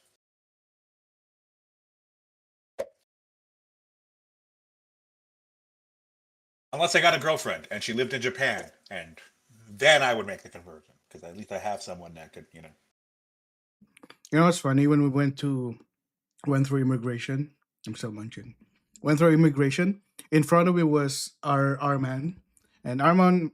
They asked a bunch of questions. They were like interrogating him. This was in Yeah. Japan, and I was getting scared because the last time I went there, it was pretty quick, right? So they were Yeah. asking him a bunch of questions, and then finally they're like, "All right, you can pass." And then I went Yeah. up to the guy. He asked for my passport. He looked at my passport, and he was like, "You may go." Not a single question. I wonder why they stopped him then. Yeah. And J Man was behind me. They also asked a bunch of questions. So they just don't care about me, I guess. It's probably because you are Filipino, right?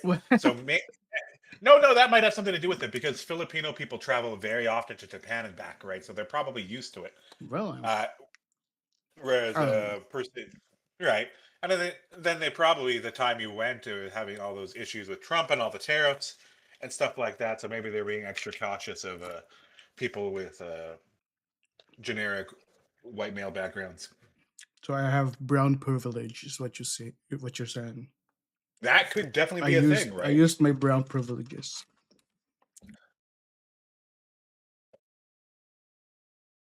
Right, like Philippines is pretty close to Japan, flight-wise, anyways.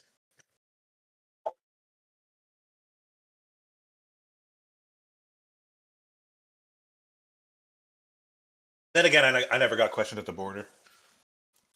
You have no idea how bad I wanted to pet their cute sniffer dog. Yep, can't do that. Earl. I'm not sure if I told you this story. I have a funny story of when we were going back to Canada.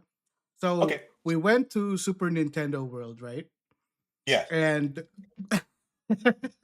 J-Man bought this basketball size bomb popcorn holder.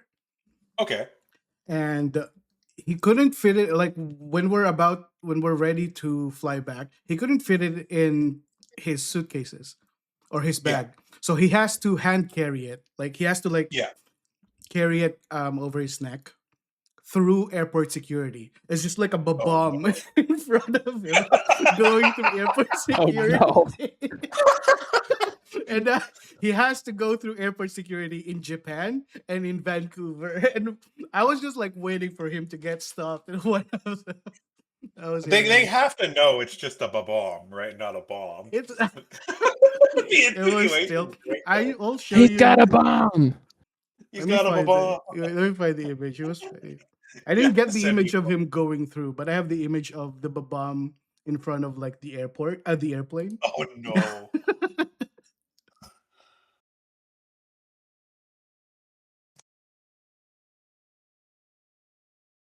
That's amazing. I'm just waiting for the photo. Oh my god. So I posted it in general. That's the bomb, right? Like far away enough, it looks like an actual just like cartoonish bomb, and he has to like hand carry that through airport security. It was How so big funny. is it that he couldn't fit in his luggage? It's like basketball size. Oh yeah, did R Man or Cascade actually get me some stuff? No, I got you some stuff. Oh no, I was curious if because I asked him Oh, too, right? yeah, because like you can't like in Holo stuff, you have to pre-order. Yeah. You can't like you can't just buy it. Well, I was lucky enough to get in and do the pre-order while I got in, right? Oh, okay. So I was able to do that. But people got stopped in line like, "Hey, where's your thing?" Right? And did you even get to go in the shop or see what they were selling? In Expo or Yeah, HoloX. I didn't go to the Expo. Oh, Yeah. Really? Damn. I didn't. I was just walking around. Did you hear that fan freak out when he was having that conversation with Flair, and Flair said "I love you," and he just like literally lost his shit. Oh yeah, I need to find that.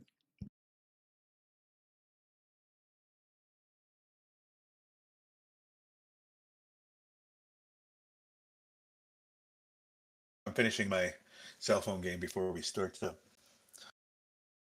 You mean it's I can't something wait. that you're going to be playing while we're also playing? We're going to be yelling, "You hate Angry Birds! Get over here!" Yep. So I'm gonna be the B man, right? And you are, you know who, with this? Who's But related yeah, to we know our roles. Yeah, who's related to a The- Brittany of the same last name. I think I was playing with like so trying to think of how to word this and not spoil AZ. I'm listening.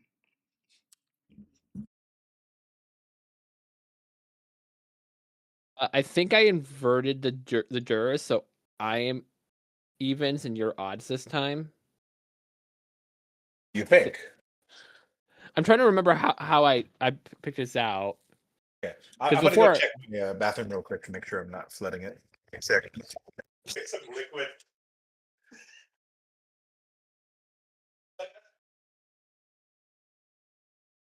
All is well. Good news. I don't have to get insurance. Proceed. Because I think there's 2 new characters in this chapter, so we just have to pick who does one or the other. Sounds good.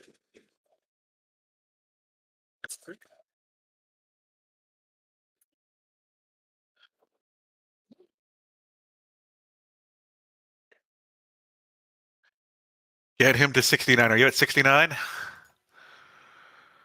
No, he's at 68. We need one more follower, everybody. No, Earl, you have to unfollow, so we're back to 6-7.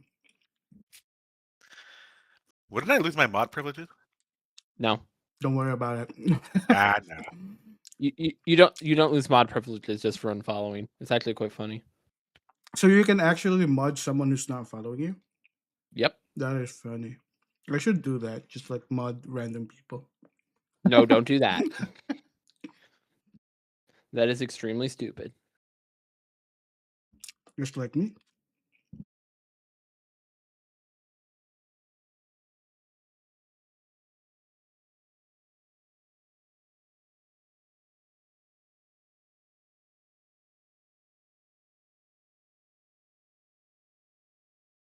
Seeing all the Danganronpa in my feed, and I'm just like, can we get a release date for 2x2 yet? Yeah, I'm waiting for that as well. I already have it pre-ordered. It's just I need a release date. Oh yeah, Izzy, I'm looking into buying a very expensive computer. I'm going to send you the link. Where? Okay. This is like not the. This is not a good time to buy a computer or build a new computer. I know, but I do need a better computer though. That's Why? the worst part. Because I'm having frame skips while playing Final Fantasy and other games, and I hate the frame skip. No, it's just you just gotta clean your computer. There's nothing wrong with your computer. Trust me. When did you buy this computer? Probably about 2-3 years ago. 2-3 years ago, dude. That's already overkill for all the games available right now. You shouldn't be having issues. Okay, I'm gonna show you what I want here. Let me see if I can find it here. Not you. Just clean your computer, delete porn, and you should be good to go. Yeah, but the other reason is if I get a new computer, Kylan's gonna buy my old one, and so I'll have a bit of leeway. It's not worth it. Have you seen the RAM prices right now? Yeah. $300 for 32 gigs. It's not worth it. They give you the jam here. Here's the sauce that I want.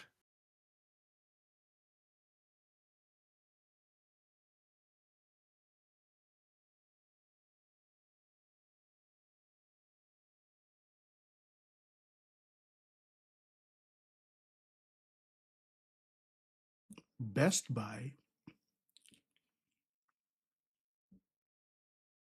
Oh my dude, this is not 64 gigs, Earl. 64 gigs. No. By the way, like, I'm dying inside looking at this. really? That is too much. I'm not opposed to it, but Don't. either way, Don't I'm buy not it. gonna rush. I'm not buying it immediately. Like, I'm getting taxes back and a bunch of other stuff, and I need a little bit of a splooge for myself. Don't buy it at this price. It should be a quarter of this price. An entire Really? build. Yes. Dude, 64 gigabytes.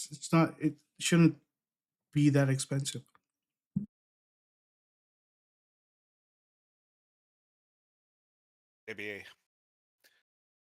Maybe I should just like send you my PC, and then I'll just give you like a certain amount of money, and you just upgrade it for me. Because the big thing Recreate is it? frame skips. Yeah. The big thing I need is I just want it not to frame jump when I'm playing Final Fantasy. It irks me so much to watch a crazy cutscene on a AAA title and have a frame jump, and it takes me out of the experience. I think you just need to reformat. If any, like, worst Like case, you just reformat. I literally just deleted my entire PC and set it back up, and it still has trouble. What's your video card? Hold on. How do I find out about this PC? Yeah. About this PC, processor installed RAM, i5 14400F, 32 gigs installed RAM, which is pretty good. Or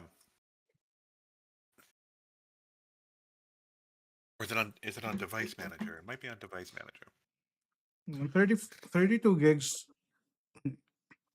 Preferably it should be 64 gigs, but 32 should be enough as well. Just trying to find where I find it. It's displayed after NVIDIA GeForce RTX 4060, which is really good. Dude, 4060 is last year. Yeah. Or like 2 years ago. You shouldn't be having problems with games. I'm having frame skips. It's driving me fucking nuts. Well, I'll take a look when I'm over. Or whatever. Anyway, I'm almost done. We're almost back. 12 minutes later. I'm not late. For the record, I was here first. We were supposed to be done and ready at 3. Everyone, no. I mean, it has to be 3 somewhere. Shiro's losing it. He just wants me to get through 100 Line Academy ASAP. Yeah. He's just salty that he was the last one this morning. I was the first one in the call, so shut up. We're starting. The Memoirs of the Clouded Kokoro. It was a ghastly tale of a winter's night. One of an invisible killer and a crime perpetrated on the pavement along Briar Road. As the victim lay at death's door, the mystery of just who had stabbed the young lady from behind had been resolved. But no sooner had my friend saved that Eastern Exchange student from his harrowing plight Then in the dim, flickering shadows of gaslight, did a second bizarre crime rend the stillness of that very night. I dare say most can still recall the sensational headlines of the day. Haunted apartment of death, the condemned criminal's curse, the dread demon of coal gas.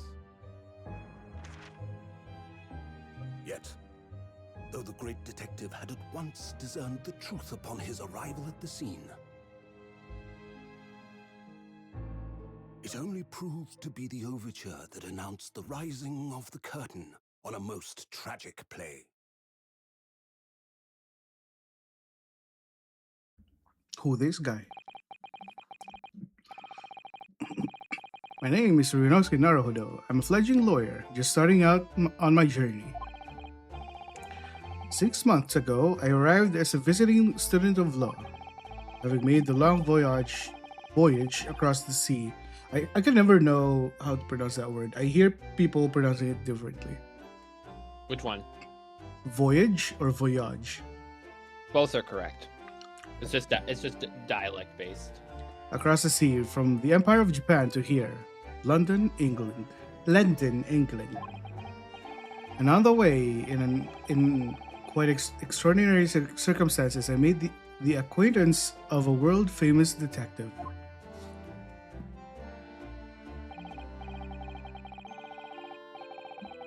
Currently, I reside in the attic of the detective's own lodgings, from where I run my legal consultancy of sorts. I've successfully defended a number of clients in Britain's highest court, the Old Bailey.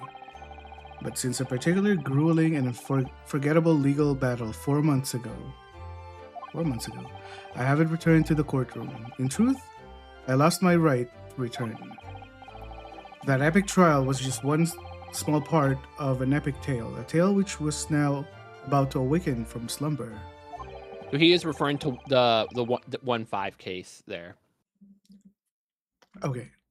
Where we pretty much exposed the government secrets being government secrets, and the government was not happy with him, even though he did what was right to a degree, but no. Thanks to a letter that arrived this morning from my homeland.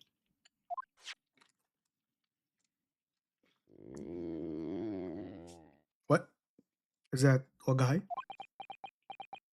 Or is that me? What a delicious smell wafting up the stairs. It must be nearly time for breakfast. I'd better go down to Mr. Sholmes' suite and say good morning to the great detective and his flatmate.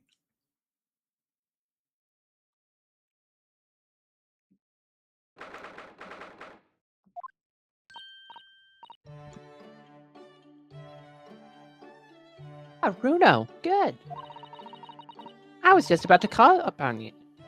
Bacon's ready.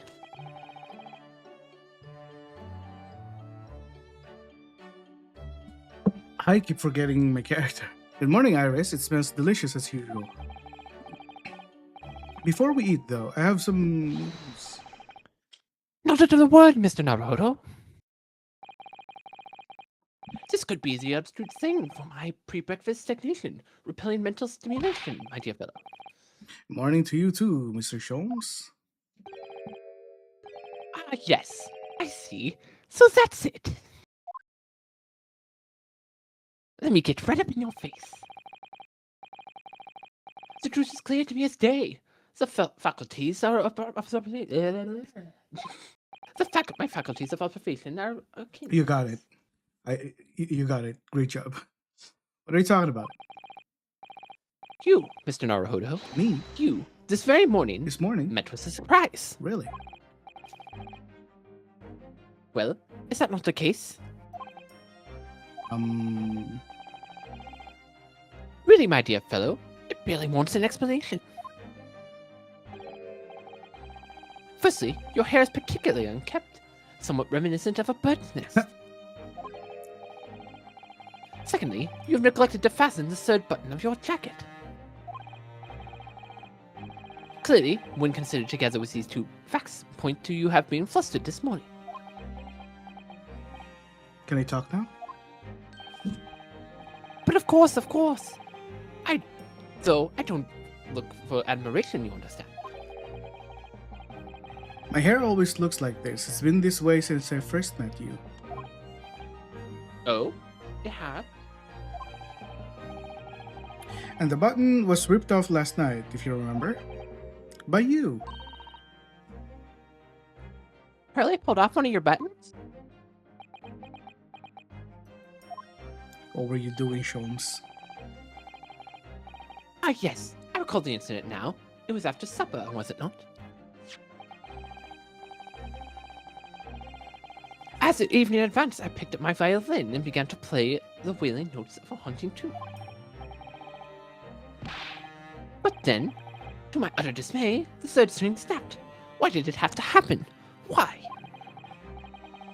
Little wonder then that in my vexation I grabbed the first button I saw and ripped it from its proper place. But I'd like it back now, please. It's troubling me, and that I can't fasten my jacket. And it's troubling me that you expect me to know where it is.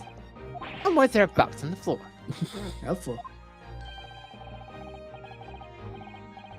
What matters at the present time, my dear fellow, is simply whether or not my deduction was unearning.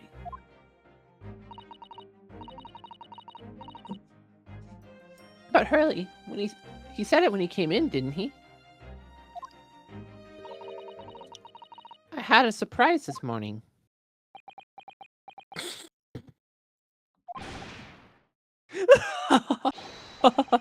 Well, that really is a surprise.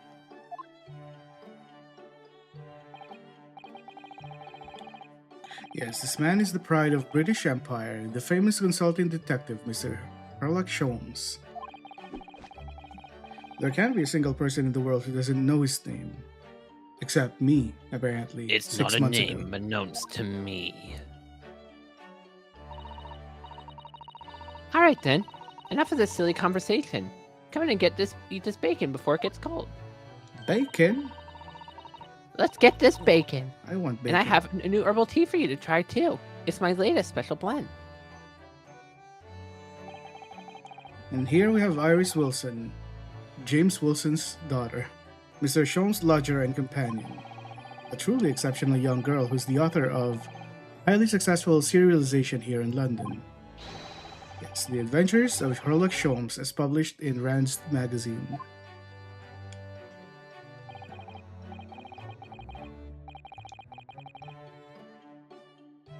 Alright, I was also just double checking. When you get the ability to like do stuff, you need to go back upstairs and examine the shovel again, and then come back and examine the blackboard when you get movement. Okay. Well, you So, got, Mr. Naruhodo, how do you put us out of our misery? You What have to surprised you remind this me. fine morning? well, I received a letter from Japan. From Susie, you mean? Was it really? That's right. And she had some rather startling news, in fact. Intriguing indeed. She's apparently I've my already cousin. read it. I already read it before it was given to you. Don't worry about that, so I already know all of this. You must tell us about it over breakfast. Oh, yes. What fun. Okay, move upstairs. It's Moving awkward that you have to go upstairs. out of your way on this one. Uh-huh. Reno's just like, excuse me as I go upstairs real quick. I gotta go look at this shuffle over here. This one? No, on the left side. That's right. This one? Left side. Go The back spade. to the left hand. The shovel. Oh, shovel. Spade. The shovel. I thought Spade. The office spade. Shovel. Now that Sasato-san's gone, the shoveler aren't represented to me correctly.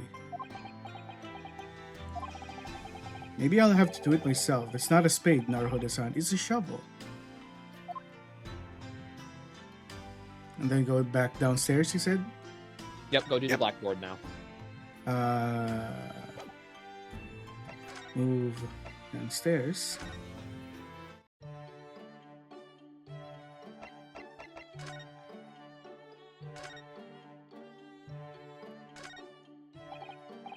Ah, yes, this is where you note down ideas, isn't it, Iris? What's in the melting pot today? The blue carbuncle. Yeah, it's from the case of theft that Hurley solved ages ago. The theft is of a precious stone. The carbuncle is another name for a garnet, you see, especially if it's cut with a round top. Oh, really? This garnet was blue, was it? Well, that's the thing. They're usually red. No blue garnets have ever been discovered. Oh. So who knows what the stolen gemstone actually was? That's the real mystery of the case. A proper Sherlock Holmes conundrum, huh? Okay, you can progress the scene now.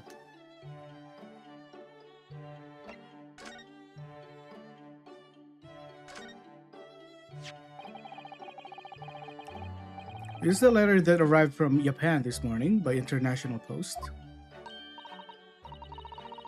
Oh, how lovely. Look at Susie's beautiful handwriting. I wish I could read it.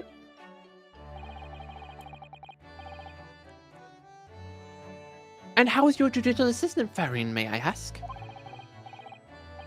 She's very well, thank you. In fact, according to what she's written, she actually appeared as a lawyer at the Japanese Supreme Court and won a case. As my cousin. Ah, really? Oh, isn't she wonderful? Cut above your good self, my dear fellow. I've won cases too, you know. Apparently, Mr. Natsume appeared in the trial as a witness. Natsume. No, I don't recall that name. Gold. Of course you do. We helped the man twice. You know, in those two cases that took place on Briar Road 6 months ago. Ah, Mustachio Twitchy with the somewhat feline eyes and a mustache.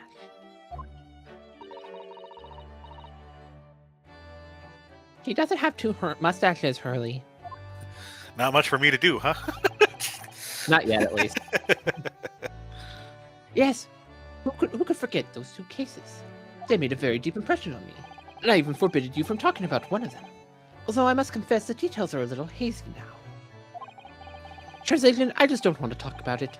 A very deep impression they made on you, clearly.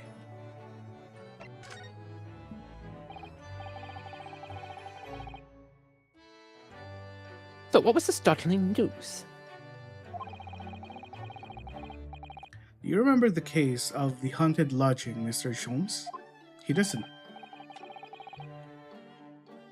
Yes, very interesting, you know.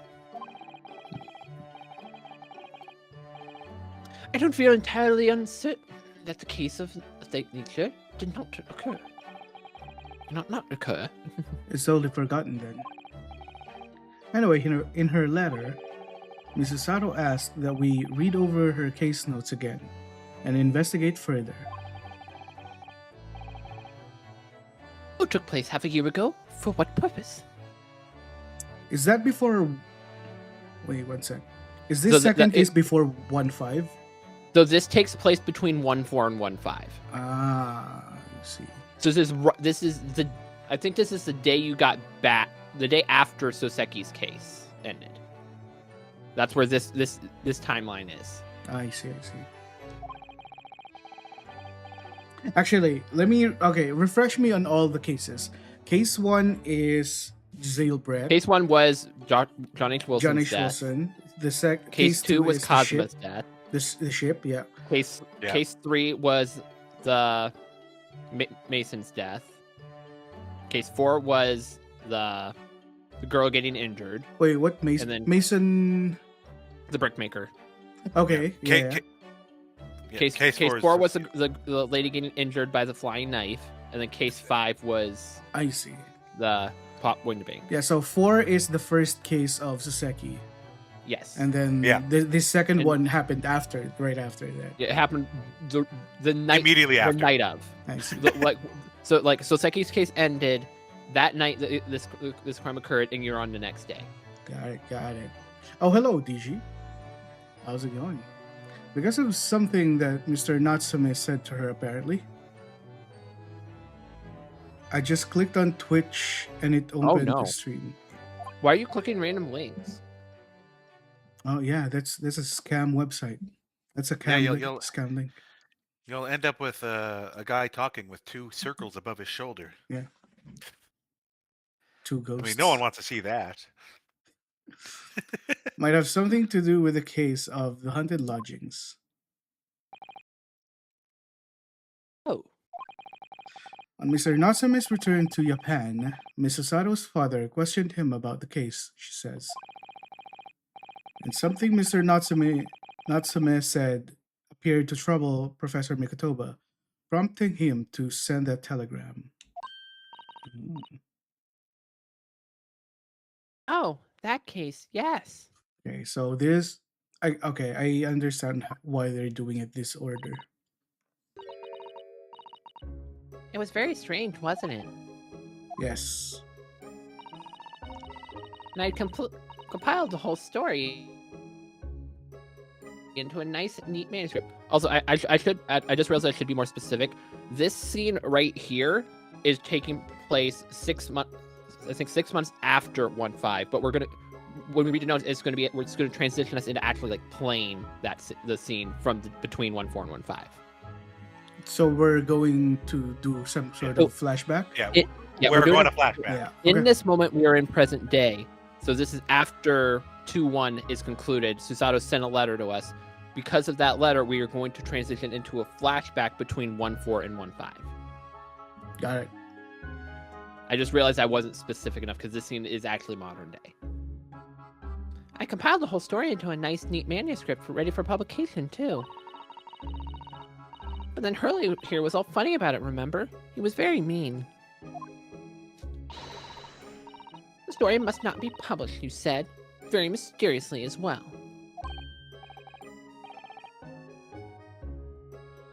Really? I said that. Are you sure?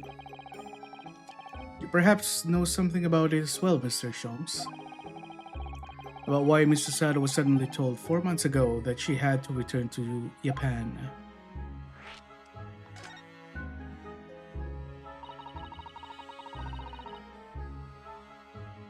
It's been 4 months now since we waved Suvi off a door. Okay, it's been 4 months. Yeah. It's been 4 months since we waved Suvi off at Dover. It was such a shock, wasn't it? The way she just suddenly announced that she had to go back to Japan. Indeed it was, due to a telegram she received from her homeland, I believe. That's right, telling her to return urgently. Yes, because her father had passed away. No, he didn't. He's fine. No. It just said that he was suffering from high fever, the cause of which was unknown. He's not dead. But according to this letter, news about her father's fever was just a ruse. A ruse? So Susie's daddy lied to her so that she'd make the voyage back home?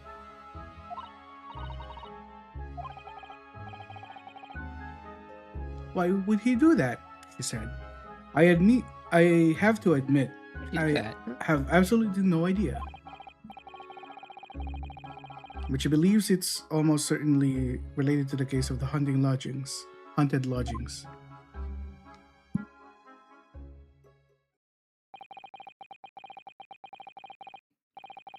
Summoning her back to Japan so suddenly like that, I wonder what Miss Osato's father is hiding.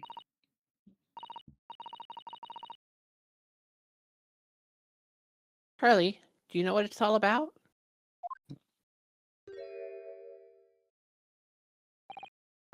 See, this is one of those scenes where if you had the outfit on, it literally nothing changed. You don't see the fact that he put on his coat. Oh, I didn't even notice that. Well, you can say. Nothing changed to me. But what? But you said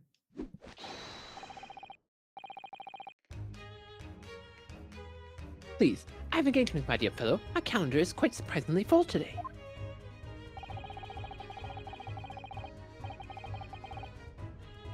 This written analysis on the matter would be excessive, I feel, even if I were quite at leisure.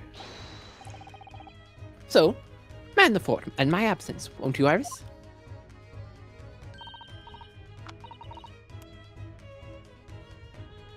I will, Hurley. Don't worry. See you later.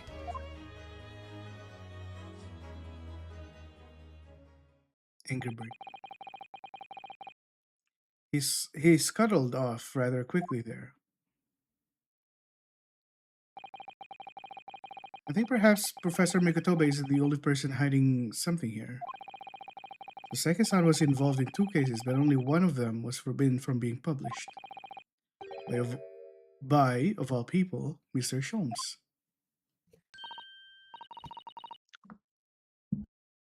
Ah, I found him at last. Iris, are they...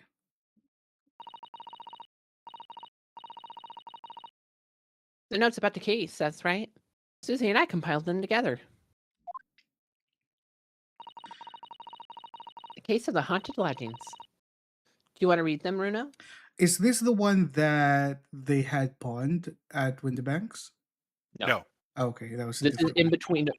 So literally, this is the day after 1-4. I'll explain it. 1-5 was 2 months later. Yep. Explain. Are you still having trouble? No. Okay. I was waiting for you to explain it. Okay, so basically we're about to go into a flashback. Right after Natsume Saseki's case, the one where the knife flew out of the window onto the lady, something else is going to happen with Natsume Saseki, right? The case at Windy Banks in the pawn shop never happened yet as far as it is in the terms of that book that she's holding right there. Those are case notes from the case which you have not seen before, No. but has happened. What I meant is that, like, the whole Gina going to Winterbank to get, like, a story that Iris wrote that they had to pawn because... This is a completely different story. It's not this one. Okay. That was the Hound of the Baskervilles. Okay, right. Yeah. Absolutely. Thank you, Iris. I have no idea what secrets could still be hiding in the shadows of this case. Perhaps if I read over the notes again, something might come to light. Don't worry. Ideal have lots of chance to give help when Shiro starts 999. I mean, That's like I'm gonna let either of you be in voice with me for that. Oh no, you gotta be. We have to. No. But like, okay, then humbly declining that. I will be watching your stream. Yeah, I will be watching. 999 is fully voiced though, right? Yeah, it's fully voiced. Yeah, it's fully voiced. With the exception of dialogue when you investigate something, like if you zoom in on something. I would just be watching and enjoying watching Shiro suffer. Yeah, because I don't need your stupid jokes in my YouTube videos. We don't make jokes here. Come on, man. Gale Tornado. That was a little bit too much. Those were my funniest jokes. I'm gonna pop ya. That's the spirit. I'm pretty sure at one point I did a quote from a funny Flash animation for Phoenix Wright, and it was on the one clown chick, and it was just like, I need her butt and nothing but her butt on my And so, Iris and I decided to read over the case notes again together. Everything from what happened to our investigation and the fierce battle in court that followed. Let's go back in time. I'll be channeling my best friend's grandpa for a voice. Best friend's grandpa. Oh, okay. I just need to his find late grandpa. And I have all the time in the world, because of course, I'm no longer allowed to practice law in the courts of Great Britain. Oh, right. Okay. He's banned. So why is he still here? Well, he can't enter the courtroom, but he can still study law. It was 6 months ago. A mysterious incident that unfolded on the wintry streets of London. A young woman was found lying on the snowy pavement of Briar Road with a knife in her back. Fortunately, her life was spared, but she was unconscious for several days following the incident. The fog was thick, and nobody saw her attacker, but by a cruel twist of fate, a visiting Japanese student was walking behind her at the time and was duly arrested. Natsume Suseki. And the man who effected his arrest was Mr. Sholmes. Believing in our compatriot's innocence, Susato-san and I decided to represent Suseki-san in court. And after a grueling trial of many twists and turns, we finally managed to prove his innocence.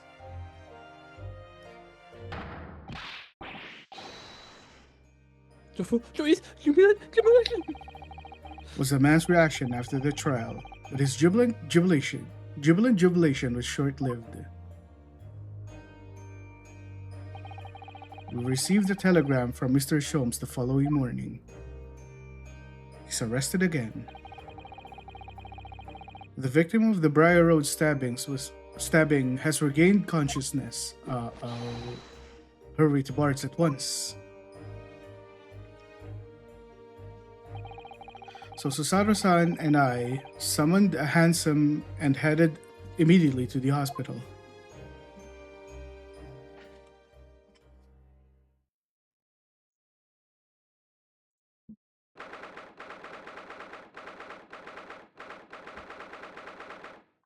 A mouse? A rat? There you are at last. Good morning, Mr. Sholmes. I think not. Oh, You're late. What on earth took you so long? I'm not late. your telegram only arrived at 5 o'clock, Mr. Sholmes, and it's a 20-minute ride to the hospital. That's right, and it's 5:30 now, so I think we made very good time.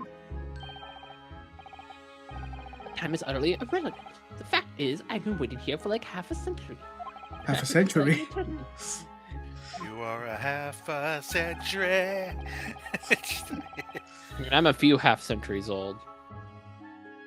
Sure you are. Important fact, I myself awoken forth this morning by telegram boy.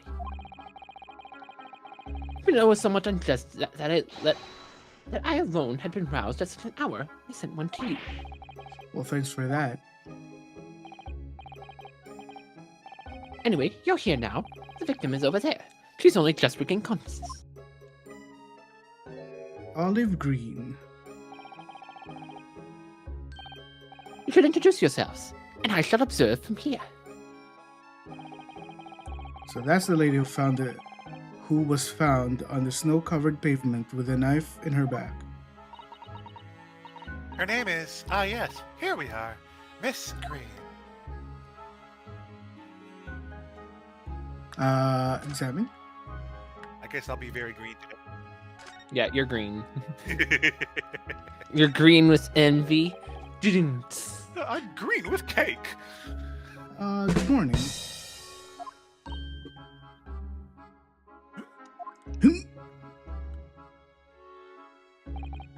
Hello, I'm Ryunosuke Naruhodo from the Empire of Japan.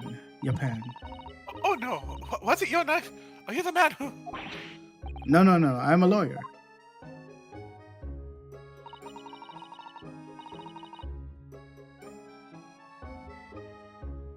And I'm Susato Mikotoba. Pleased to meet you. Man, I miss Ryutaro already.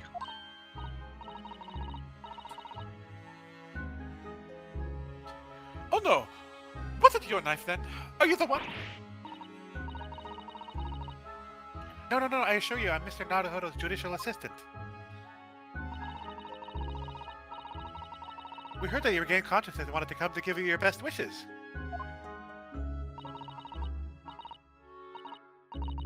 Best wishes for me. Thank you. I'm Olive Green, and I'm an artist. Well, no, that's not right. Is it? What I mean is, I'm trying to be an artist. Well, what I really mean is, I desperately want to be an artist. But the truth is, I don't have any talent. I know I don't. It's no wonder I was stabbed in the back. I don't think that's related, actually. Gosh, this young woman seems so bent over backwards to put herself down. Seeing as we're here, we should ask her about what happened from her perspective, I suppose. To suddenly be struck in the back by a blade as you were walking alone in the along in the pavement. What a terrible experience you had, Miss Green.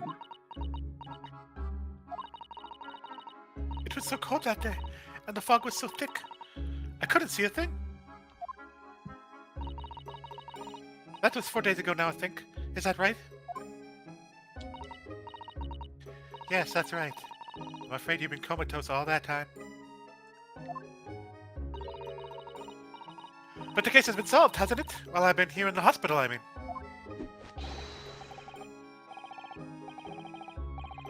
Indeed it has, my dear madam. Spectacularly by none other than I, Sherlock Holmes. Mr. Sholmes, as you well know, it was Mr. Nadahodo's hard work in court that solved the case. Are you yet to hear what happened, Miss Green? Yes, I'm afraid so. A gentleman from the police force is supposed to be coming to fill me in shortly. Oh, I see. Me coming around seems to have made everyone frantically busy. I'm so sorry. I should have never regained consciousness. It was selfish of me. Oh no, we're also relieved that you're on the mend, Miss Green. Really, we are. With that kind of attitude, maybe her sermon should be blue, not green. Funny. I did a funny, guys. Laugh. Good job, Ryunosuke. Aha! So you're an artist, are you, Miss Green? Oh no, I couldn't possibly claim that. I'm a fledgling artist at best. I mean, I'm a student of art, really. At a Thorndike Academy of Fine Arts. Oh my, an Academy of Fine Arts. Great Britain is such a wonderful country.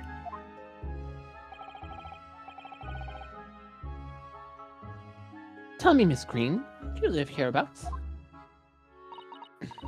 Oh no, actually, I don't deserve it, but I have a little flat on Brixton Road. See. How very interesting. Oh no, is it?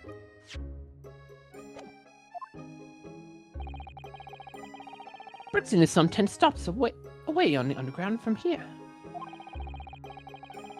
And Thorndike Academy is a mere 3-minute walk from Brixton town center. Does that matter, Mr. Sholmes? Perhaps not, but Briar Road is far less suburbious part of town by comparison, dwelt in those by inferior means, including the maleficent Mr. Mustache. Inferior means, I suppose, Sasaki-san does fit the bill. It struck me as somewhat out of the ordinary for a young woman as a fine arts student to be walking in such a district. That's all. Totally not going to be a relevant detail, not at all. What is this? She suddenly clammed up. Mr. Sholmes, you should be ashamed of yourself, prying into a young maiden's private affairs. Oh, forgive me. Do forgive me.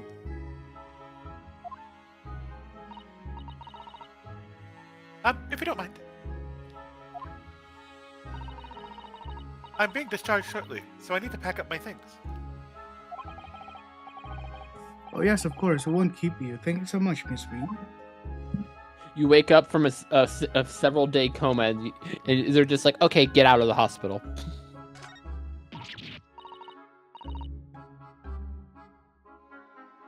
Eek, a mouse, Mr. Nadahodo, an enormous mouse!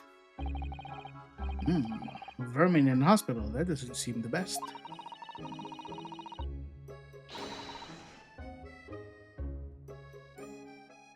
But it looks like a very healthy specimen, doesn't it? It's very plump. Not sure we can say that that's down to the excellence of this facility, if that's what you were thinking. Progress the story, go to the left side and click the photo frame. Examine. And examine. Photo frame? Look, there's a photograph in this frame. Don't do it. Who this? Oh yeah, a picture of a young gentleman. It looks to Looks to be be... about the same age as Miss Green. Oop. Thank you. Perhaps a young woman's special someone, do you think?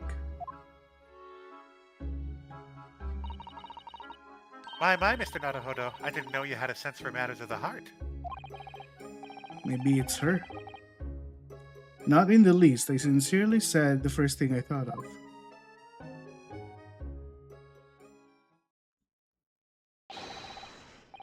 There, Mr. Narrowfodder here. Mr. Narrowfodder. Narrow father now. Well, if you're looking for Naruhodo or the lawyer, that's me, but... Ah, Mr. Narrowfodder. Good. This is for you. It's from Mr. Saucy Nutmeg. What? Toseki? Mr. Natsume sent message to me? But why would a policeman be delivering a message from Mr. Natsume? Exactly, what's going on? What's a Scotland Yard constable doing playing delivery boy at this time in the morning? What are you waiting for? Let me see that. Oh. Yeah, I would have been made so happy if it was Raleigh that brought that. Yeah, that would be great. That'd have been amazing. Like, yay, Raleigh's back. No, but Raleigh's in jail right now. No. Well, yeah. Yeah, this is after 4, right? We don't know for certain at what point Raleigh goes to jail, if he even does, because Barrett kind of implied that he wasn't really going to press charges. Oh, I see. It was implied that Barrick was going to let him off, but like with a stark warning. Well, this is most unexpected. Is something wrong, Mr. Sholmes? Is something wrong, Mr. Sholmes, he says? Have you not seen this note? No, you snatched it from my hand.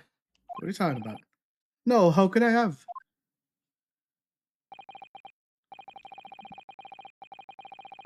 It seems that London's criminals have no intention of letting the great detective rest. A new case calls. A case of murder, no less. We must depart at once. Murder? Call a cab. Time is of the essence. But the trouble is, we've yet to read Mr. Natsume's notes. Note, I was thinking we ought to pay him a visit in his lodgings once we did. He's in jail again.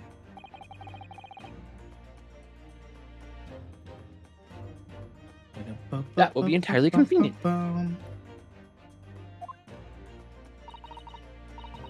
Convenient? What do you mean? It's all here in this note, my dear fellows. The one I took from you. The murder we must investigate took place at Mr. Mustache's lodgings. Wait, what? What? I tell you what? What? I'll hail a fiacre at once. What is that word? Ficre? Here, I'll look it up. I got it. Fiacre pronunciation. It's a carriage. Hippomobile carriage. Fiacre. Horse-drawn four-wheeled carriage for hire. Fiacre. I see. I learn something every day.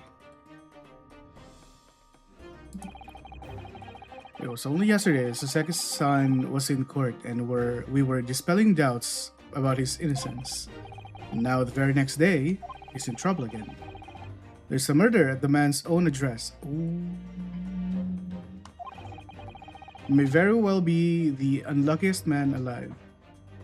So who died this time? The other lodger?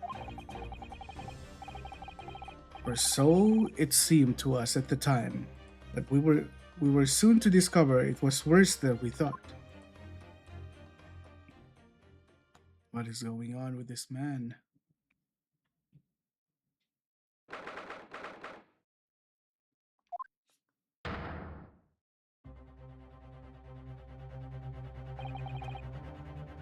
What on earth? Do you remember this guy? Yeah, there's the other lodger, right? Yeah, he's the other lodger that you briefly saw Yeah. in 1-4. In that like tiny stupid scene that no one, everyone was like, "What is this?" And they just disappeared. Now they're back. Oh my, the gentleman's deceased. Without question, he's dead. Lucas been Mr. Naruto Esquire. Mr. Natsume. Why? Why is this happening? Why to me? I've only just got out of court yesterday. I was finally home after 2 days of misery. And then I wake up the next day to this. Not really, but you catch a worm like this. Why is he here though? This is the building he lives in. But like, now, why is he in his room? In his You'll lodge? find out. Okay. Go on. I did. Yeah. He did. I see you're high spirit again this morning, Mr. Mustache. Not the horrible actions. You, show yourself the door. I never invited you. Mr. Sholmes came here with us. I'm quite sure he'll be able to help you, Mr. Natsume. I'm entirely at your disposal, Mr. Mustache.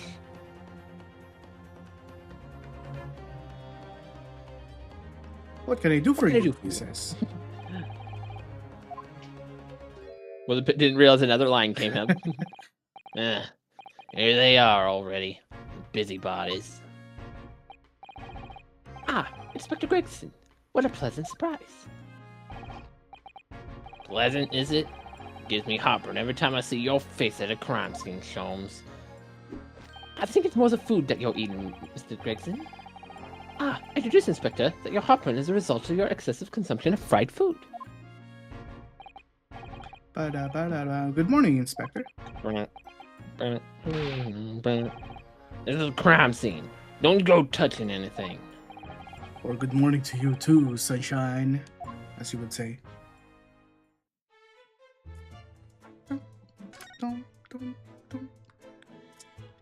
I mean, obviously, the first thing I examine is... You can literally touch nothing. The light. If you look around, you'll know what you need to look Okay. at. There's one examine thing you can do, and Okay. it's going to be quite obvious. No, I just wanted to look at this, that's all. No chance. I know you're kind. You'll mess it up by looking at it. Okay.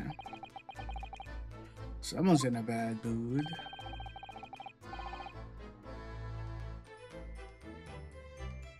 Actually, I just don't double check. It's not as blatantly obvious as I was thinking. Just talk to Soseki. Mm-hmm. I was going to do that, yes. There's certainly some bad air in here, isn't there? Alright, sounds like it better... Do pan the camera left, and you'll see something else. Okay. This is fine, but you need to talk to Soseki first. Inspector first and try to cure some favor.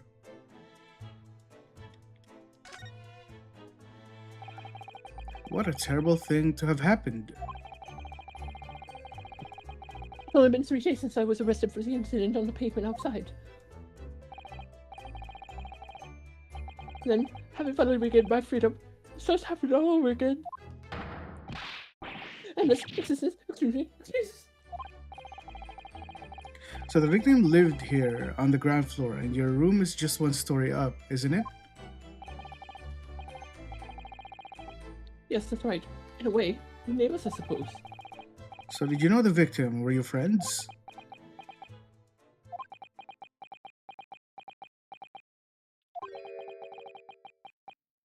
Speak up, Soseki. What's the matter, Soseki? What's the matter with Soseki-san now? It was an innocent enough question, wasn't it? Why does he seem so shaken by it? Well, you just said the F word. I've never experienced that before. I suppose he wasn't a complete stranger. But he ever invited me into his room? Never. On my honor, I swear it. Swear what? What an extreme reaction. You're probably wishing you'd never asked now, aren't you, Mr. Naruhodo?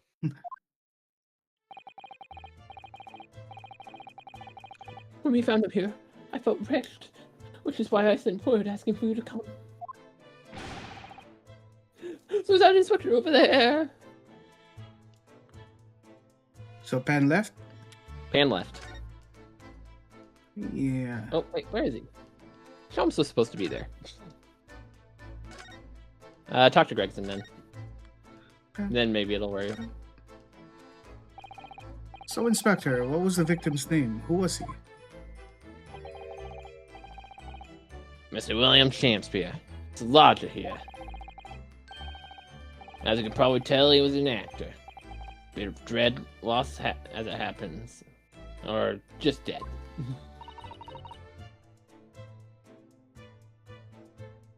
Angry Birds. Mr. Shakespeare. Was the landlord, old Gary Debs, and the lodger, Mr. Natsume, who found him. Phil didn't raise at his usual hour, so Garadeb got word and kicked down the door. Doesn't Mr. Garadeb have a bad leg?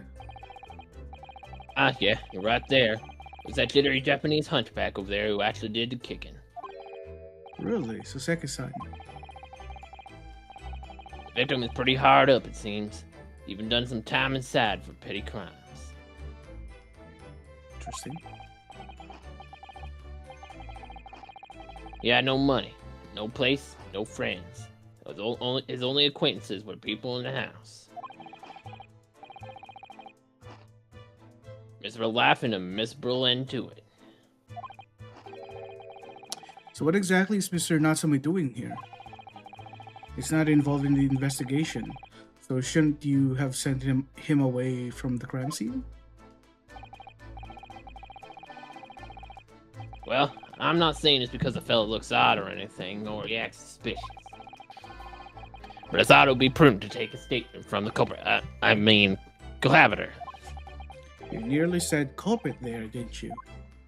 Shut up, Sunshine. I didn't say nothing. Alright. Oh dear, Mr. Natsume appears to be under suspicion again. It certainly seems that way. He does just come across as such an odd fellow, doesn't he? Poor man, how unfortunate. Anyway, I can't say much until the coroner gets here. But I didn't think the fellow's been gone for that long. Body's still warm. The body's still warm. Even if the inspector would allow it, I don't think I could bring myself to touch a dead body. Touch it anyway. No.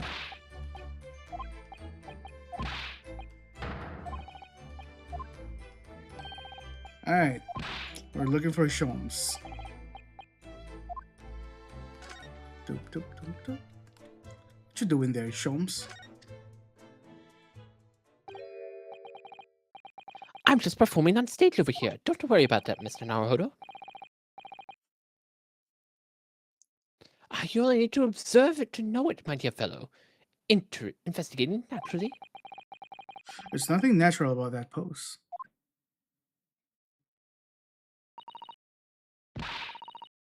Mr. Sholmes, have you made some miraculous discovery?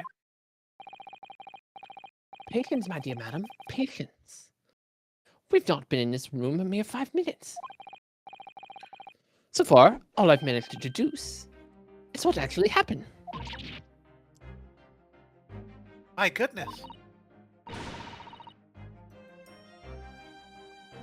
But isn't that everything we need to know, Mr. Sholmes?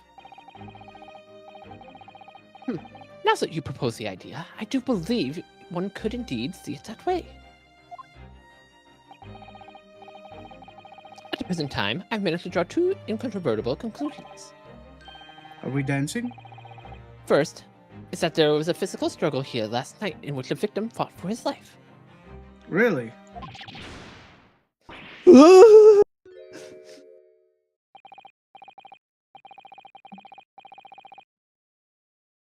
Mr. Rasmussen, what's wrong? Is something that Mr. Sholmes said significant somehow? No, don't mind me. Forget I was here. No. And my second conclusion is that there was a poison lingering in the air here last night that passed the victim's lips. No nonsense. Alright, Mr. Natsumi, why are you reacting so extremely to Mr. Sholmes' deductions? No, please, pretend I'm not here. Invisible, inevitable, inscrutable, insignificant. Impossible to ignore. You must tell us everything, Mr. Sholmes. Spare no detail. But of course, you know what time it is. Let the theatrical tragedy before us be unraveled by my great deductions presented to you and with pleasure to act. We've heard some truly astounding great deductions from Mr. Sholmes in the past. No doubt this will be no exception. What miracles will unfold before our eyes this time? So, my dear fellow, for your delight and wonder, curtain rise. Sherlock Holmes's logic and reasoning is spectacular. We're dancing. I Here we missed go this. again. I missed this. It's a great deduction. The game is afoot.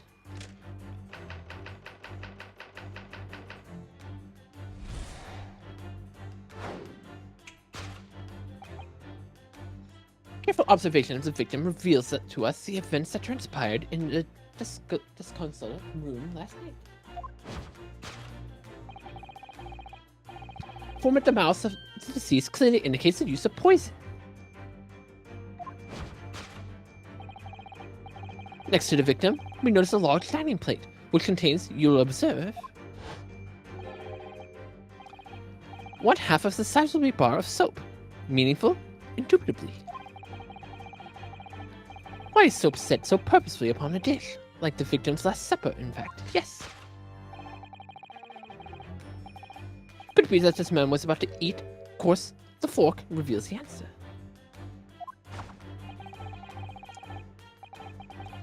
It appears a young man's appetite was his undoing. Taking up arms as the form of his cutlery, as the victim engaged in a deadly battle for his life.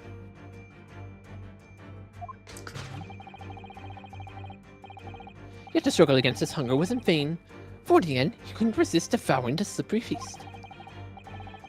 But London's foul soap is besmirched by foul poison. Yes, the victim's life was claimed by the poison that tainted the contents of the plate.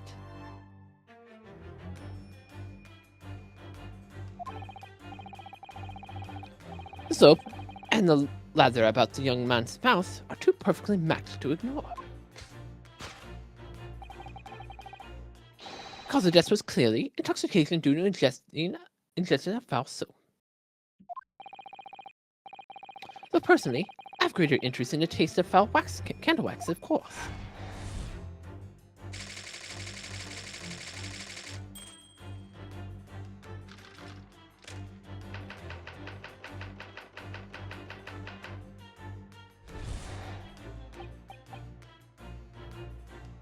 The cause of death identified as we proceed to Act 2, where we ponder the next question. Was this suicide or murder? The audience will recall the death that occurred during the victim's Last Supper. But Did a man dine and die alone? As a single teacup suggests the answer. right now it's morning, right? It's morning right now? In game? Yes. And they're saying he didn't die that long ago. Because the body's still warm.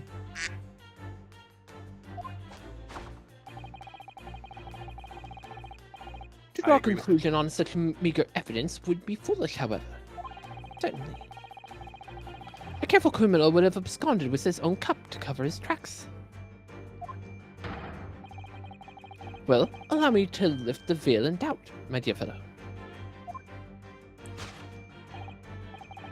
Indeed, what reveals the answer, of course, is the broken lock.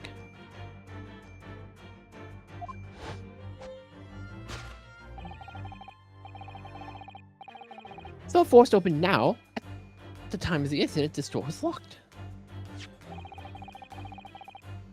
And the sole key was in the victim's pocket. In other words, when the victim consumed the poison, he must have been alone. Alone with his inferior soap, from where wafted an inferior scent.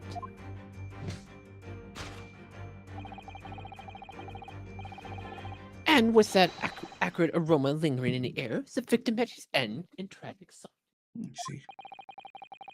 Would be comforted only knowing the fact that his soul was well cleansed on its way to the hereafter. Let me see.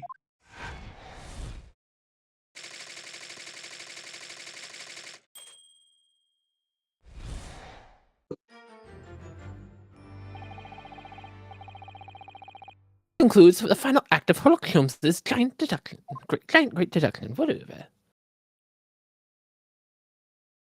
Ba-da-ba-da-ba-da-ba.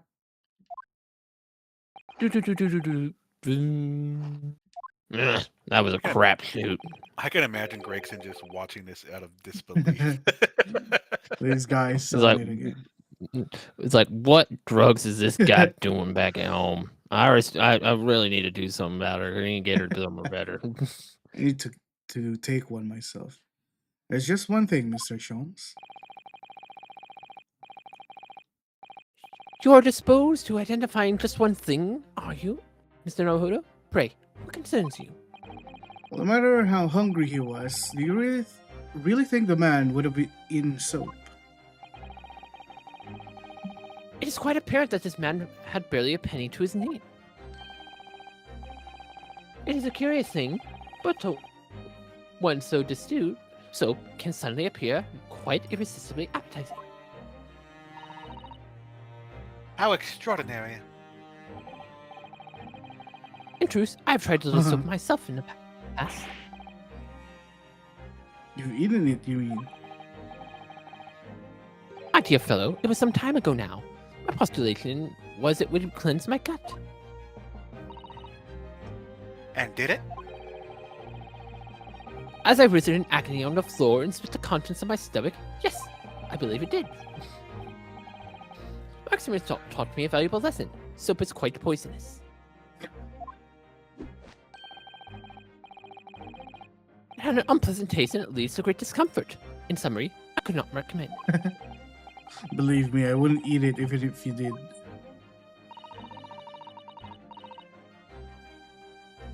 There's something that troubles me as well, actually. Oh, what's that? It's Mr. Natsume.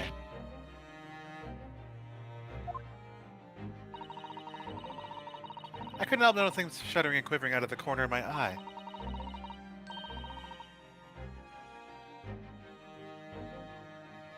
Almost as Mr. Sholmes' deductions touched a nerve somehow.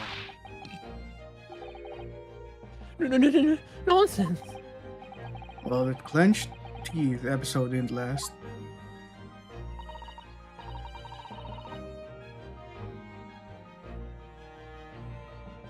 I think, judging by Mr. Natsume's reaction, the great detective's deductions may need some gentle corrections in order to reach the actual truth.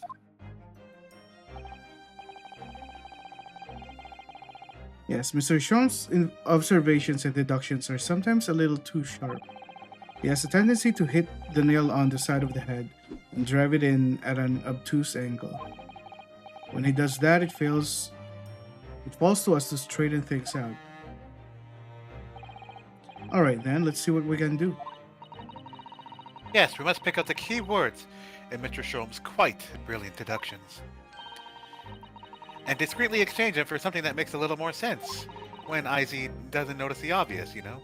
If we can do Stop. that... Don't jinx it. I mean, I feel like IZ is going to be just fine. He's gonna see something and then Don't ignore it for like no. 5 minutes. No, don't say that. Read it, Susano. Did I not? No. I'm pretty sure we'll arrive at Mr. Strom's meant to say it in the first place. In that case, are you ready for the second performance of the day? Yeah. Do we have to sit over here and do all this? Once again, my dear fellows, for your continued delight and wonder, let the curtain rise. For Sherlock Holmes, Logic and Reasoning Spectacular, Act 1.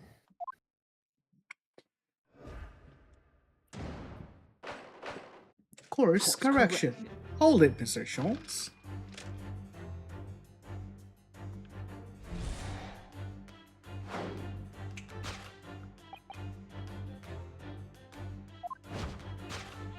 Yeah, so you can just skip to the first thing because all this dialogue's the same.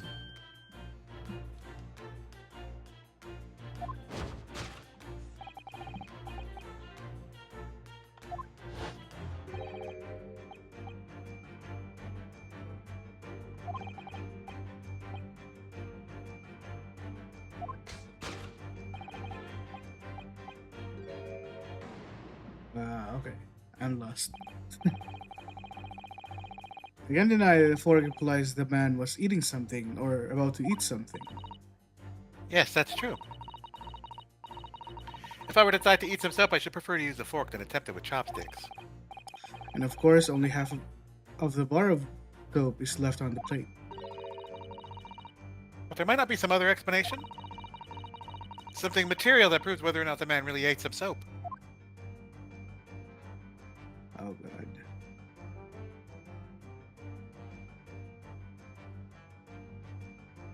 What is this?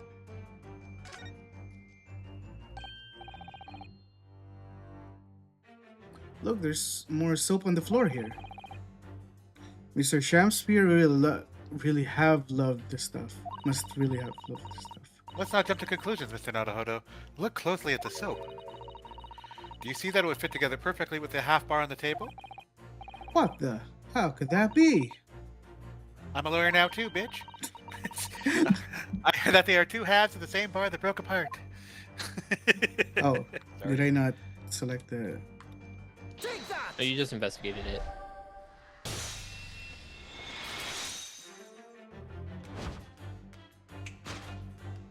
God, I love this part. Could it be that the man was about to eat it? Of course, the other piece of soap reveals the answer.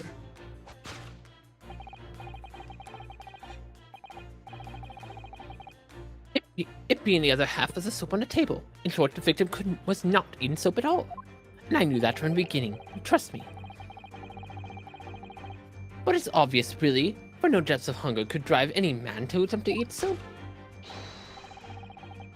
Even I, with unquenchable thirst for practical knowledge, took only a single bite. this guy. But that begs the Well, question. Harry looking at him like, bro, what the heck are you doing? You did what? Oh, the man was poisoned because there's no sign of any food on the table. However, an excellent observation, Mr. Naruhodo, and one that furnishes us with the answer we seek.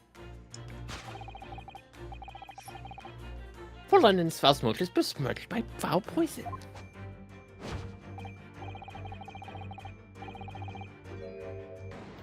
Yes, the victim's life was claimed by the poison tainted the contents of his plate.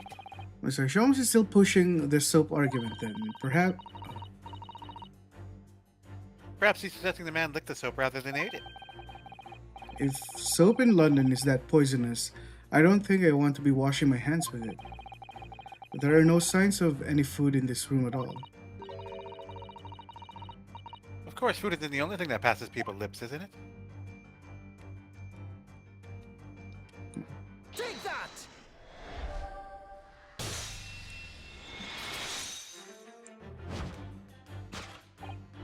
Yes, the victim's life was claimed by poison that tainted the teacup.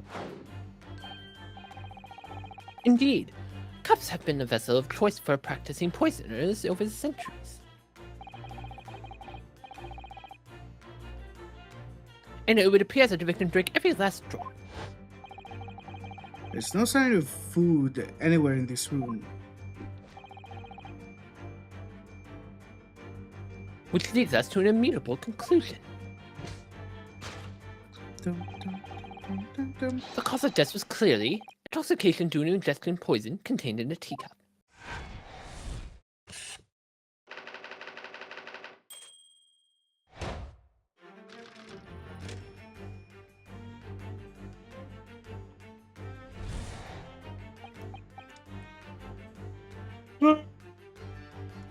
Cause of death identified as we sorry. proceed to Act 2.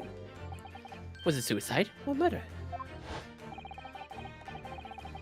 The honorable cause of death occurred during the victim's last supper. Did a man dine and die alone? The single teacup suggests the answer. The Western vessel for infused hot drinks again. It's already featured heavily in our deduction so far.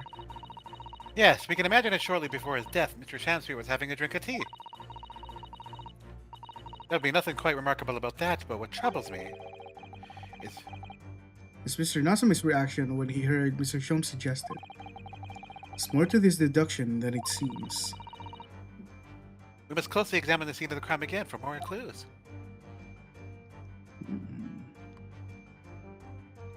Take that!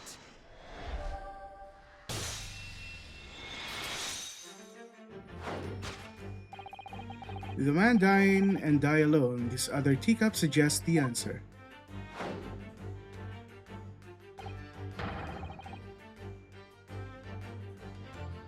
Yes, there are 2 teacups in this room all along.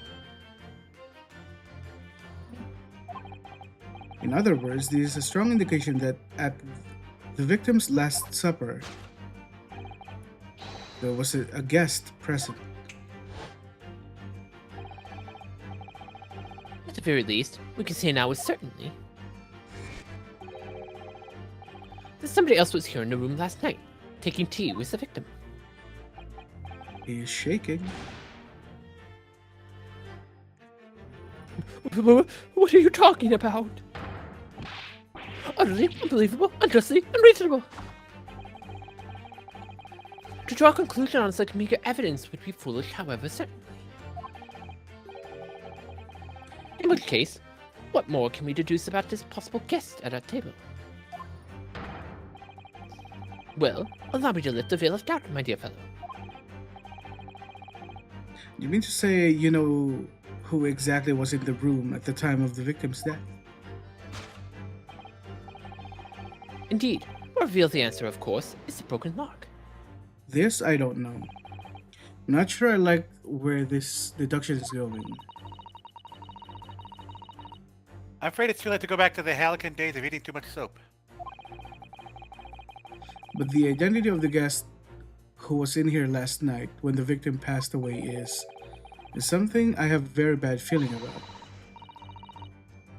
Well, you could try and ignore your feelings, but we can't ignore the truth, Mr. Naruhodo. No, I suppose not. Time to look around again.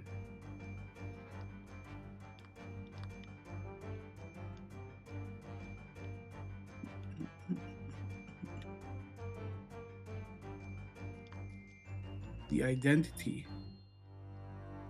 Identity, hey. It's empty. Empty of liquid, but full of air. That makes you think, doesn't it? It makes me think that you're full of hot air. We should be thinking about who else was in the room at the time. But Rosetta's quipping response was cleverer than my original riddle. Maybe books then? At first glance, it seems like the only things in this room are the makeshift stage and the costumes. I overlooked these 3 books initially. I wonder what they are. Let's see. These titles read The Picture of Monsieur Lecoq, Canterbury Onions, and A Meal for Cabot. I have no idea what those are. Wait, I'm sure I've heard those titles before.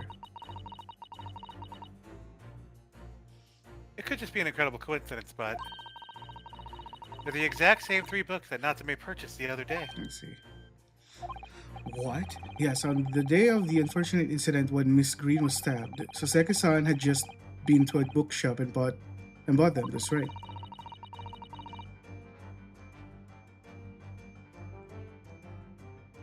And now these 3 titles are here in the room with the victim. Mr. Natsume claims never to have been here before. What does that mean, do you think?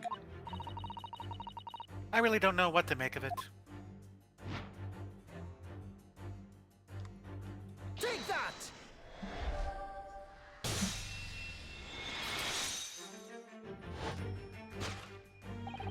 Indeed, what reveals the answer, of course, is the pile of familiar books.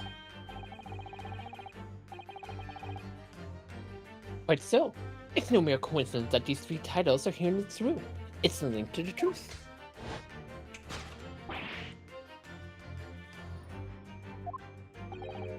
Mr. Natsume, you purchased these books 4 days ago at a second-hand bookshop. That's just coincidence.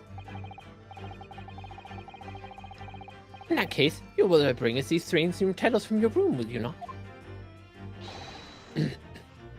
This very moment. Soseki grabs the books and walks away. Yeah, I'll go grab them real quick. No, never, non-negotiable. If you can't bring your own copies here, it proves that these 3 books are in fact yours.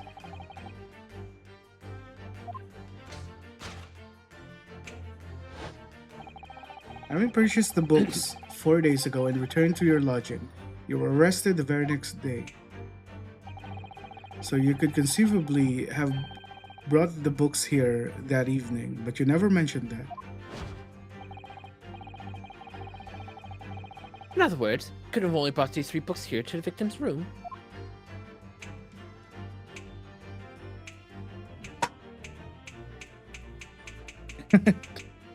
That's great. Last night, having returned to your lodgings after the trial concluded at the Old Bailey.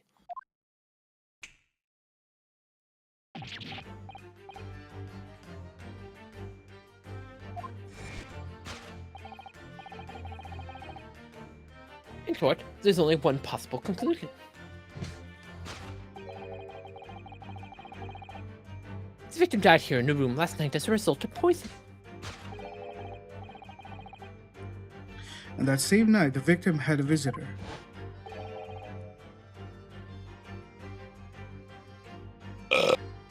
Jesus. And that visitor...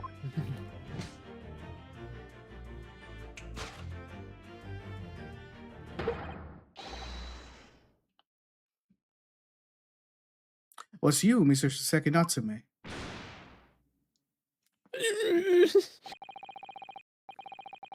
Thus concludes the final act of Sherlock Holmes' Great Deduction.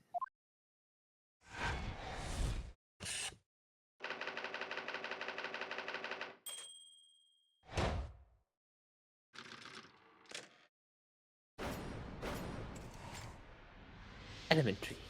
Amazing. Elementary. See, my he dear did Watson. fine. Always a treat. Not again. Not again. Not again. Not again. Well then, Mr. Natsume. Would appear you're gonna have to accompany me down to the yard. Again. But I just got out of here. Oh, wait. Hold your horses. Horses? I like horses. Yeah. Door, key, locked. Interior, exit, entirely impossible. He's so flustered. He's being even stranger than normal. What? Think that's an alibi? Could have just made a copy. What? We live in the same building after all. Could have had plenty of opportunity, I'm sure.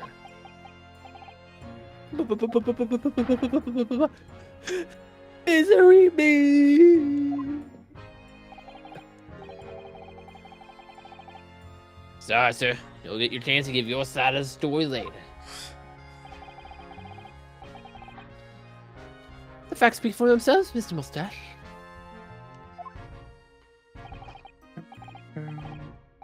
You horrible Herlock.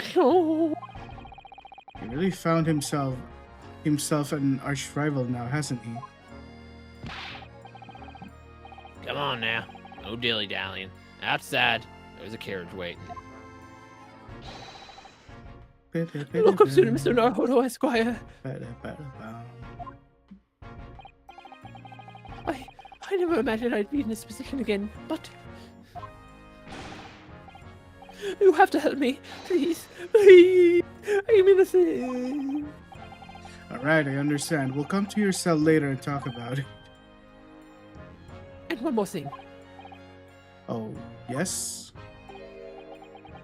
My poor little kitty cat. Please give him breakfast for me. Well. And so, his evil curse still apparently unbroken. Soseki-san found himself once again in the prime suspect in a case of murder. What luck.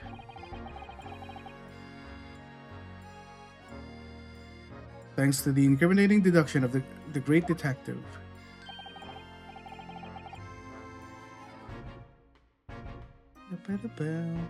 My dear fellow, honor belongs to you.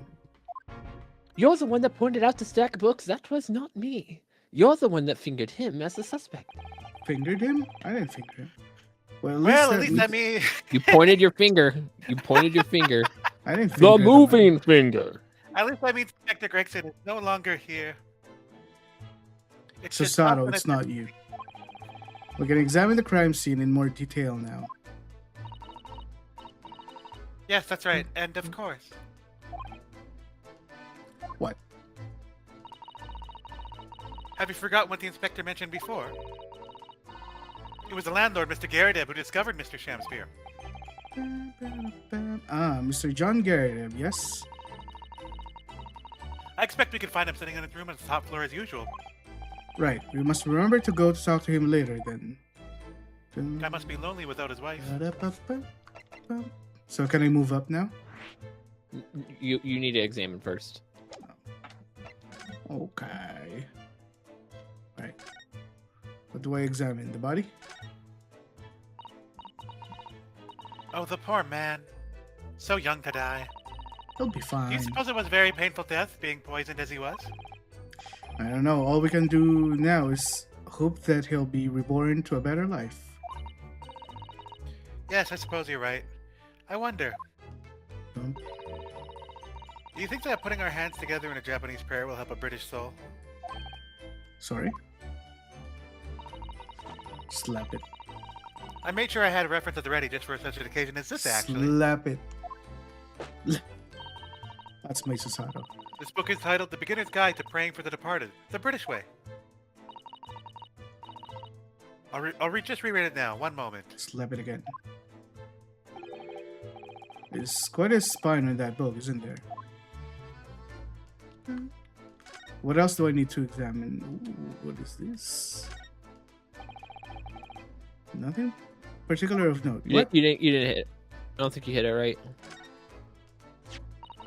What is this? What's this? It looks like a part of an envelope, I think.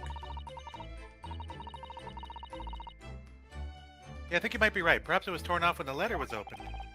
Is that significant? Well, it's a little out of place, perhaps, when you look around the room. Don't. There's no sign of a letter, nor the rest of the envelope, and its fact is there. Ah, she's right.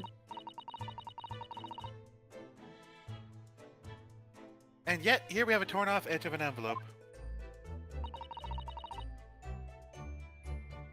It just strikes me as usual. I agree. Better take this just in case. We're not supposed to do that. Gregson will never know. So, what else am I supposed to be examining here? So examine the teacup on the table. The teacup? I just did. Or is that what you just hit? No. I thought you were on the envelope. thing. Yeah. The envelope. Angry Birds. Hello. Angry Birds. Ah, one of the teacups that Mr. Shakespeare and his guest drank from last night. But don't go drinking from them, Mr. Naruhodo. There's bitter poison inside. I'm not planning on drinking anyway, don't worry. Anyway, the cups are both empty. That's true. So, one was Mr. Shamspeare. And the other must be the cup that Mr. Natsume was drinking from. Mr. Saki-san wasn't poison, of course. Perhaps we should take these so we can examine them in more detail later.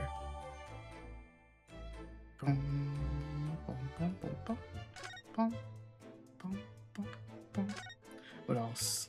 So you see the bricked up window? There's some slight discoloration in one spot. You need to examine that spot.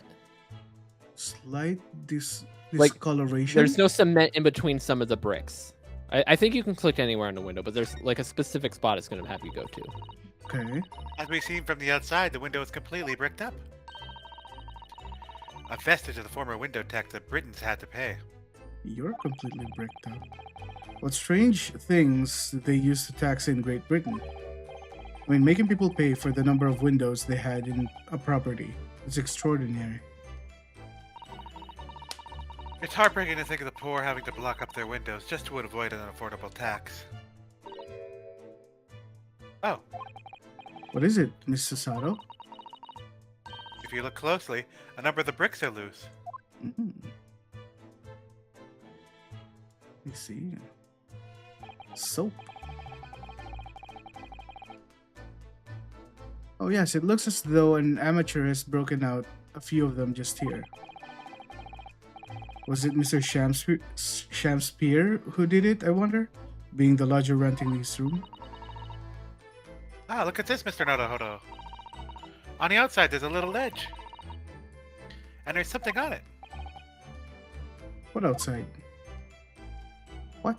Outside?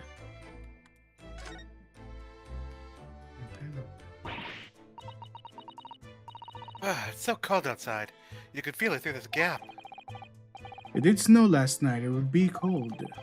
But more importantly, what is it on the ledge out there? What are those snow-covered lumps? It's more like bars of soap. Soap? What are bars of soap doing lined up on the ledge outside the window? I have no idea. But the pair of them look rather charming like that. Still, it's very strange, isn't it? Bars of soap lined up outside the window. I think perhaps we should take one. There are two after all. Oh dear, I suppose we could. Oh, what's this? Look here at the soap. Ah. Do you see in the middle there? There's a patch that's a different color. It's sort of transparent, but... Some sort of fancy design, I suppose, only in Great Britain. It looks like the Hinamaro flag of Japan, doesn't it? How wonderful. It's probably a very expensive brand.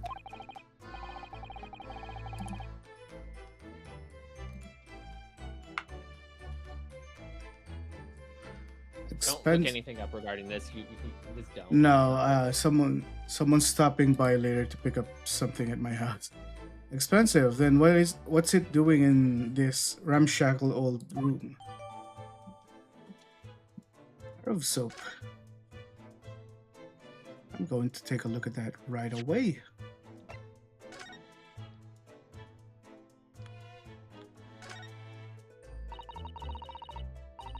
This part is a different color. It's an exquisite design, isn't it? Trust the British to turn a boring bar of soap into something special. Boom. I quite like it. It reminds me of the Hinamaro design of the Japanese flag. I expect this is rather expensive soap. It doesn't seem likely, given who it belongs to.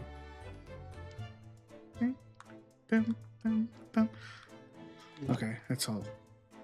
That is all. I don't know when someone's stopping. Gas meter. Right where your cursor, right above where your cursor is. Was that the game's cursor, I should say. This one? Yeah.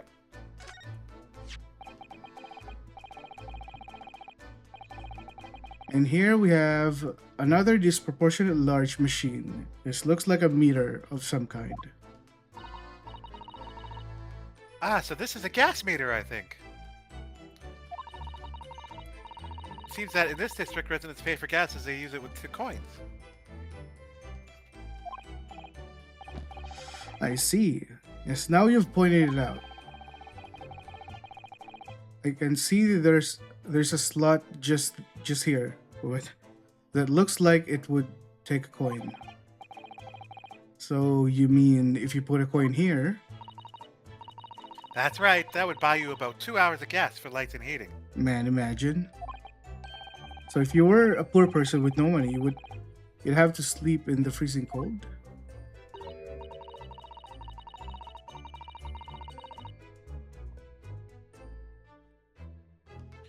Yeah, sir, if you're a scatterbrain with no change because you forgot to exchange your money at the bank.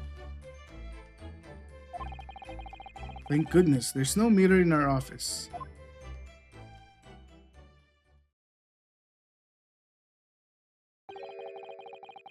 Looks like you're having a good snoop around, eh? I knew that would happen the moment I walked out. Who's this, Gregson?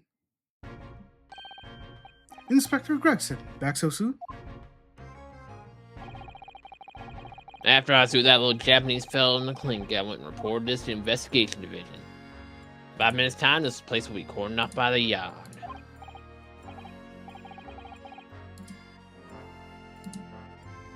Oh, I see. Well, we better leave then.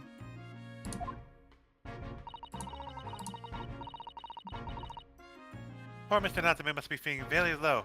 Will he bring him back in a cell again so soon? I'm sure we should... What the fuck? What the fuck? He just moved. I'm sure we should probably go in. Get ready for what's about to happen. Oh my god, that spooked What's me. wrong, Mr. It's like, Naruhodo? is he moving? What the fuck? Yeah! Jesus. Out, a brief candle. Life split like a walking shadow. A poor player.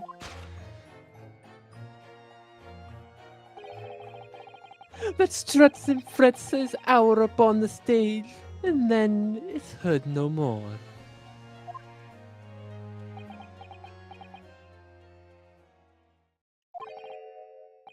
Now, how sound is the next part? Jesus, guy. You got us worried. It's a tale told by an idiot, full of sound and fury, signifying nothing. Indeed. Oh, happy day. What? What? Walking Dead. What is going on, bro? Everyone's reaction to that is great. The look on my face is just like, what just happened? My jaw dropped. The fella isn't dead at all. I'm pretty sure Shiro saw my reaction, but we didn't record it.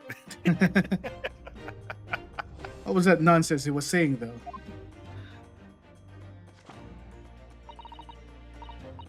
I think, yeah, it was from William Shakespeare's Macbeth.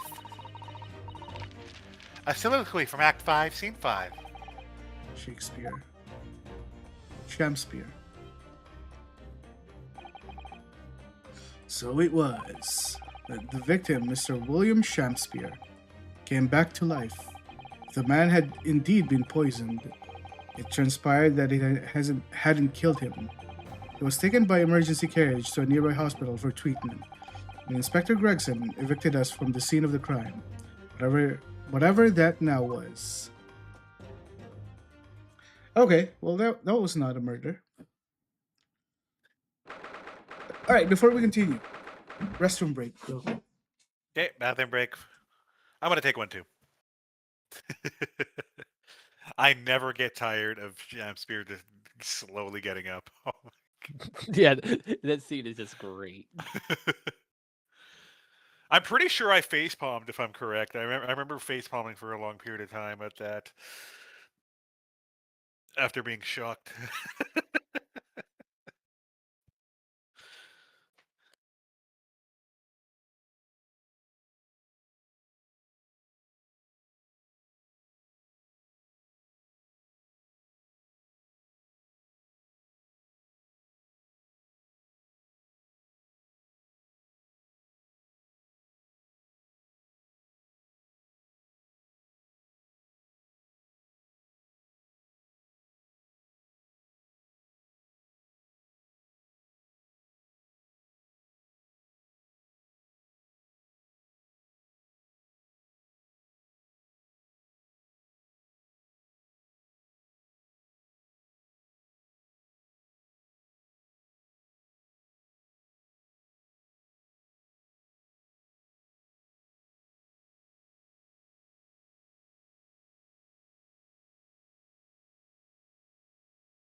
I'm back first.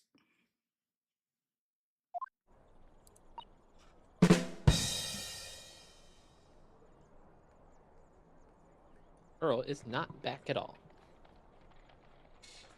Great, amazing. Hold on, let me. I love how you said back first, even though I've been sitting here the entire time. All right, let me just throw something out.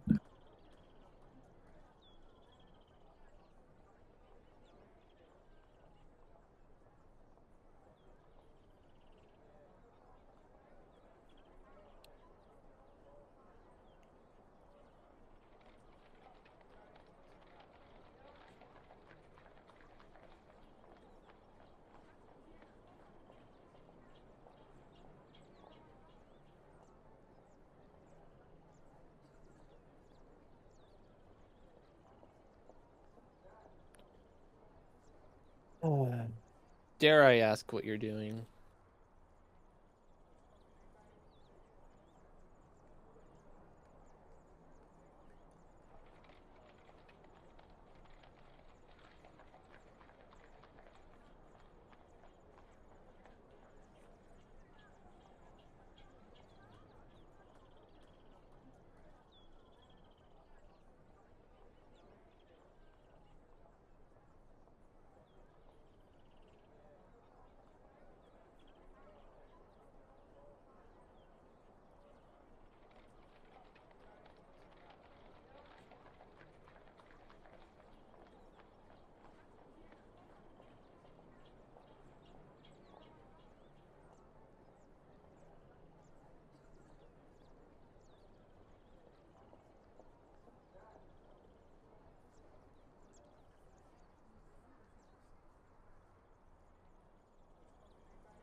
Man, it's so early.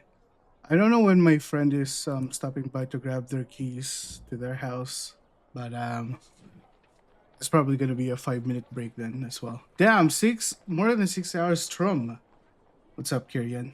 It shouldn't take that long. You just go outside, chuck their keys at them, and walk back inside. Well, It should take like a minute. No, well, it's their first time visiting, so they probably want like a tour of the house. Well, that's the Zen problem. You're busy. Yeah.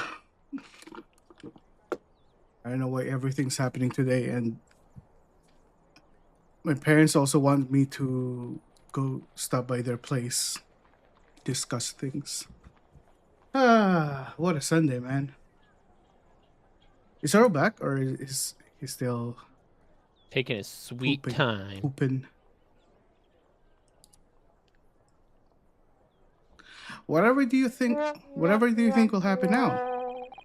Good question. What a strange situation for Mr. Natsume, arrested for murder.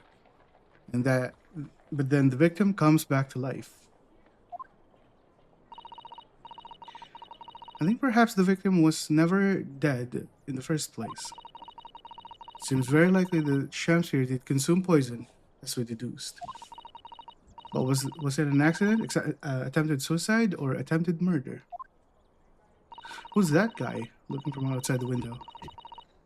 Until the truth can be established, I imagine the police will keep Mr. Natsume in custody. I hope so. Let's hope it doesn't come to anything more than a night in the cells. Oh, what's this? Who's this person? What's that man doing over there? It looks like he's trying to see into Saseki-san's lodgings. Is something wrong, Mr. Naruhodo? Excuse me, could we have a word? Strike a light. Oh, peace, I'm gone, homie. Bye, mother trucker. He just ran off. I'm sure that I've seen that man somewhere before. Where was it? Familiar as well. Where did I see it? I wonder.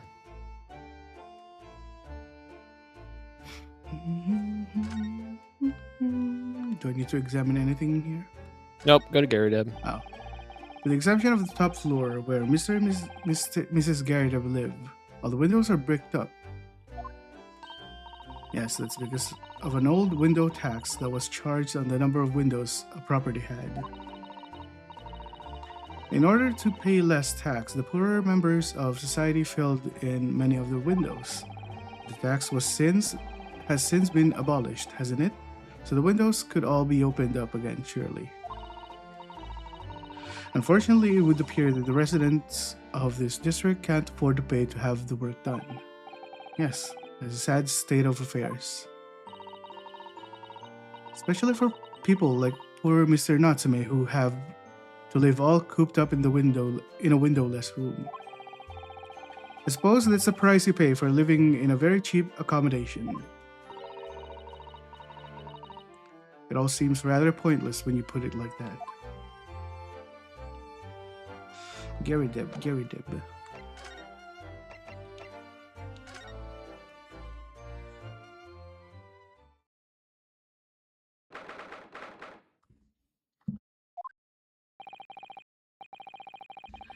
Here we are again, the eccentric landlord's eccentric top floor abode.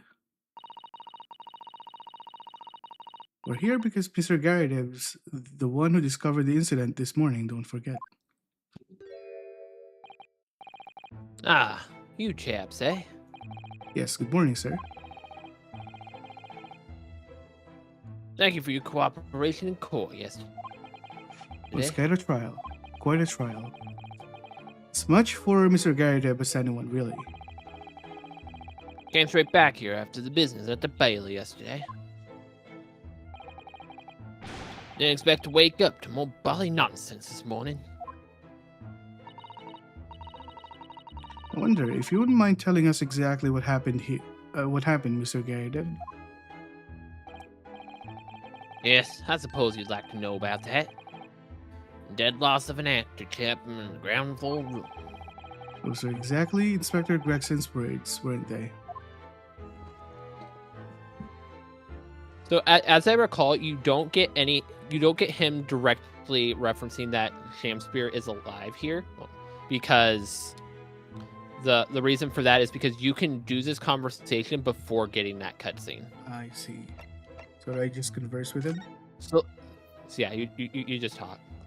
Yep. Took He's you long back. enough to come back. I have to go to the washroom. I have to go to the washroom. Must have been a real shock Like for you 20 this morning. minutes.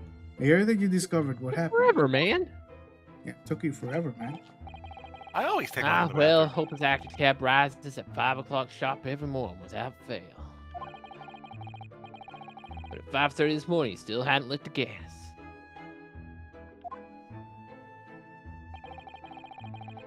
So I went down and knocked on his door. No bally answer. And that's when you broke into his room by kicking down the door? Well, I called him that rum-looking Japanese chap who does the grunt work, of course. Wasn't it a little premature to kick the door down? A man could have just overslept by half an hour. Also, you should have a key, no?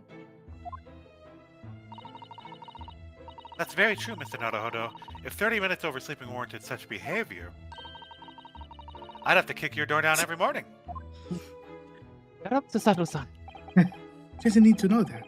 Well, you know, pretty safe and sorry and all that. Also, there's a message.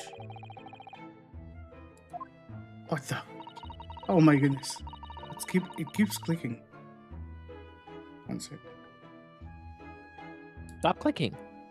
Well, you There you guys go. sent the It was a message story in... situation indeed you found on the far side of the door. Oh. It's nonsense. It's just like something Shiro said. Nothing of importance. I do want to... There we go.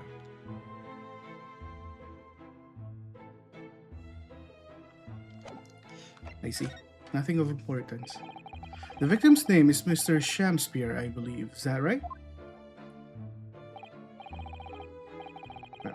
Yeah, William Shakespeare. Took the ground floor room 3 months ago now. And how would you describe him?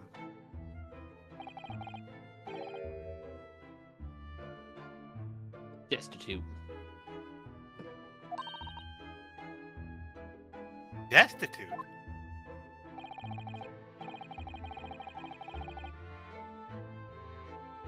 Well, let's face it. The only redeeming feature of that room is cheap rent.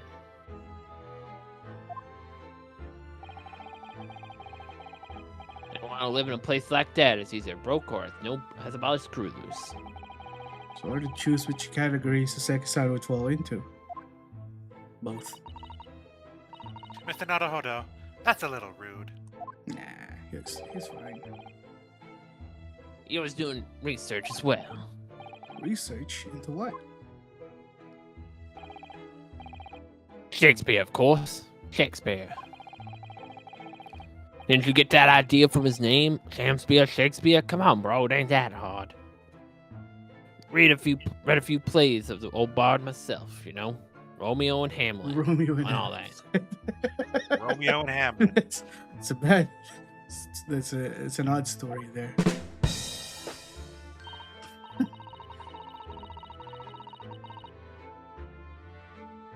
Yes, William Shakespeare, England's most highly regarded classical playwright and author. He's known as Sao in Japanese. As you know, many of his works have already been translated. Why Sao?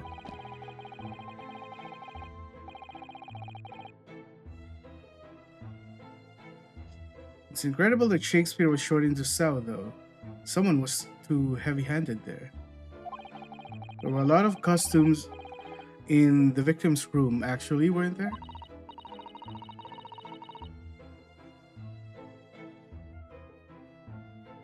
Of course, Mr. Natsume is either a scholar of English literature as well.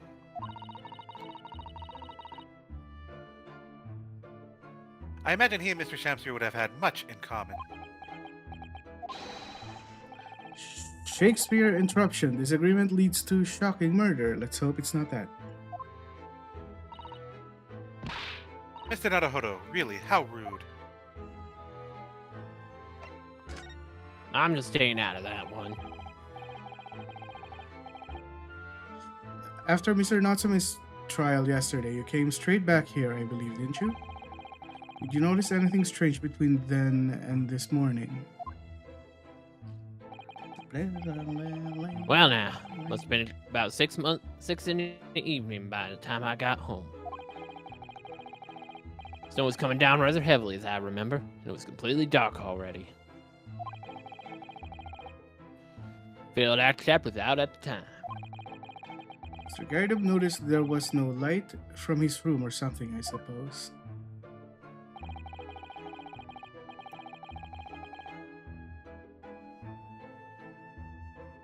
Couldn't summon the energy for anything much, so I just sat in front of the fire up here.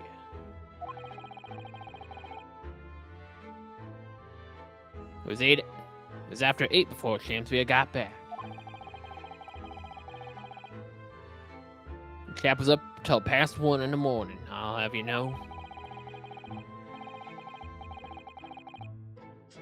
Suppose he met his end sometime after that. I was asleep by then, so I'm rather in the dark here. Well, thank you. That was very illuminating.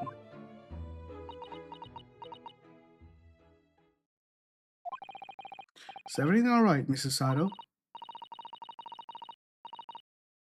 Well, I was just thinking it's a little strange after all.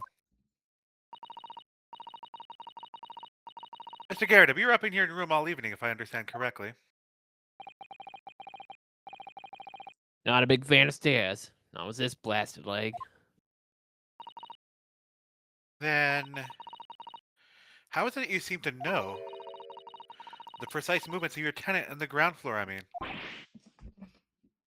It's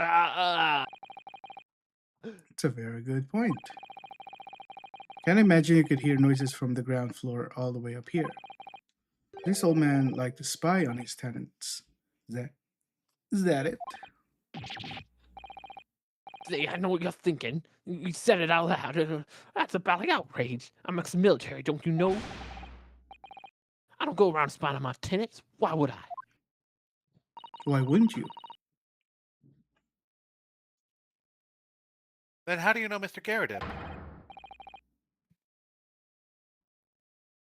Gas, woman. The gas tells me everything. The gas. Speaking gas. What on earth do you mean, sir? How can the gas tell you anything, let alone everything?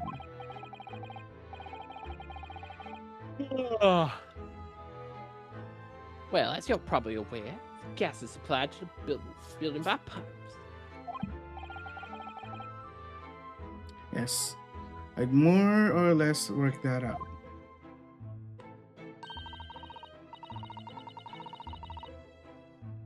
Every room in the building is connected by a single pipe to the gas main outside.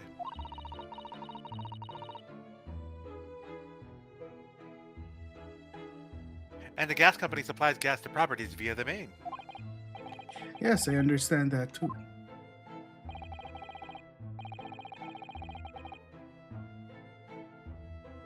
Let me see if I can explain. Let's say I was to light the gas lamps up here.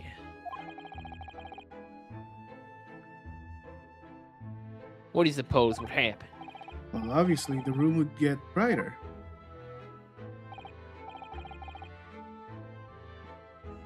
Exactly. But at the same time, lights in all the other rooms would dim for a moment. What? They dim? Why? Perhaps it's because when you light a gas lamp, it briefly uses more gas than usual. And that reduces the amount of gas in the pipes of the other lamps that are connected to it. This might explain why the other lamps dim momentarily, might it?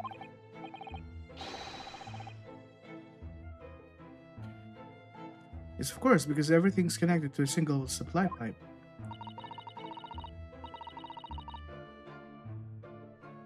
Is it supposed to happen? No, it sounds rather undesirable. Jolly good point. Fact is, the gas company's pipes in these pockets are pretty hopeless, long worn out. The bigger they got any gas in them, the start with. Opposite's also true, of course. Extinguish the lamps up here as it go brighter in the rest of the house. Alright, I see. By watching the flickering of the lamps in one room, you can determine what's happening elsewhere.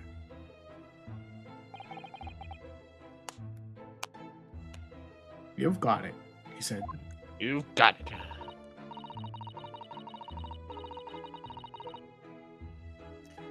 Oh, of course, but when people come back home in the evening and before they go to sleep at night, what they're guaranteed to do is either light or put out their lamps or fires. Clever. Clever. Clever.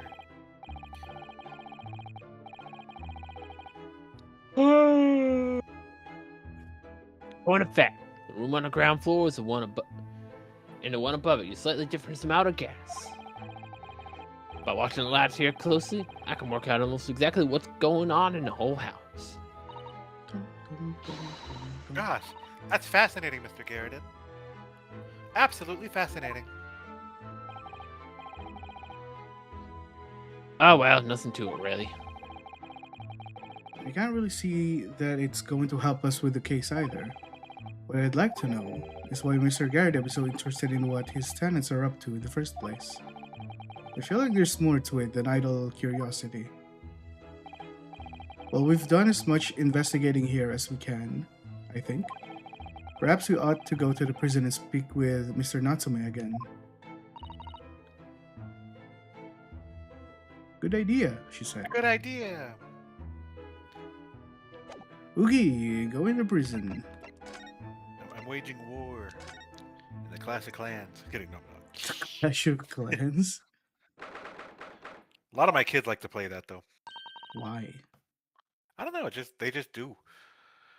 Look, Mr. Naruhodo. Who's that guy?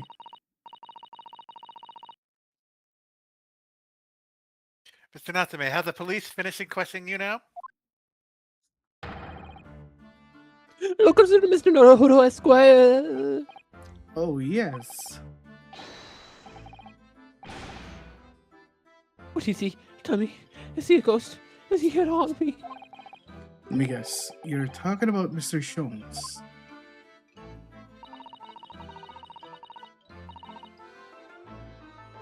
He actually calls himself a great detective, Mr. Natsume, not a ghost. But his diabolical deductions, they're not of this world. They've left me. Cursed. I'm cursed, I tell you. Well, that sort of hurts. Credit where credit is due, Mr. Naruhodo. You were heavily involved in the deduction, too.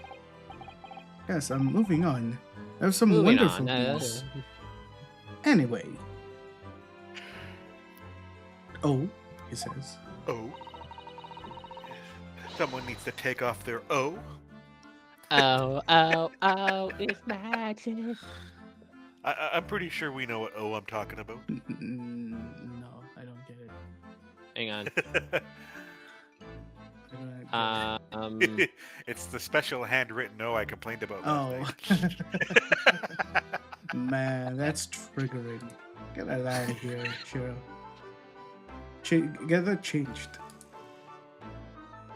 Hold on. I will pay for your 3 house numbers. Yeah.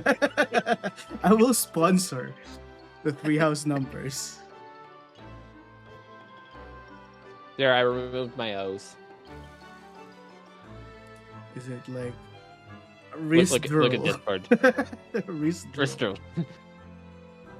Happy now? No. I took out the O's. No. The victim we had. Not the O that matters. Yeah, it's not the O that matters. I wonder if we ended up making the proposed change, how long it would take your family to notice. We should just do it. Go to your house and change it while you're asleep. I don't know if he can. He's not the owner of the house, technically, right? Yeah, I'm not the owner of the house. It doesn't matter. We gotta change it. He can still get in trouble for. He can still get in trouble for making modifications. Did you read this, Earl? The victim, as we all thought was dead, has come back to life again. Oh my. Oh my. In the absolute worst case, you could only be tried for attempted murder. That's great, isn't it, Mr. Natsume? It's terrible. Oh, she says.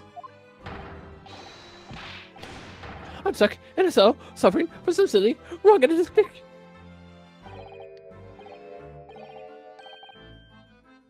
You Wait, did it, didn't you? Confess, he was a killer. Why's a mustache? Constant questions. I'm sorry to hear that.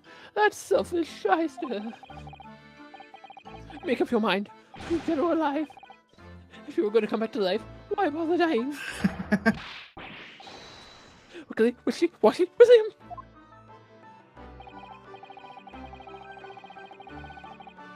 Well, it seems likely that Mr. Shamspeare was never actually dead in the first place. Yes, that might make sense. And I'm pleased that he's alive, of course. The live that he beat last night was much fun. It'd be sad to think it was our last. Uh-oh. Oh. You just confessed to something. Oops. Mr. Pretend you didn't see what does that. this mean? But you did see the victim last night. You met with Mr. Shamspeare, didn't you?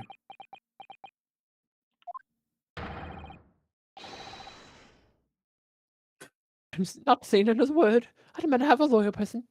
I'm You right are here. your lawyer. Or Right in here. front of you. Who do you think I am? Are you Please. wanting me to not represent you then? Mr. Natsume, we need to hear your side of the story.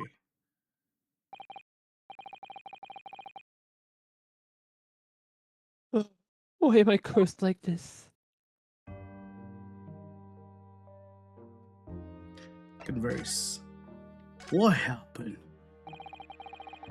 Can you tell us exactly what happened last night, then, Mr. Natsume? Nothing to tell. But, Mr. Naruhodo Esquire, I'm eternally grateful to you for helping me with that accursed case yesterday.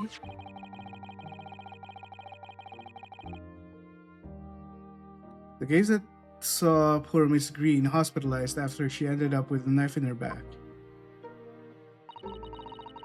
It's hard to believe that was only yesterday.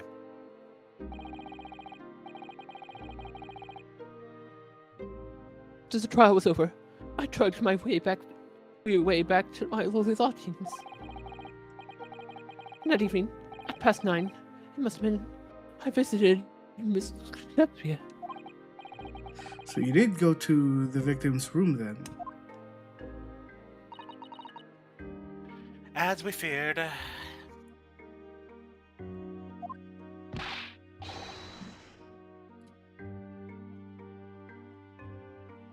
I didn't do anything wrong.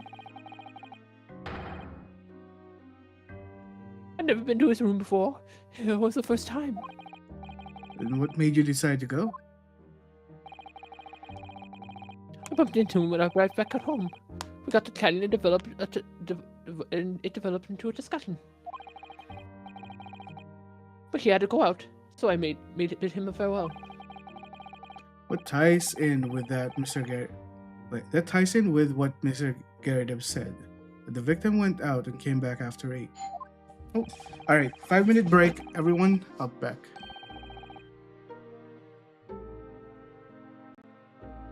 Alright, 5-minute break. That's a loud bell.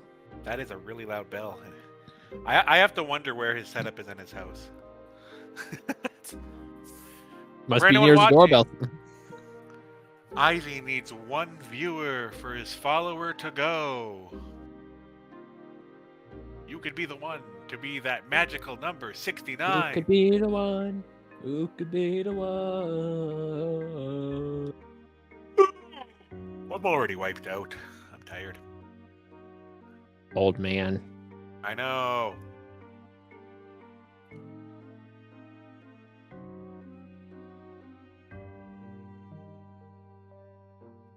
I'm still on about my theory about that whole information dump last night being a red herring, as made by Siri.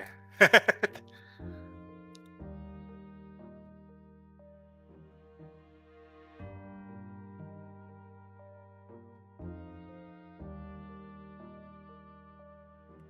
you However, just for what... trust nothing. Yep. However, I'm looking forward to Shiro's 999 run. It'll be great. You have to let me know before you start it so I can like tune in. Yeah, whenever I eventually figure that out. Oh, trust me. I think you'll like it. It's good writing. Yeah, it's not about how good the game is, it's about when. Because I have other games that are on the priority list. Yeah. What I don't get is why you wanted to do this one. You know what I mean? Like, you could be...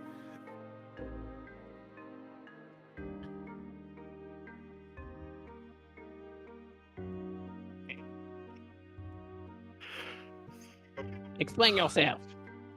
Explain what? That's it. So why you wanted to do this one? What Yeah, why did you want to join in on this run when you say you don't have time? I don't have time for new games playing myself. Like, I'm not streaming right now. Besides, this is my number 3 game of all time, so...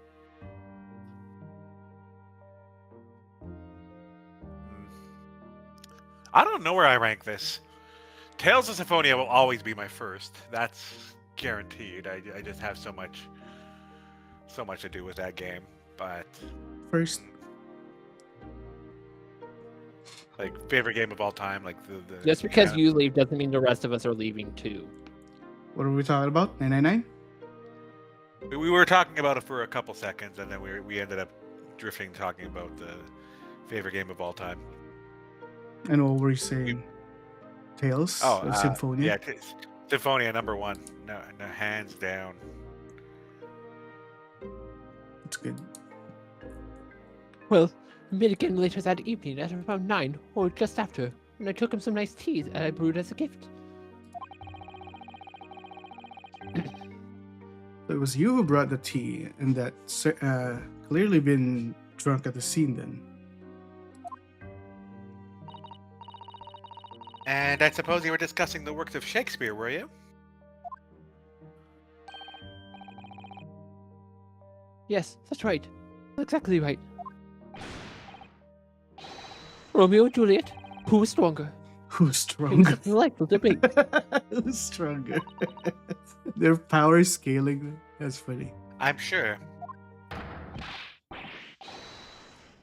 Like a human subject. And the debate became very heated. So you slipped poison into Shakespeare's tea. No, never. Not at all.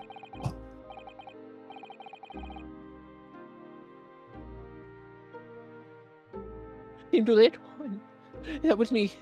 And when I left the room, the flamboyant fellow was fighting fit. I swear, categorically.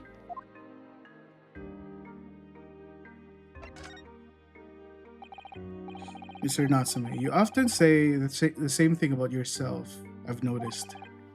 That you have a cursed existence. I'm sure I mentioned this to you before, but I've been here in Great Britain for a year now, and in that time, that is no place for me. It can be very trying to live in a foreign land and adapt to the ways of another culture. Hell yeah, it is. There are foreigners everywhere I look, and they all stare at me, and they laugh. That's the impression I get wherever I go. It makes me scared to leave my room. Which is why I've become a recluse. But even in my room, I find no reprise for my fears.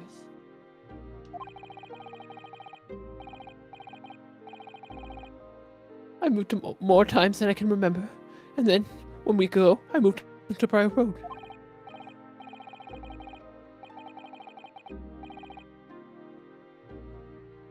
Well, why? I mean, why did you choose that place? That it doesn't seem very comfortable. Because the rent is cheap. I have so little money, it spoke to me. The rent? Obviously, there's a reason why it's cheap. Because that room is cursed. Cursed? Cursed how? The previous occupant, the man who lived there before I took the room, died there. I hear some people pronounce it as cursed. Is that valid? Is that valid English? I say cursed. Yeah. I hear some people say cursed, some people say cursed. I think both are valid. Well, to be both are honest. valid in terms of certain contexts. Cursed is a word. I think it's a little bit different. Oh. Oh no. He was a young man, but one morning he was found dead. No one could explain why. Surely no one would want to live in a room with a history like that. The rent was cheap. I did. When the letting agent recommended the place, This I guy. wavered. Wasn't me. But I want books, and books cost money. A horrible history is a small price to pay. When I realized it would mean I could buy more books, I signed a lease like lightning. Brave or blinkered? But after I moved in, I soon came to realize what I'd done. I realized how horrible that room's history is. Really was. Really was. It's a Gosh, horrible was it history. really so awful? Horrible history.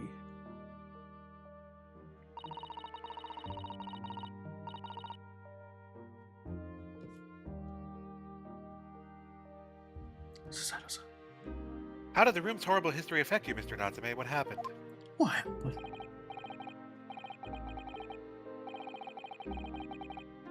At first, I just had a feeling of bendy eyes pouring into my back, watching me. You think that might just have been your mind playing tricks on you?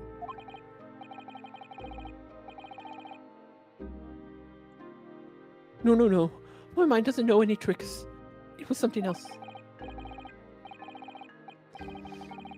It's been one long nightmare ever since I was given the keys to the place. A nightmare? You've been having bad dreams, you mean?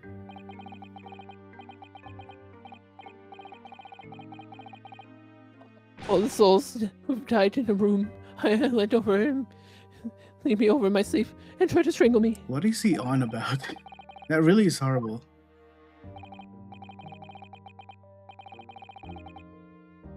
And so, and now, I've come to think of it. It happened again last night, too.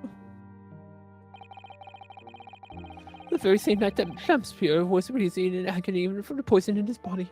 I was on the very verge of being suffocated silently by those miserable spirits in my room. Gas pipe. You simply must move out of the room as soon as possible. Yes, you're right. I know it. And that's why. I'm already searching for the next room with a history to call home. I think perhaps you should try to avoid accommodation with any kind of history at all. Otherwise, I'm scared that you yourself may become history. Shoot, Why the would you say citizen that? knows how to make the man listen.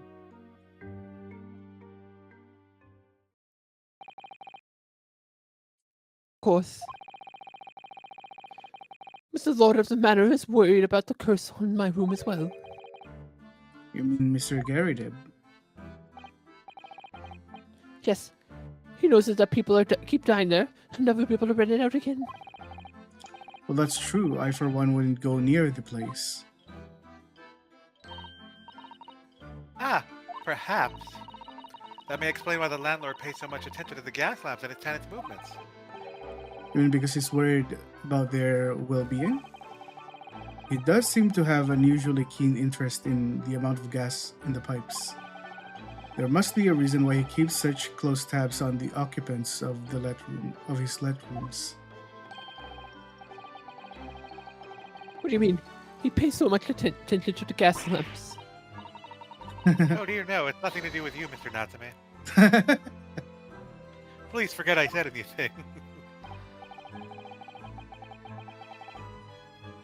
Oh, you're talking to me about behind my back as well.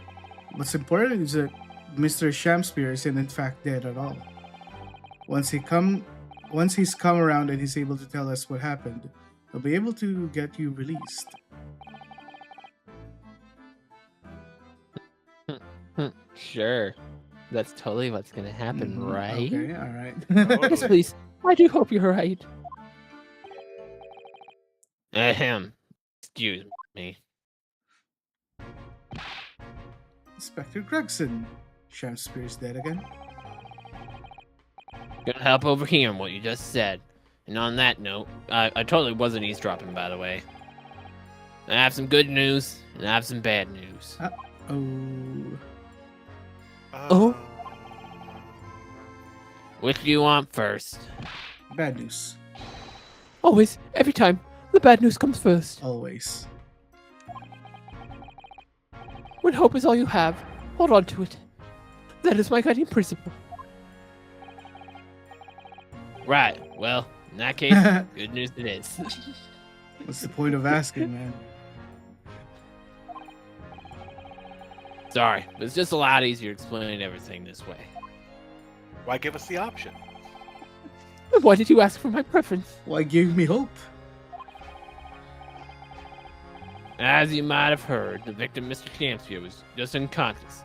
He's come around now. Mm-hmm. Yes, we saw it happen in all its terrifying glory. But he's dead again. He's being treated by the doctors, and we managed to get a written statement from him already. Bum, bum, bum. Ba-da-ba-da-bum. Oh, isn't that wonderful, Mr. Natsume? Oh, thank goodness. It's all over then. I can leave this slumber cell.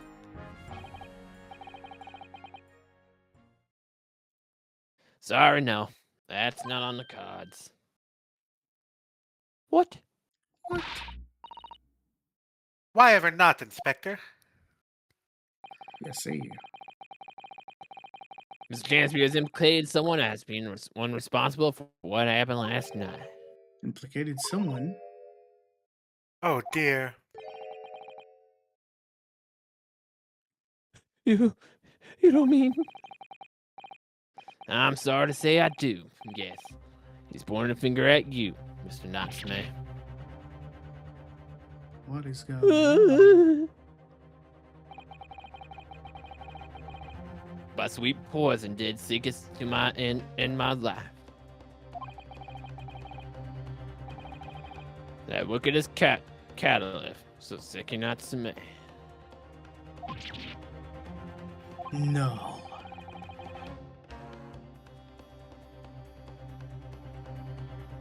So I'm afraid you'll be appearing in court as planned.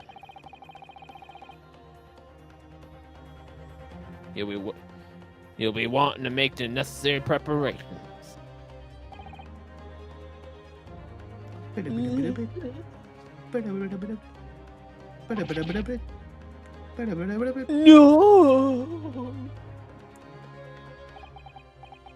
And so, once again, Sasaki-san found himself having to take the dog in the Old Bailey. Whether his room was haunted or whether he was just terribly unlucky, I knew I had no choice.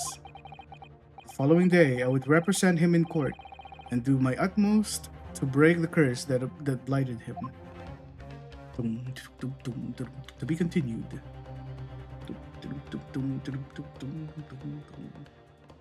Very nice. How long is the next part? The next half of this? Let's double check on that. This might be like a good stopping point. It's fairly long. Yeah. Okay. Do we want to continue this next weekend? This dinosaur. I don't mind. How many What hours do do you think? Next part would probably be with IZ speed, maybe 4 hours. Yeah. Yeah, Oh, yeah, I think we can continue next time. We can doable Friday or Saturday or Sunday, one of the three. Yeah. Well, do you work every Saturday, Shiro? Tuesday through Saturday, 10 to 6. Man, stop working.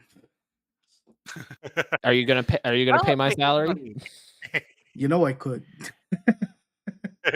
No, actually, You know I don't know how could. much money you have. Let's just say he's a computer programmer that makes more. He could pay my salary. Like, Oh gosh. Yeah. Okay. Well, in that case, we'll probably, instead of doing Sunday like 9 hours every Sunday, we'll do Friday, Saturday, Sunday like after 6. After Shiro Okay. gets back. Is that? I don't mind that. It's definitely possible for me. I know Well, Fridays. Sunday I don't all- work, so I could, in theory, go all day. Okay. Yeah. Well, Fridays are Friday nights are shaky with me, just because I usually have to drive someone to and from a place. I see. Okay. But I can definitely do like a long session Saturday and long session Sunday, no problem. Okay. We'll discuss. Well, Saturday night it can't be a long session because we could only start at earliest maybe 7. All right. Well, I'll save it here and then we'll reconvene. Yeah, we could try to Next aim for week. one case per weekend. You know what? That's not a bad idea. Because I'm thinking about the length of the cases, and the only So how long is story case 5 might end 3? up 2 weeks. How long is case 3? The last cases are long. They'll be 2 weeks each if we go at the rate I'm thinking. Oh, really? Because I was thinking we could finish case 2 next Saturday after Shiro's work, and then Sunday we finish. If we don't do Friday, we are not finishing it on Saturday. Case 2? I thought it's just 4 hours. This case, the next segment is 4 hours. Oh, it's not. Approximately. I thought we were on half. These cases ain't short. Nice. How many parts are there left? 4? 4. Why don't we aim for 2 parts Saturday, 2 parts Sunday? I don't know if we're gonna get 2 parts done on Saturday night. Damn, really? The trial part is fairly sizable. Because let's see, I don't remember it being that long though. There's 3 cross examinations and the Jujutsu. juror thing. Yeah. Okay, we'll see But like, how there's a long. lot of dialogue to go through in some of these. We'll see how much we'll get done. But like Okay. Saturday, next Saturday is the next one. We agree. Saturday after Shiro's work. Next Saturday. And I'll finish the next part of case 2, and then hopefully we can finish case 2 on Sunday. So it might be like 6 weeks. No, like they're only. We'll finish a case every weekend. Well, this is case 2. Keep in mind, Yeah. the 8th and 9th of May, I will be 8th, 9th, and 10th of May. I will be out of town. I might be able to do it the night of the 10th, depending on when I get home. Yeah. I'm just good if we manage to finish it before June. That's my big thing. Because June is my vacation time at the end of it, and I'll need that month to prep for Evo. All right. Which will be awesome. We will be back next on Saturday, 6 p.m. or after 6 p.m. Shiro's time. All right, cool.